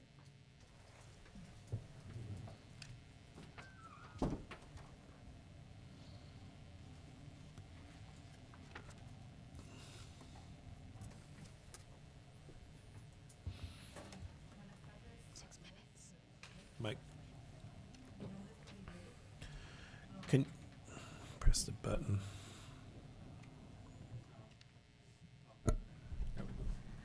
Buenas tardes a todos, supervisores. Mi nombre es Maribel Jaime. Estamos aquí exigiendo beneficios de atención médica adecuada a un salario digno para los trabajadores de IHCs Condado San Benito.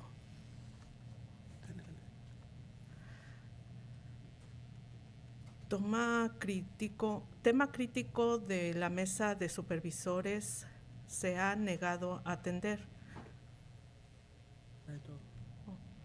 San Benito es el único condado de la costa central que se niega a brindar atención médica a los proveedores de atención doméstica. Como resultado, los trabajadores de atención a largo plazo de San Benito están dejando sus trabajos para transferirse a otros condados, donde la atención médica está disponible. Yo soy una de las personas que trabajó durante toda la pandemia hasta que se contagió. Contagié a mi hijo, que es incapacitado, y a mi esposo. Y sin seguro médico, pues, gracias a ustedes. So I will translate really quickly. My name is Maribel Jaime. We are demanding adequate healthcare benefits and a living wage for San Benito IHSS providers. Critical issue which the Board of Supervisors has refused to address. San Benito is the only county in the Central Coast that refuses to give healthcare to home care providers. As a result, San Benito long-term care workers are leaving their jobs to relocate to different counties where healthcare is available. As an IHSS provider who provided services during the pandemic, I provided services until I got COVID myself, and unfortunately gave COVID to both my husband and my son, all while not having access to healthcare. Next, we have Belen Martinez.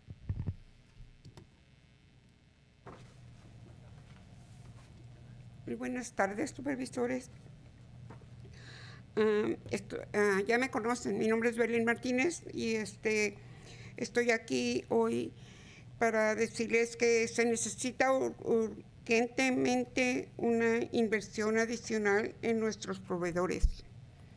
Aquí en el Condado de San Benito, para ayudar a detener la salida de trabajadores que están yendo a otros condados.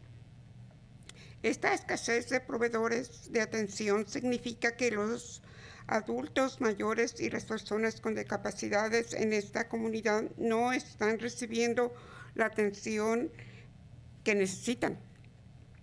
De hecho, el año pasado, más de 34,000 horas de atención autorizadas no se utilizaron en el condado, lo que significa que hubo 34,000 horas de atención que los miembros de nuestra comunidad necesitaron pero no pudieron recibir.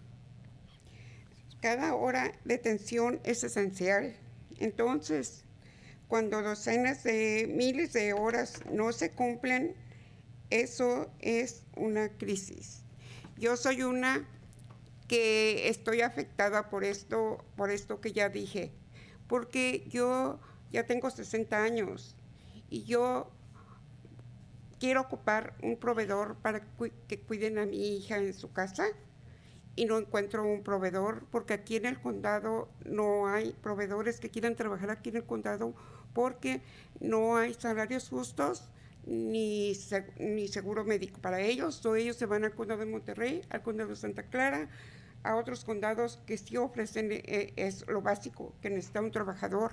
Así es que a mí me están dando el mensaje, como yo ya no puedo cuidar a mi hija, ya tengo 70 años, me están dando el mensaje que voy a tener que poner a mi hija en una casa de convalecencia donde allí el Estado va a tener que pagar más dinero por mi hija, porque mi hija necesita 24 horas de cuidado. Gracias. I will do my best. Additional investment. My name is Belen Martinez. Additional investment in our caregivers here in San Benito County is urgently needed to help stem the exodus of workers that is exacerbating a provider shortage. The shortage of care provider means older adults and people with disabilities in this community aren't getting the care they need. In fact, last year, more than 34,000 authorized care hours were unused in the county. This means that there were 34,000 hours worth of care that our community members needed, but they were unable to receive. Every hour of care is essential, so when tens of thousands of hours go unmet, that is a crisis. You already know who I am. My name is Belen Martinez. I am affected. I have 60 years of age. I need a provider that is going to come and take care of my daughter, but I'm unable to find one because there is no provider that is willing to work in San Benito County to provide the care that my daughter needs. She needs 24-hour care, and a lot of these workers are going to Monterey County, they're going to Santa Clara County.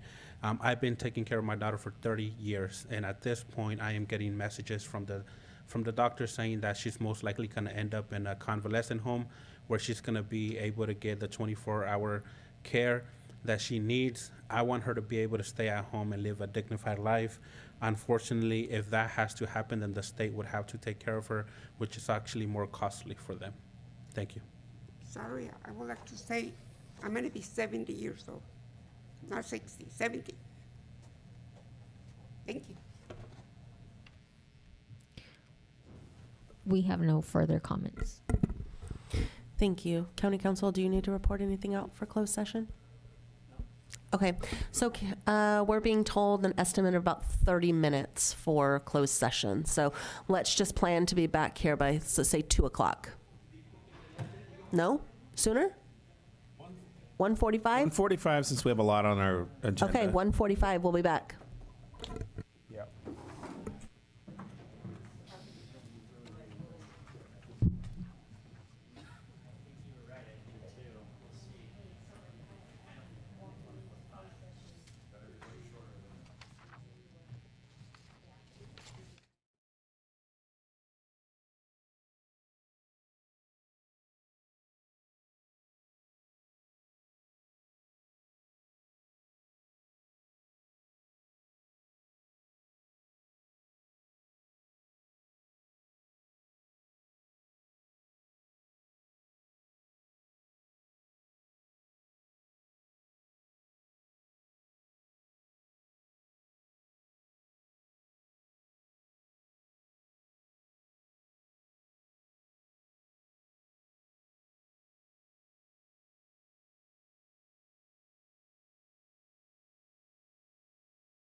would say direction given.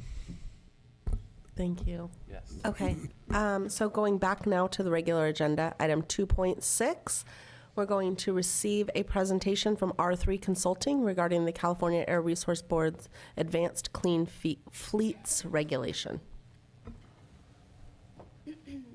Good afternoon, Board of Supervisors. Joining me today is Rose Radford with R3 Consulting, our solid waste consultants for the Integrated Waste Management Regional Agency.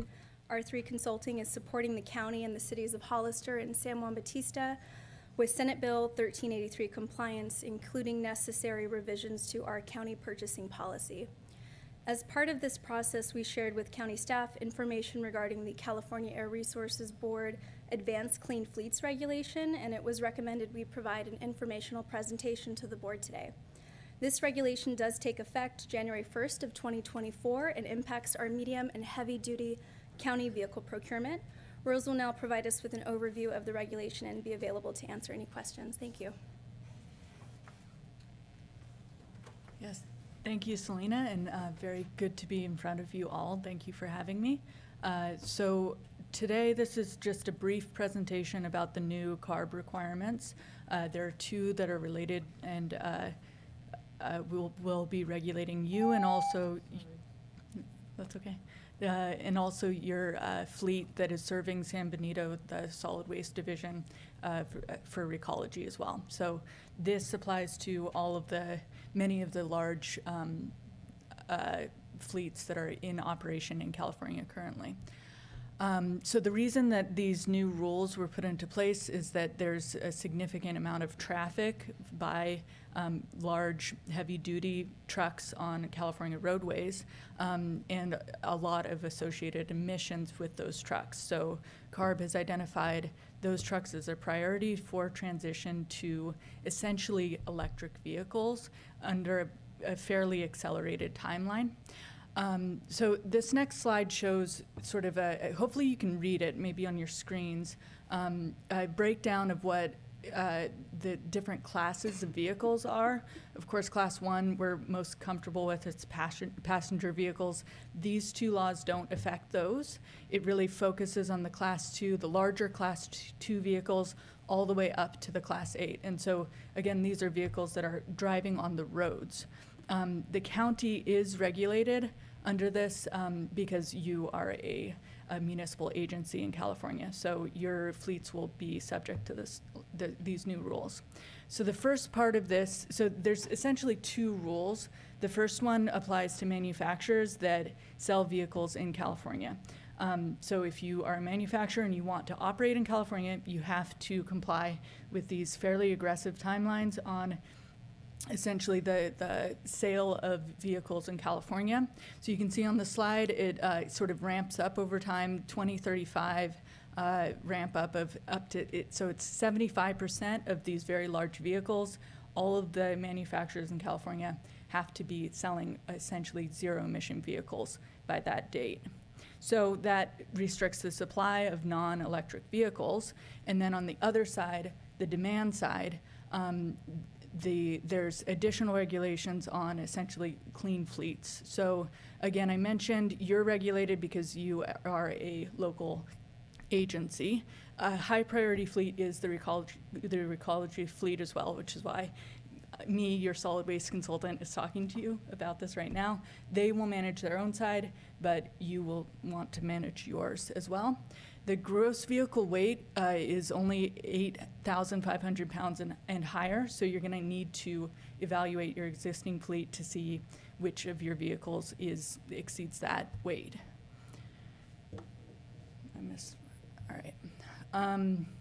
So as Selena mentioned, the rule begins at the beginning of next year, and that rolls in immediately some reporting requirements to the state.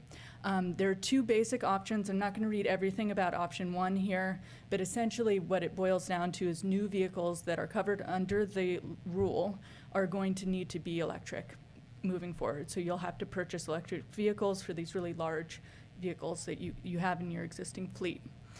There's a possibility that you might qualify for some exemptions, like the rural exemption, that has yet to be evaluated. Option 2, which despite the slide is not recommended probably for you, is essentially a schedule for replacing your existing fleet. So the vehicles that you have that are covered under the rule currently might need to be retired early if you chose this option. But this may be probably what Recology will choose is option 2, because it doesn't force them to purchase all new vehicles starting like in a few years, basically all electric moving forward. So I think it's worth mentioning at the current state of the analysis so far. So county admin has provided a list. That list does need to be updated, the list of the vehicles updated, and also additional information like the gross vehicle weight added to that list. A lead department needs to be identified at the county, and that the responsibilities would probably be around, as I mentioned, reporting, and also probably identifying whether some of these exemptions do apply to you. So with that, I will take any questions. Thank you for the presentation. Do we have any public comment? On Zoom, please press *9 or the raise your hand icon. In chambers, please provide a speaker card. I see no comments. Okay, any comments or questions from the board? Supervisor Kosmicki? Yeah, just thank you for the presentation. It's an important matter, and I do think, again, this is something we have to get closer to the radar than it is as far as how we're going to plan for the future with vehicles. So thank you. Supervisor Curl? Thank you so much for the presentation. The only concerns I have, you can't solve, which is, charging stations and power supply. Those are going to be 2 major issues in our community, and we can't ignore it. So we're going to have to start having a bigger conversation about how that's going to work, because that's a very aggressive timeline to see that. So, but thank you so much for the presentation. I appreciate the information. So anytime we go purchase a new vehicle now, it's going to have to be electric, right? Am I understanding that correctly? And I'm saying we as the county. Yeah, so you can purchase hybrid vehicles for a certain period of time, and that counts as partially zero-emission vehicles. But remember, we're talking about the very large trucks. Well, that's kind of where I'm getting is so what happens with our existing very large vehicles? I'm thinking kind of our roads department, public works, what happens with some of that equipment that we spent hundreds of thousands of dollars on? How long can we use it? Or by, 2035, we no longer can use those pieces of equipment? Or how does that work? So it depends on which of the 2 options you choose. And so if you choose option 1, it's only the new vehicles that you purchase. So you can continue using your existing vehicles for their useful life. Okay, but if you chose option 2, then you couldn't do that. Then you would need to, over a period of many years, up to 2042, potentially begin to cycle through and then eventually replace all of the qualifying vehicles that are in your entire fleet. Okay, so with option 1, we would just need to purchase the zero-emission vehicles moving forward, but we can use our existing until their life is over. Correct, yeah. Okay, all right, perfect. Thank you. Thank you for the presentation. Any other comments or questions? No? Thank you so much. Thanks so much. Okay, moving on now to item 2.7, accept a presentation regarding the status of projects related to storm impacts and cleanup, and approve a regional letter from Senator Ana Caballero, the County of San Benito, Monterey, Madera, Merced, and Fresno requesting a 1-year extension of Executive Order N-10-23.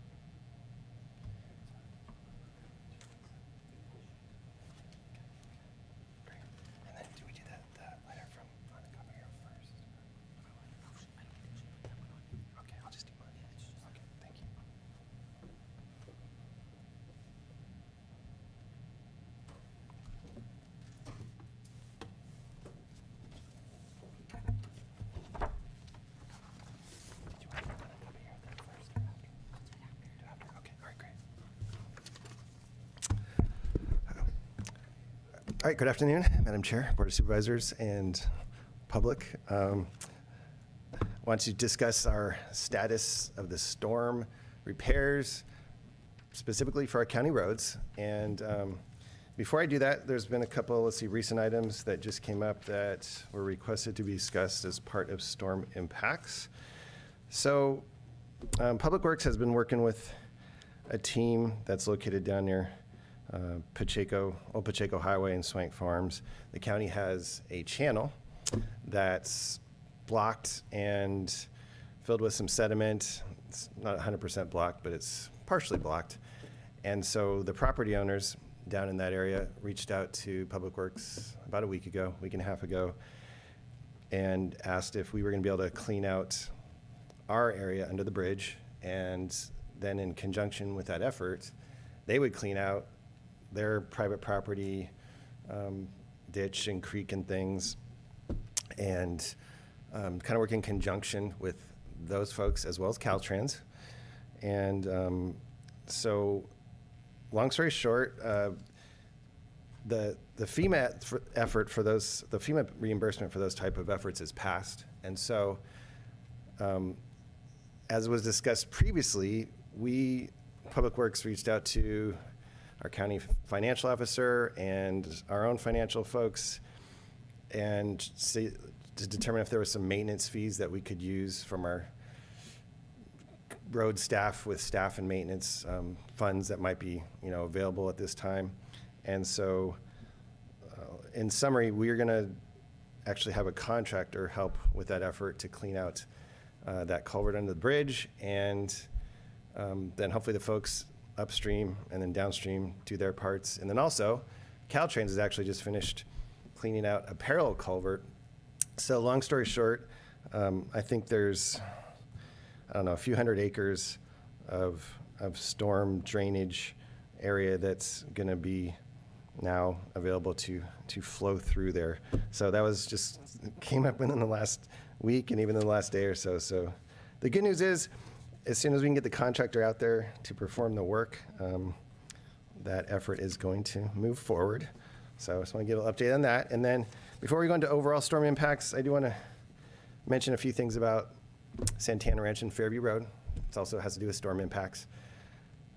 Met with the same contractor last week, or perhaps a week before, and the County Board of Supervisors did approve funds to actually replace hopefully most of the culverts. Actually, I'll rephrase that. We're going to be putting in parallel culverts to the ones that exist on Mansfield and Fairview, and then the 3 driveways downstream of that. So what we're going to do is we have about $450,000 total. We're going to be cleaning out the ditch downstream from Mansfield and then towards the creek, Santa Ana Creek.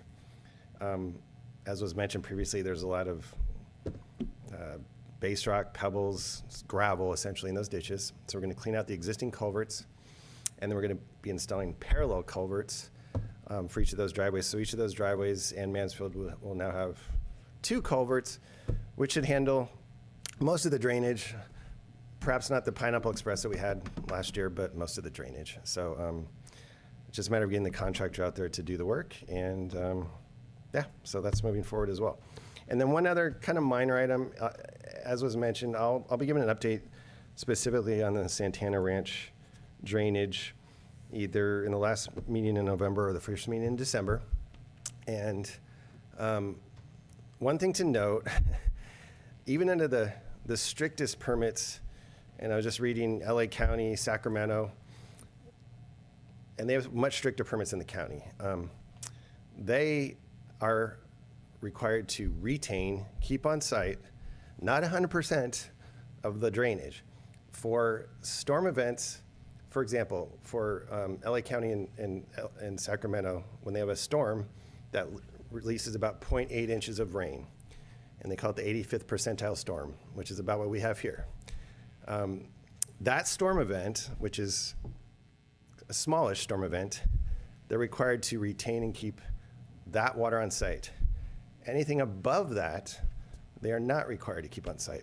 I'll give more details about Santana Ranch as we move forward, but people and phone calls keep coming in about retaining all of our water on site, which is really tough when you have clay and things don't percolate. But for small storm events, it's a true statement.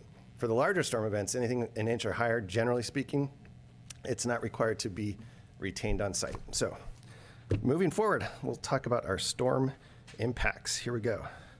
So we're going to talk about completed projects. And just for those folks listening, from December, Christmas time of last year to mid-March, we had 3 100-year storm events kind of back to back to back.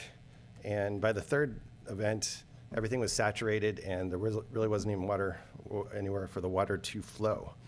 And so all those 3 storm events ended up causing a bit of damage for the county to the tune of between $4 and $8 million, depending how everything shakes out.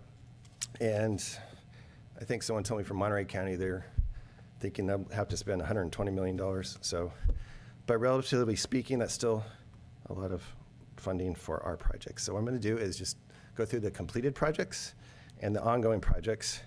And some of the ongoing projects we're waiting to receive a little bit more confirmation from FEMA that we're going to get funding, because we've already spent over $2 million just on the projects that I'm going to discuss.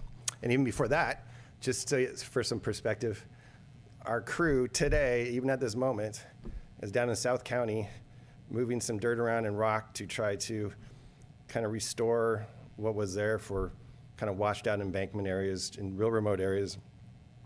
So the point being, even to this day, we're kind of catching up with storm impacts while our potholes are increasing around the county. So here we go. Completed projects, constructed repair projects. I'll just walk you through what we've been working on the past 7 or 8 months.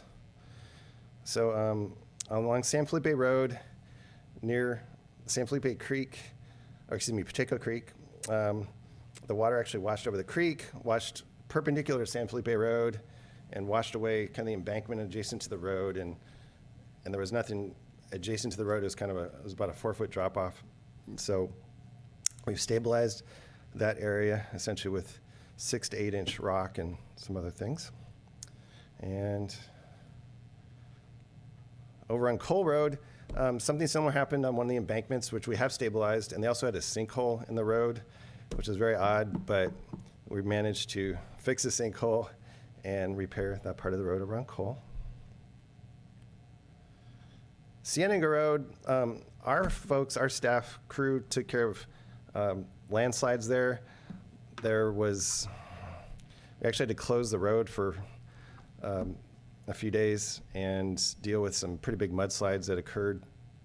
I met with a geotech out there, and he actually just recommended that we just remove the material and hopefully, we don't get 3 large storm events in the future, and there won't be big landslides. To put, for example, retaining walls there, we're just going to be a few $1 million just for Cienega. So he actually recommended, based on the type of soil, just remove that material that was there, clean out the road, and move on. So our road's got that one fixed. Lime Kiln Road. So Supervisor Kerr and I actually visited this site about a month ago. So the whole road, a creek, essentially washed out the whole road for almost a whole mile of the road. And so there was no road. And so we worked with a local contractor to have that road rebuilt, reconstructed. San Juan Highway, there's a kind of pretty big creek that runs parallel to San Juan Highway as you're heading out of San Juan Bautista, and that started to erode away, so we repaired that and cleaned out some culverts along that corridor. Salinas Road, we actually we had a couple things going on. We had a smaller embankment failure, and we repaired that with some larger gabion riprap, like 8 to 10 inch rock, and there's a bigger slide out on Salinas Road that we're close to getting funding on. It could cost, I don't know, $500,000, and so we're waiting for some assurance on reimbursement. Right now, there's just a K-rail that blocks off where the embankment is, and the road's safe to drive, but the shoulder and about 60 feet of embankment has washed away in that area. San Juan Canyon Road, we have also a couple areas. We had an embankment failure that we fixed with the help of Granite Construction. We actually had to cut into the existing embankment and shift over the road a bit. And then we had a large culvert essentially plug and start washing away and ripping the road with it perpendicular to the road. So we've been able to repair that. In the Alameda, we had an interesting situation. So a creek that runs parallel to the Alameda actually skipped over its bank because a private culvert plugged, and the creek itself started to wash into the Alameda, and so it kind of looked like a river for a while. And so we got that cleaned up, and we repaired the embankment and unplugged the culvert. So that's been repaired. Down in South County, we had 3 culvert repairs that were required. We had to take out the old culvert, replace it with new culvert because the old culvert, 2 of them just got buried completely and bent, and they're metal. And so they were completely just useless. And so we removed those. Another one started ripping away the road. And so we had a contractor out there fix those 3 culvert locations and roadway repairs.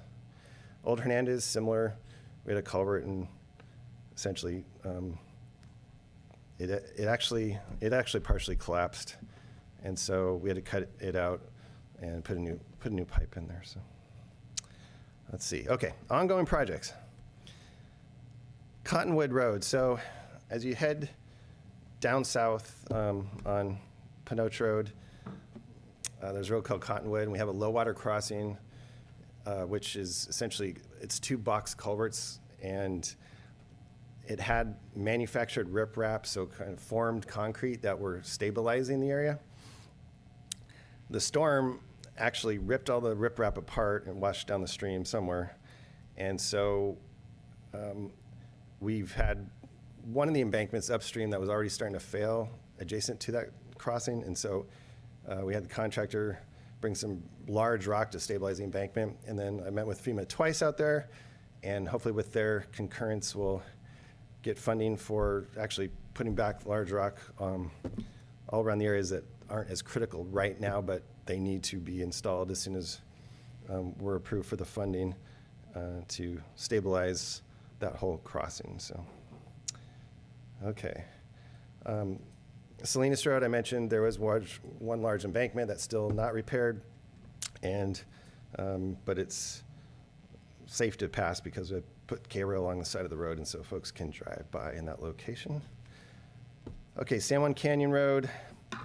There was another private creek that had washed onto the road, and we were able to push the creek back to the road. And in that same location, roughly, there was another creek crossing that we had to stabilize, and we're gonna have to, once we have the funding, we'll put in a brand new culvert and a new crossing there, and that'll work well because we also have some funding in the next year to just reconstruct that road, which we'll talk about a little bit later on one of the next items today. Let's see. Aromitas Road, it was a small kind of embankment failure. It was 60, 80 feet, and that was repaired. We had half the road wash away. We put rock there, but we're hoping to receive some reimbursement or some assurance of reimbursement to rebuild that road. It's a small road. It's not used by a lot of folks. It's between Anzar Road and kind of Carpinteria, that area. But we do want to restore it, and so so far we've stabilized it, but we haven't rebuilt the road there. And so New Adria Road, our big washout area, you've seen the pictures, it's still washed out.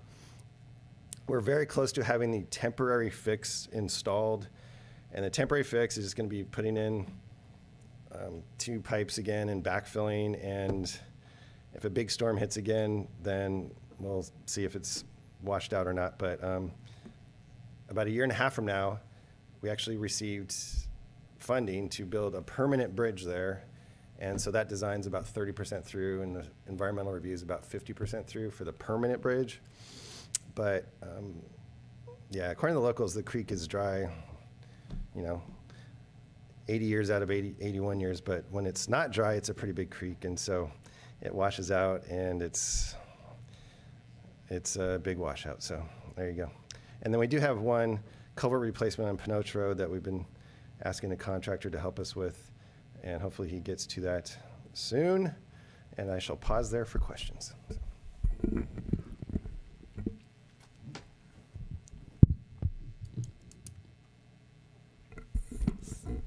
we have any public comment?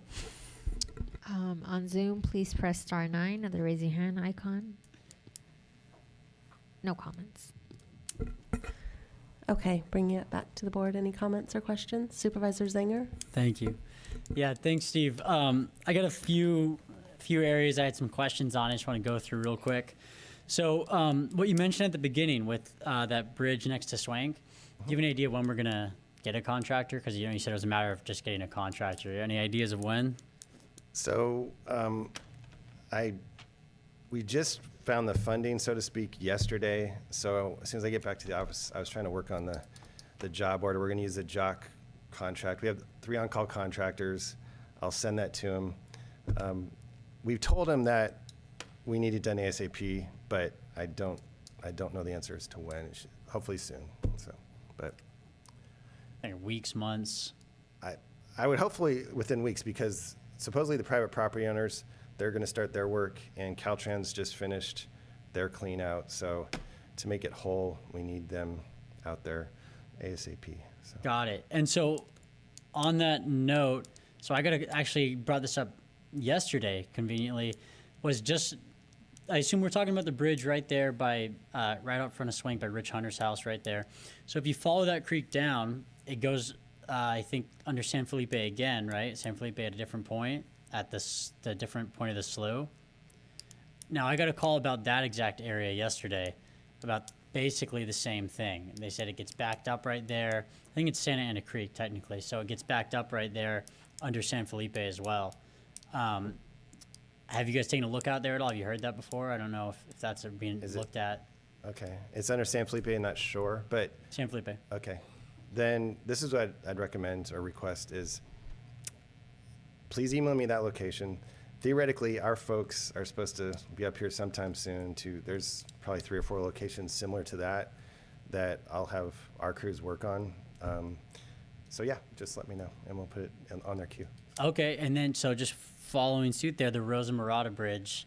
That's also, yeah, I think he reached out to you, right? The gentleman that called. Yeah, but that's number 2 of 4 on our list. So I guess we probably have 5.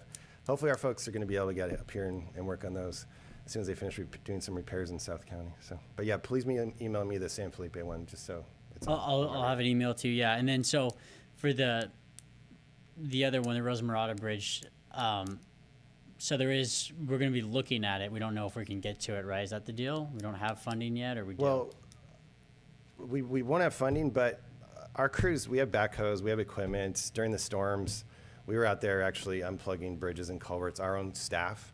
So as soon as I can get them back up here, there's probably 3 or 4, actually 4 or 5 now crossings that are similar. They're not quite as large as the one on Swank, but they're similar where our folks can actually use our backhoes and we can do it with our own forces. Hopefully weeks again, I guess, right?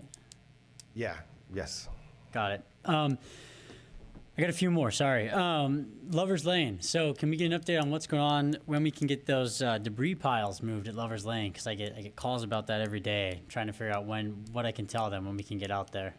Yeah, so the good news is on Monday, I guess it was yesterday, we had approval from all the permitting agencies, and they are working with us to help that effort. In addition to that, they gave us the permits to fill out to work beyond November 1st as well. So it looks like, unless we have a lot of big rains, we'll be able to continue with that effort at Lover's Lane. So to answer your question, Sean and I have been talking, our county council, to get a contract together to send to the contractors with all the FEMA language. And so hopefully that can happen. The contract will be sent within a few days. We're also working out the funding, how funds get transferred, because just so folks know, the county gave a loan to the water district for $1.6 million. And now the water district is figuring out how they're going to be able to pay folks from that loan, so to speak. So we're very Right. close. Within a few days, hopefully we can start with some contractors for the debris removal. And that's step one. And then step two is the levee repairs. One of the larger levee repairs are the largest levee failure has been repaired about 50%, but we don't want to complete it until we remove at least one of the big debris piles that's right adjacent to that probably caused it. So once we remove the debris piles, and I think I saw a time frame of that about 3 to 4 weeks, then we'd finish the repair of that levee. So that debris pile is 3 or 4 weeks out?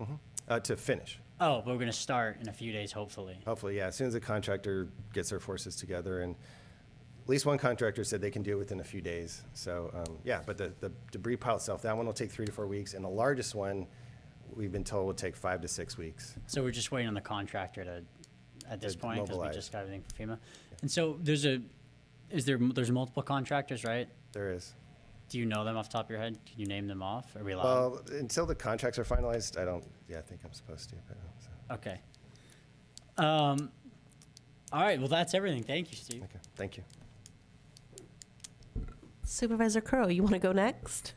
Steve, I've been trying to not hound you as much as I have been hounding you, especially after doing the road tour with Jason. I just want the public to understand these embankment stabilization issues that are out there are real life safety issues, because you can't necessarily see that the road is actually washed out underneath, but the pavement's still there. And so these stabilizations from the storms are a huge priority, and it has taken over the road repair priority and the pothole priorities, because this could literally collapse. And I just want to make sure that when we're talking about embankment stabilization, why did this all of a sudden become such a big deal is because of the storms, of course, but that it is a life safety issue, and we've had to put life safety in advance. So I did learn something from the road tour. I also learned the difference between a scab on a road and a pothole. There is a big difference, and Jason doesn't worry too much about scabs. Scab's just the top layer. Top layer. But there's still pavement underneath, and Yep. the pothole is just failure. All the way down to the dirt. Yeah. So I'm learning terminology. All right. I didn't know scabs were a thing on the road. But all of the road repairs, because where I'm getting the majority of calls are road repairs, and they're not talking about all this work that you guys are doing outside of roads. So I just want the public to understand this is life safety information that is taken priority, and that's why there's been a delay on these road repairs. But I do agree, if there's something that we can do as a body to support your folks, because we do have a labor issue, a staffing issue, and technically we need 4 crews of 5, so we're talking, a lot more people than we have right now. So if bringing contractors in to fill in some of these voids, I know there's pluses and minuses with that. I've heard about all of the minuses. Jason's very vocal about where things have gone wrong. So I just hope that we can kind of attack this from both ends, not just constantly harping to you that we need to get this stuff fixed, but what are we doing about our staffing issues? CAO Espinosa, would you like to chime in? Sure, yes. I know HR has been working diligently through the process. Probably 3 weeks ago, a month ago, I think. Worked with Steve and Jason on changing the process that we've normally been used to in HR. And I do know that now what we're doing is we're allowing folks that are specialized inside that work or addressing that work. So, i.e., Jason, he's very familiar with what he does. So what we're doing is we're having these resident experts evaluate all the applications under that GIAS. So then they can look and see, hey, look at, we can probably take these individuals instead of just the top 10 that we have been receiving. And we have a software package that does the evaluations 1 through 10. We submit it, and then what's been happening is that some of the actual individuals that have applied may have found another job, And so we're still, we're fighting a lot of different forces with what we're dealing with the hiring process in the nation right now, and within California as well, just getting people to apply. And then also, too, our policies have kind of made it even a little bit more difficult. So HR has been great in looking at this from an emergency perspective and addressing the roads. Fixing the roads are important. So we've had quite a few conversations. We've had multiple department head meetings about it and making some policy changes. So this is the one change that we can enact without having to go and forklift the actual job spec and without having to go through like a whole meet and confer process, which could take 6 months, maybe longer. So I think this is the best fix. I know that now Jason's been working on that. I know there's been interviews. I believe there were some interviews just recently. We're trying to pick that pace up and get some more buy-ins. Hopefully that answers your question. It does, and I just want to thank you and your team. When you put these on maps, you don't understand the magnitude of these projects until you go out there and actually see them. I mean, the Cottonwood road stabilization and rerouting of the creek was a huge undertaking. I mean, by our staff, yeah. That your team did this, and I mean, this is where it completely washed out Cottonwood, and the creek relocated, and they had to bring the creek back to where it needed to be. The amount of work they had to do in just that one area is immense, and that was our full road crew trying to get that done. It was, and like for that activity, we're trying to track that as a storm impact so that we're at least submitting it to FEMA to hopefully get reimbursed. So fingers crossed. And then one addendum to what CAO just mentioned is after Jason and his team vet some of the applicants, then we're feeding it back to HR to make sure they meet HR's minimum qualification standards. So it's still a two-step process. We just kind of reverse engineered it a little bit. So. Yeah, so then that way, instead of it being maybe the 30th or 40th individual on the list, they could maybe be bumped up to number 1 and 2, where the resident expert within the department can look and say, yeah, this one is probably a better fit because of all the criteria within the application, which HR doesn't go through and read some of the elements within the job spec itself, which maybe is more pertinent to the department. So we're just kind of redoing it, doing it similar. They're still signing off on it. But it does allow the departments more flexibility and being able to really dissect who might be a better fit. Well, I really appreciate staff, trying to work through this problem, because we know it's a problem, and whatever we can do policy-wise to help support what needs to happen, I'm totally on board. And I'm sorry. And I just wanted to say thank you again. And Madam Chair, if I may, just ultimately what we have to do is really scrutinize the specs and may have to reevaluate those specs. And if that's the case, we'll be bringing those specs back to your board most likely to revamp them to allow more flexibility through the hiring process. And you're referring to job specs? Job specs. Just making sure. Correct. Yeah, I'm sorry. Is there any opportunity for like internships from, say, I don't know, the high school, that kids want to work during the summer, fill in some of these potholes? No, it's not a possibility? Go. They have to be 18. Okay. Is that a state law, or is that? Yeah, Henny, can you go up to the dais, please? Sorry. I just know when we were after I came back from the roads tour, my husband said, oh yeah, I interned during the summer and I worked on the roads. And I thought, oh, I wonder, are we still doing that? Is that a possibility? And then would some of these people, maybe be interested in, gosh, I actually really enjoyed that. I like working outside, and here's what the pay and the benefits. And for somebody young, they might be interested in that. So just kind of trying to foster that. Sure. So for insurance-wise, 18 or older is what we're looking at. So that's probably the reason why we kind of refrain on looking at high school students on that. That's one of the hangups with that part. We, like I said, CAO Espinoza said, we are kind of reversing the order. We're looking at the most qualified before we get down to the minimum qualified, so then they get the first bite of the interview process and everything. And so that's what we're trying to do first, is see if this works. It puts a little bit of more work on Jason, because he's got to look at them first. but he's able to look at with an expertise eye of saying, you know, these people have the practical or the, you know, the extensive experience in, you know, chip seal, whatever it is, and he can grab those candidates and we can go ahead and then certify a list that way. So it's kind of like Ray said, it's a reverse order.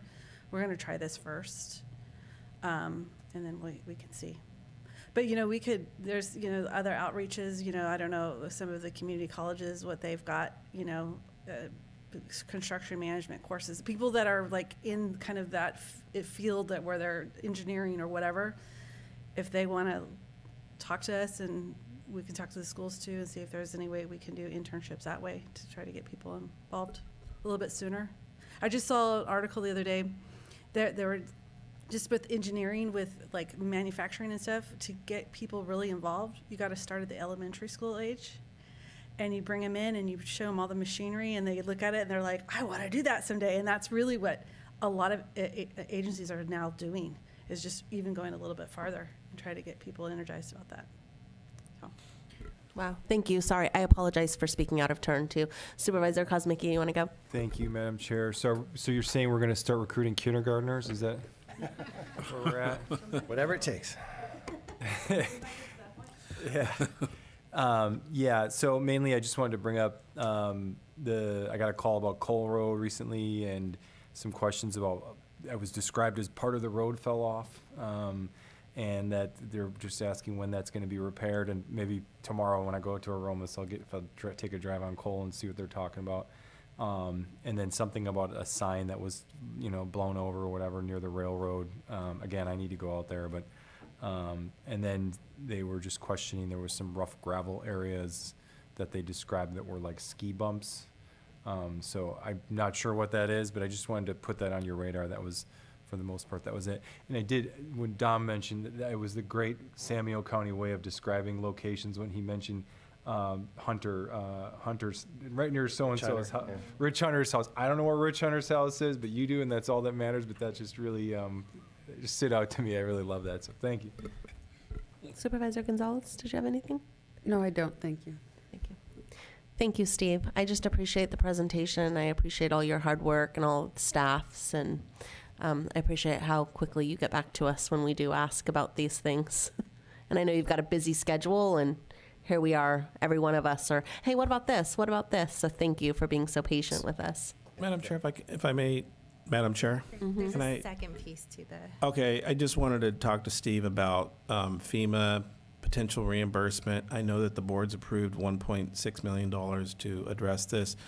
I wanted to get your insight with regards to that. I know you've been talking with FEMA. I know that they've looked at it, and just wanted to share their thoughts through you, if you don't mind.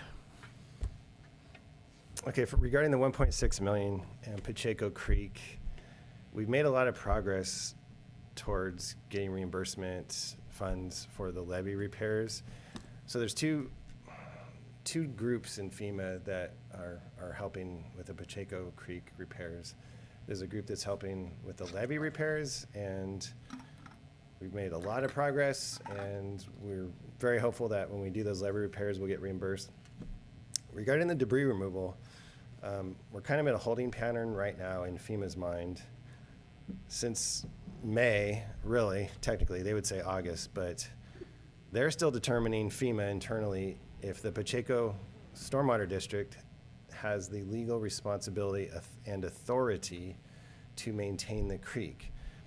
Now, we, the county, have given them FEMA documents twice, all the legal formation of the district and easements and things twice. We've emailed twice the person that is heading the entire event for FEMA, both events, like for this area, for these events, the top guy. We emailed him twice to make this legal determination regarding the debris piles. And we're still in limbo. Last night, the Pacheco Stormwater District provided direction to me that if we haven't heard anything by tomorrow, to engage Zoe Lofgren's office again, which a couple supervisors helped reach out a few weeks back. And so we're gonna engage her office again tomorrow if we haven't heard back. So that's one item with the debris piles. The second item with the debris piles is FEMA's looking at the size of the debris piles, and they're not sure that all that debris came down during these last winter storm events, so they're trying to figure out how to ascertain reimbursement because there's some large storm debris piles out there, and I'll just leave it at that. So that's the status, and fingers crossed. So that's where we're at with. So ultimately, we'll be working with the residents, making sure that there's a request for reimbursement. But I just wanted to make sure the board understands that where FEMA's thoughts are with regards to this. So I'll leave it as that too. So there's a possibility that 1.6 won't be refunded, reimbursed back? Not all of it. Yeah. That was a fear that we had when we lent the money. Yep. Yeah. I will say this, though. I give kudos to the county and that loan process and the consideration because although it's not county property, it's not county responsibility, it's private property, if we can get that debris out of there, it'll help a lot for that corridor. Now, I'm not saying if we get 300-year storms again, it won't flood, but it will help those residents in that community quite a bit, and hopefully, we'll get some reimbursement from FEMA as well. So we'll see. We'll see where it goes, but I'll let Ms. Dulce provide an update. Thanks, Chief. The second part of this agenda was a letter coming from Ana Cabello's office, but in conjunction with our county, Monterey County, Madera, Merced, and Fresno. So our office actually did the initial draft of this letter and requested that we did maybe go after an extension, and everybody on that call agreed that it's a regional issue and that together we can get more done. So that's how the letter came about, and the request is to retroactively authorize the chair to sign on behalf of the board. The executive order will be over November 1st, so if it can be extended, it would tremendously help projects like this and other regions too. So that was it on. Thank you, Dulce. Does any of the board have any comments, questions? I just thank you for doing that because it's a necessity out there with the work that needs to be done. The November 1st deadline is not going to be able to be met by most of the work that needs to be completed. So, thank you. Do you want to make a motion to?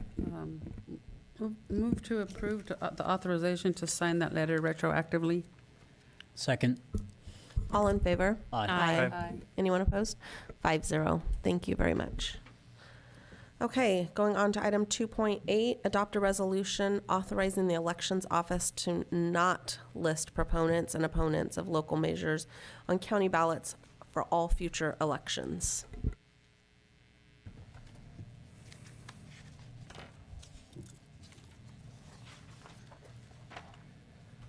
Good afternoon, Board of Supervisors, Madam Chair, and members of the public.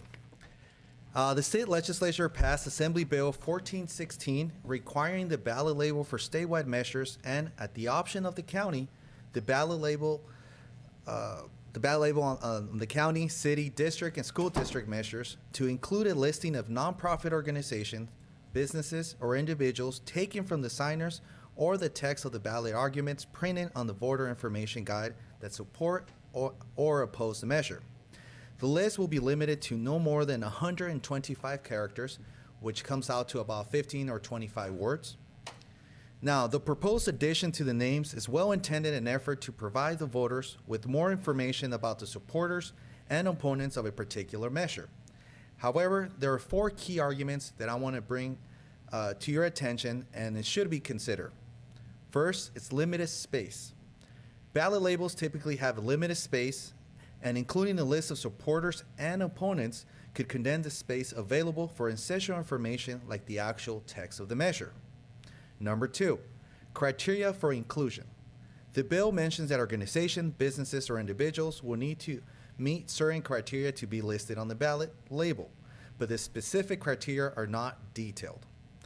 There is a concern that the lack of clear criteria could raise questions about fairness and transparency in the election process. Number 3, legal challenges.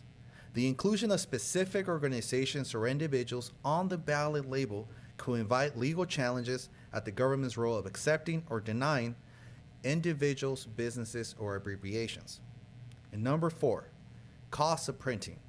There is an anticipated increase of printing costs and mailing costs due to the increase in length and size of ballots resulting from the additional text.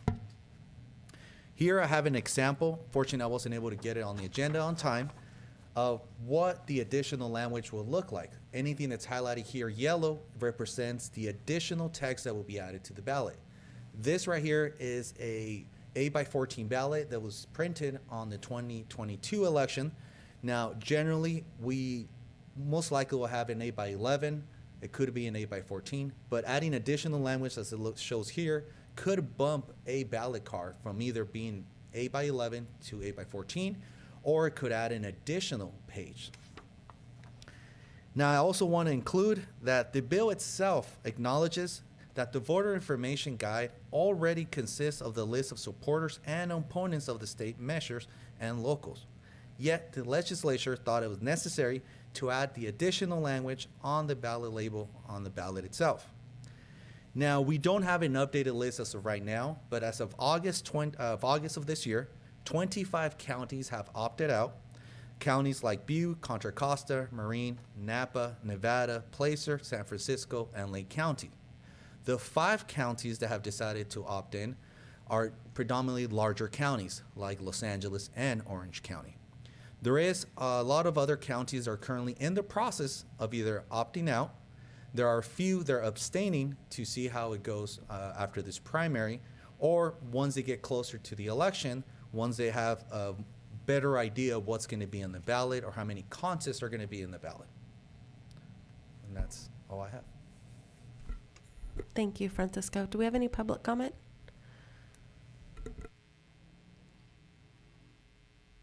Yes, on Zoom, please press *9 or the raise your hand icon. You've been unmuted. Please state your name for the record.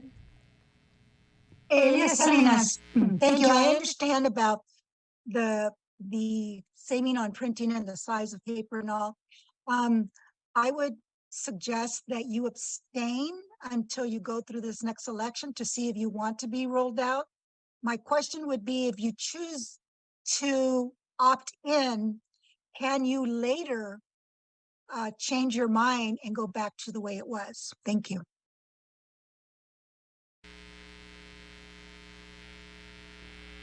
We have no further comments. Thank you. Supervisor Curl, do you mind going first? I feel like you're kind of the expert on the board about this kind of stuff. So the ballot itself is a very expensive item. And anytime you add any text to an official ballot, you're adding counting time. Results on elections will take longer. It's just part of the process, because the longer the ballot is or the more cards you have, basically your result time takes longer because those ballots have to be reviewed and it takes more man hours to review those. So that's my one big concern. My other concern is the legality side. San Francisco opened this door back in sample ballots. The policy in San Francisco was that you could have an argument submitted for or against any measure by anybody. It was a paid argument for or against. It became so confusing for the public to understand, because it opened it so wide that it was just a magnitude of people that were putting their names on ballots just to have their names on ballots. And these were sample ballots. These were the actual, voter information pamphlets, not the official voting ballot. So I'm not in support of this for all the reasons listed here and many others.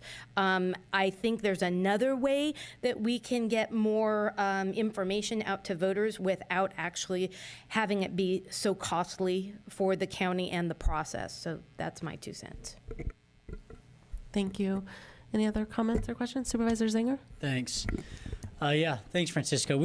Francisco and I talked yesterday, I think, or 2 days ago about this a little bit.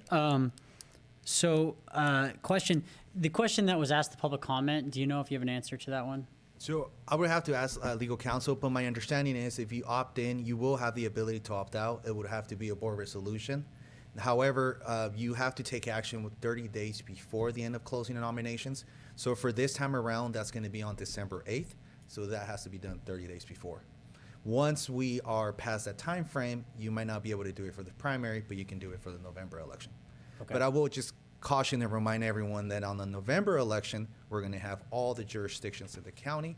And as of right now, we already have about 3 measures that are going to be put forward in November. Got it. As far as the counties that have opted in, I know Monterey and Inyo have as well, right? I think that's the list. Yeah, so Monterey's actually, they're opting now. They're abstaining. They're not taking a position. So essentially that is opting in. Oh, I see. Yeah. So if we do nothing, we're opted in. Correct. Got it. But there's just some counties took a formal step of officially doing a resolution to opt in. Right. And so I guess, is it up to your discretion who shows up on the ballot then? Like if multiple people, lots of people say, oh, I support or I don't support, how do we determine whose name shows up? That is a great question. So there is a determination that we do. Essentially, we first look at anybody who's an elected official, a bona fide association, and from there we go downward until you get to an individual. If an individual is the only person that files, then that's the name that is going to appear on the ballot, or it could be a bona fide association. Generally, we have groups and committees. There are the ones that put forward either they're proponents or opponents of a measure. Could you limit it to just, if you wanted, could you just say, we're not going to do more than 10? Could you limit it at any point? No. So if we opt in, I would have to use up to the amount of characters that are permissible. So essentially, if there's 10 or 15, until I get to that character limit, I would have to keep going. So I wouldn't be able to shorten it. If there's 10 or 15, as long as I can use 125 characters. Roughly, is that 10 or 15, or roughly how many characters are we looking at? We did an assessment. I think in the English language, the average word has about 4.7 characters per word. So it ended up coming to about 15 to 25. I see. Okay. It's interesting. Yeah, I don't feel super strongly one way or the other. But as far as other more affordable ways to get the information out, I off the top of my head can't think of any. I'd love to. I'm open to hearing about them. But as far as getting, these go to all the voters. As far as getting that information out, I understand they already in the voter guide book, which is great. But I don't think everyone reads the book. I think some people don't read the book, unfortunately. And so I like that this is kind of bringing another layer of transparency to things. I like that it's showing a little more to that. So I do like that. As far as the time, it's going to take longer to do the counting. I believe that. I get that. But we already don't know for weeks. So to me, it doesn't. I don't know how much longer it's going to take, I guess. Do you know how much? Is it going to have a lot of time to this? It all depends on how many go on the list. It depends. One of the elections we had, we must have had 2 solid pages of measures between state propositions, county, and city. And then you add all of the proponents on top of that, you could double in your card size. So if I may? Yeah, please. Professor Curl. So one of the early estimates that we assess is from the 2022 election. Just adding this additional language will be up to $45,000 just on the ballot and the printing itself. Mm-hmm. The question and the comment about the additional time goes into whether or not it has to go to a larger card stock. So 8x11 is preferred by all election officials. It's easy to print, it's easy to scan, and it doesn't require additional work. Whereas once you bump up to 8x14, it's an uncommon stock size paper also for the printer. Once it bumps to 11x17, that is extremely uncommon. So the paper size, the machines also have to be reconfigured to be able to accept a larger car size, so there's delays. And the last one, where there's additional delays in cost and labor, is that the majority of voters do not fold an 11x17 back in the way it was delivered to them. so the envelopes get bulkier. So any election where you have anywhere between 21,000 ballots or so, at least 3,000 to 5,000 of those are going to have to be opened up, refolded, or some sort of reconfigured in order to be able to go through the county machines. So that's the additional labor. Rough assessment, I would say anywhere between $50,000 to $75,000 additional, depending on the election. And how much was the 2022 election? So the 22 election, they're roughly going around $530,000 for a primary, and it goes up to close to $600,000 for a general election. That's total cost of labor and other outreach and everything else. Okay, thanks. Supervisor Kosmicki? Yeah, thank you. I'll be brief. So I'm curious, just for transparency, did any individuals or groups outside of elections advocate for this? So as far as I know, there were some civic groups that were advocating for this. The author, I don't remember his name, but he is from Southern California. But like it's No, I mean locally. Locally, no. Yeah. Okay. As far as I know, there's I haven't received any contact. Got it. And then, so I totally get your viewpoint on this. I also see the transparency side. It's such a tough balance, transparency versus these challenges. I guess where I'm at is I would prefer to take the Monterey County route and abstain for an election, see how it goes, and then work from there and either, opt in or opt out at that point. That's just kind of where I'm at. Thank you, though. Supervisor Gonzalez, did you have anything? I would agree with Supervisor Kosmicki's assessment as well.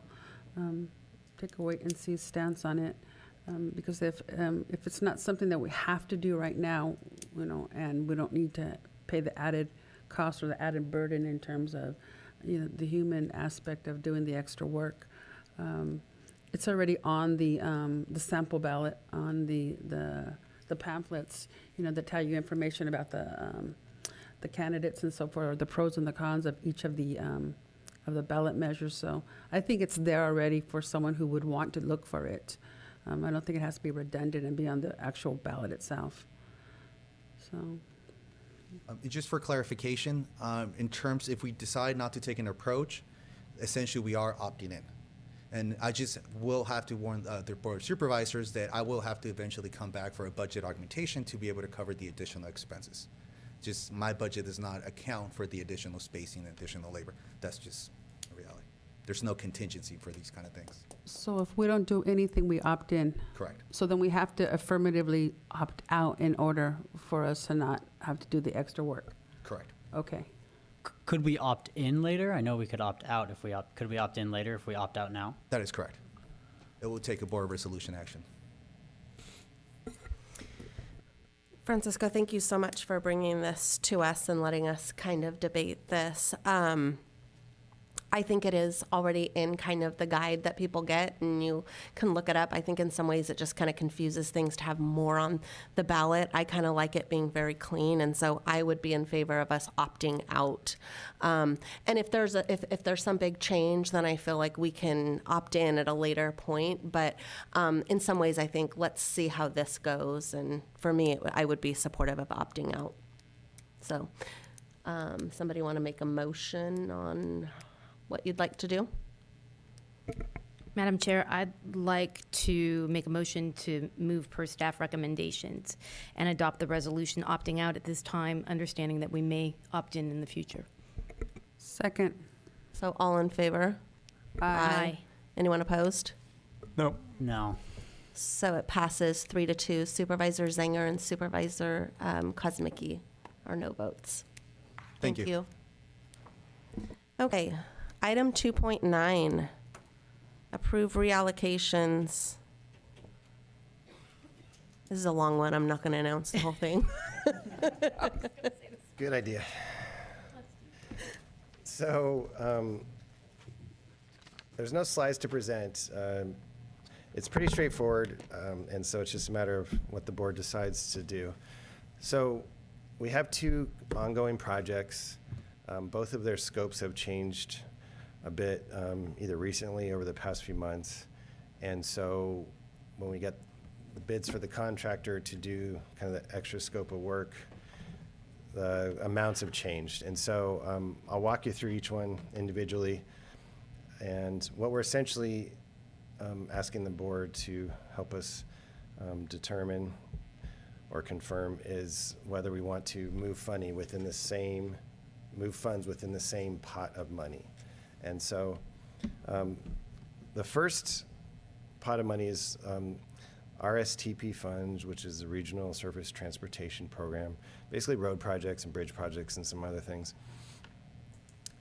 There's an ongoing project within the RSTP funds, this striping improvement projects that we discussed briefly earlier today.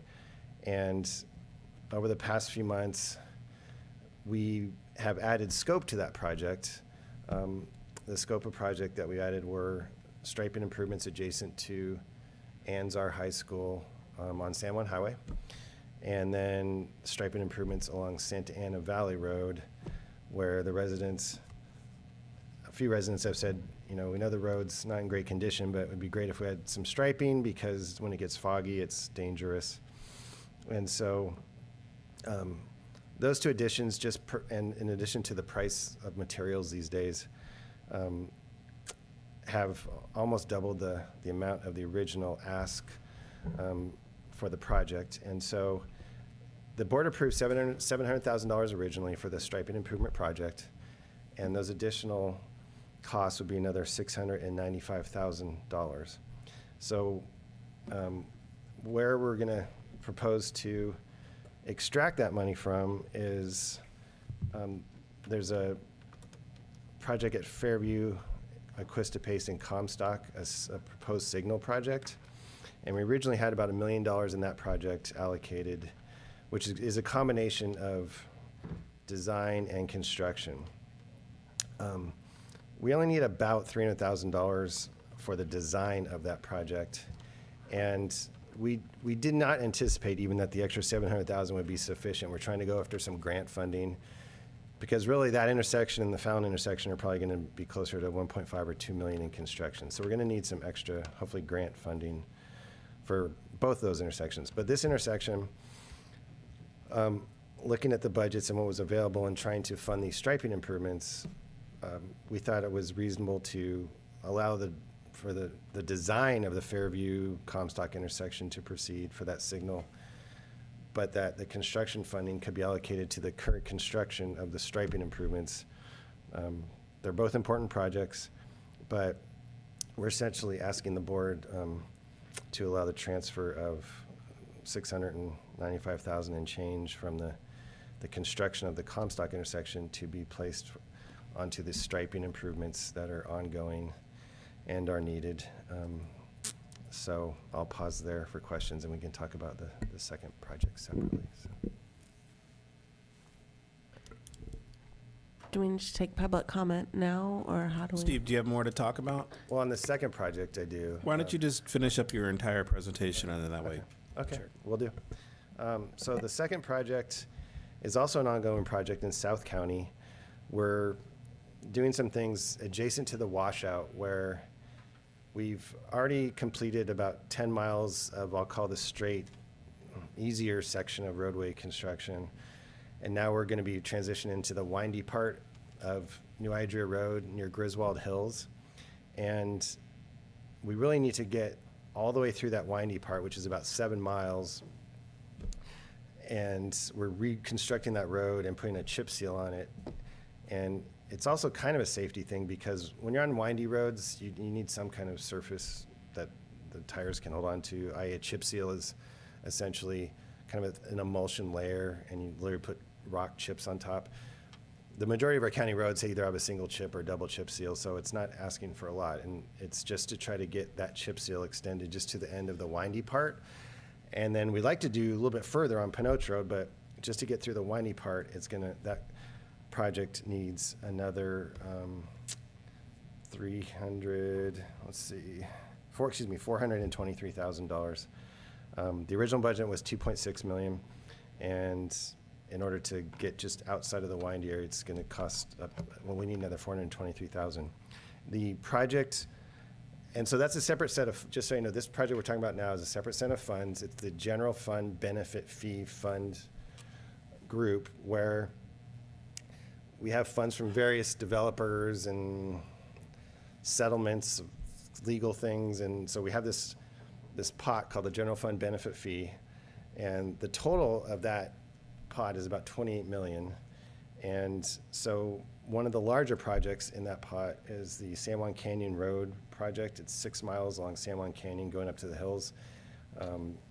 And it's projected that total for that project would be about 6.8 million. We don't know exactly at this point because, we're just working on the design of it, but we're asking that the board approve the transfer of the 423,000 from that 6.8 million into the South County project so that we can finish the chip seal of the windy road. And those are the 2 projects. So. Thank you, Steve. Do we have any public comment? On Zoom, please press *9 or the raise your hand icon. You've been unmuted. Please state your name for the record. You have 3 minutes. Elias Salinas. Has there ever in the entire history of San Benito County with dealing with contracts, money ever been returned to the county because they underbid and they had extra money? Never. It's consistent that they're always bidding and they're always coming back, and it's so much easier to just give me more money, and it never ends. Is it possible that a couple of these projects, especially New Indra and the Canotes project, have any of the county staff reached out and requested for federal infrastructure fund monies to cover for our roads? That's what they're there for. I would like to know, I would like for one of the supervisors to ask if that has been asked for and how much money have we received from the federal government from the federal infrastructure bill. Their monies are out there. With regards to the striping, it has to do with health and safety. It really does. So I do agree that something of that should be done. In the meantime, I think the way I understood it is that the Fairview and Comstock and the other street, that's the area that the striping is going to occur from, if I understood correctly. Or did I understand that there's funds that have already been, like $1 million, I think, have already been allocated for a study? Again, I would request that you go out and you seek federal infrastructure funds to help us for our roadways. Those monies are not just for federal highways or state highways. They are for county highways. And I would think that a couple of these projects can be put on hold until someone can find out, can we go out there and go get some funds? Because I certainly, even though, there's $28 million for this, that you're wanting to take it, you never know when something's going to happen and you need to have that money there. So thank you for allowing me to speak. We have no further comments. Thank you. Any comments or questions from the board? Madam Chair. Supervisor Kosmicki? Thank you. Yeah, so I understand, we got a lot of needs throughout the county. The one frustration for me is we went through this whole process a year or two ago, and, with San Juan Highway, I was definitively told that, well, first of all, I had San Juan Highway on my priority list for repaving.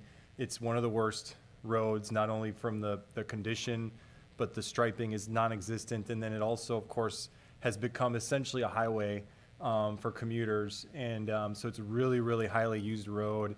And it's a very dangerous road. And it's also, throw it in the bonus, it runs right next to Anzar High School. So so I did initially have it on my top 5 or whatever. It didn't quite make the list because of some jockeying. And then I think Steve at the time said we'll pursue some state safe routes to schools funding or something along those lines. I get it.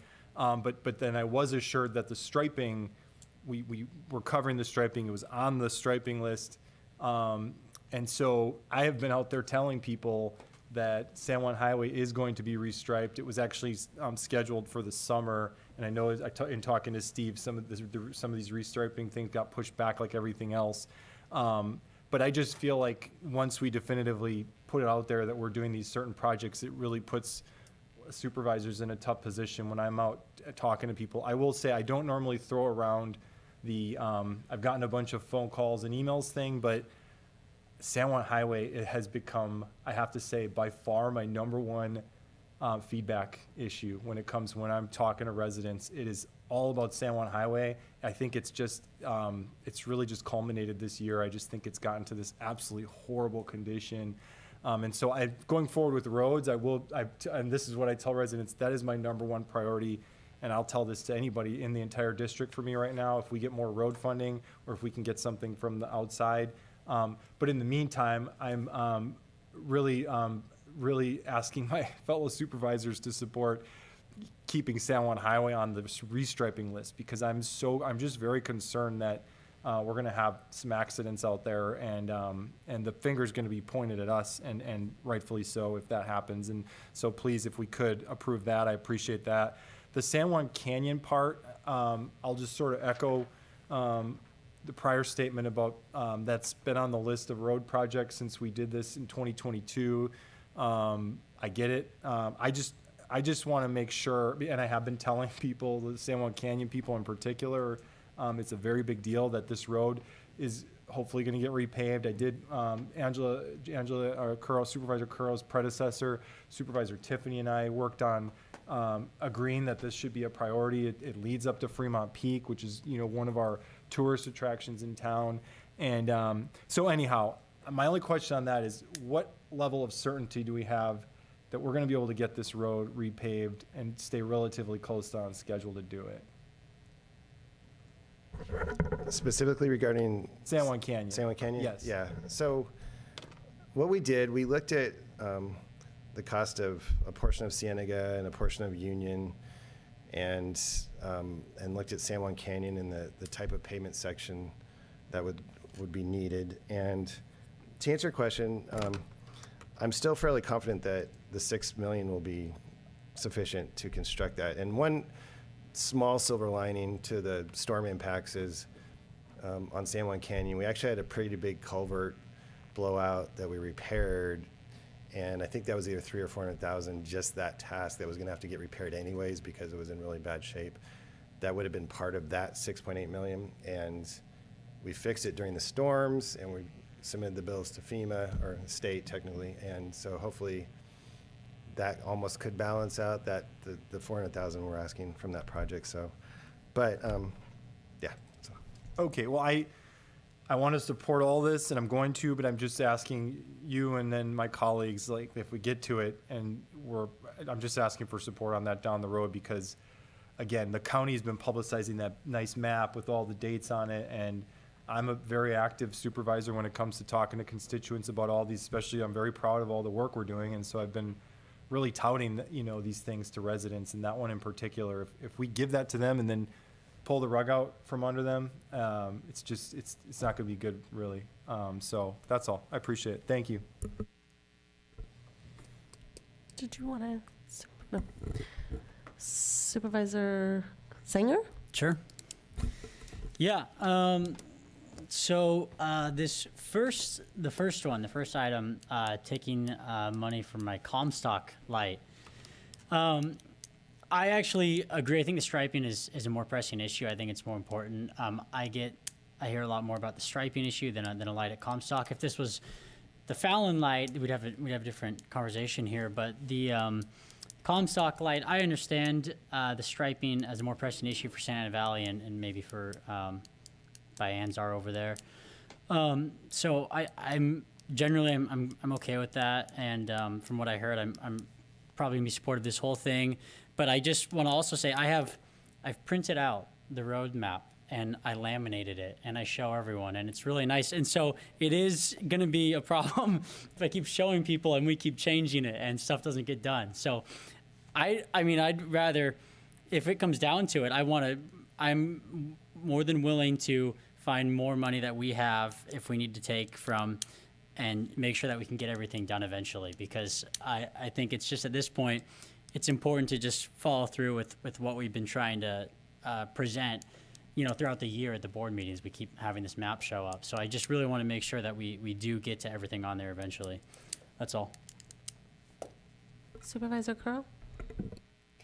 They've said it. I mean, we're making promises, and I just don't want to be giving misinformation out there. So I'm supportive of this. I know that we need to make sure that we're fulfilling, our promises that we're trying to do. But also, I think that there's been some mispromises. There's a lot of individuals that when they see the maps and it says Pinocha Road is being repaved, they think the whole road is being repaved, and that is not the case. And so I'm trying to backpedal some things that individuals feel that they were told that, I think they just weren't understanding. It's just portions. So anything on the roadmap that can be updated that allows us to have dates, even if it just says spring, winter, fall, and I know those are not, maybe a disclaimer at the bottom that these are goal dates, because, they turn them around and they use them against you, so. And I don't want to say anything that you don't give me to say, because otherwise, I'm just talking, trash, which, sorry that there was no pun intended there. I think having the roads update as kind of a standing thing will help all of us too, right? As we're out talking to our constituents. And so hopefully that kind of helps alleviate some of this. I do agree. I think the striping is a huge priority. I would say not only San Juan Road, but I feel like the entire San Juan Valley really needs to be restriped. I mean, it's, if you're driving on a foggy evening or a foggy morning, it's really dangerous. And so I drove Fallon this morning. I saw they were busy at work on that. So I agree. I think the striping is going to be really critical. So I'll be supportive of this as well. So would someone like to make a motion? Move to approve as recommended. Second. All in favor? Aye. Aye. Anyone opposed? 5-0. Thank you very much. So I think we've gone through everything. Would Motion someone to like adjourn? Thank you. We got a first and a second. All in favor? Aye. Aye. Anyone opposed? 5-0. Thank you very much. Just quick on the draw on that one, huh? Yeah.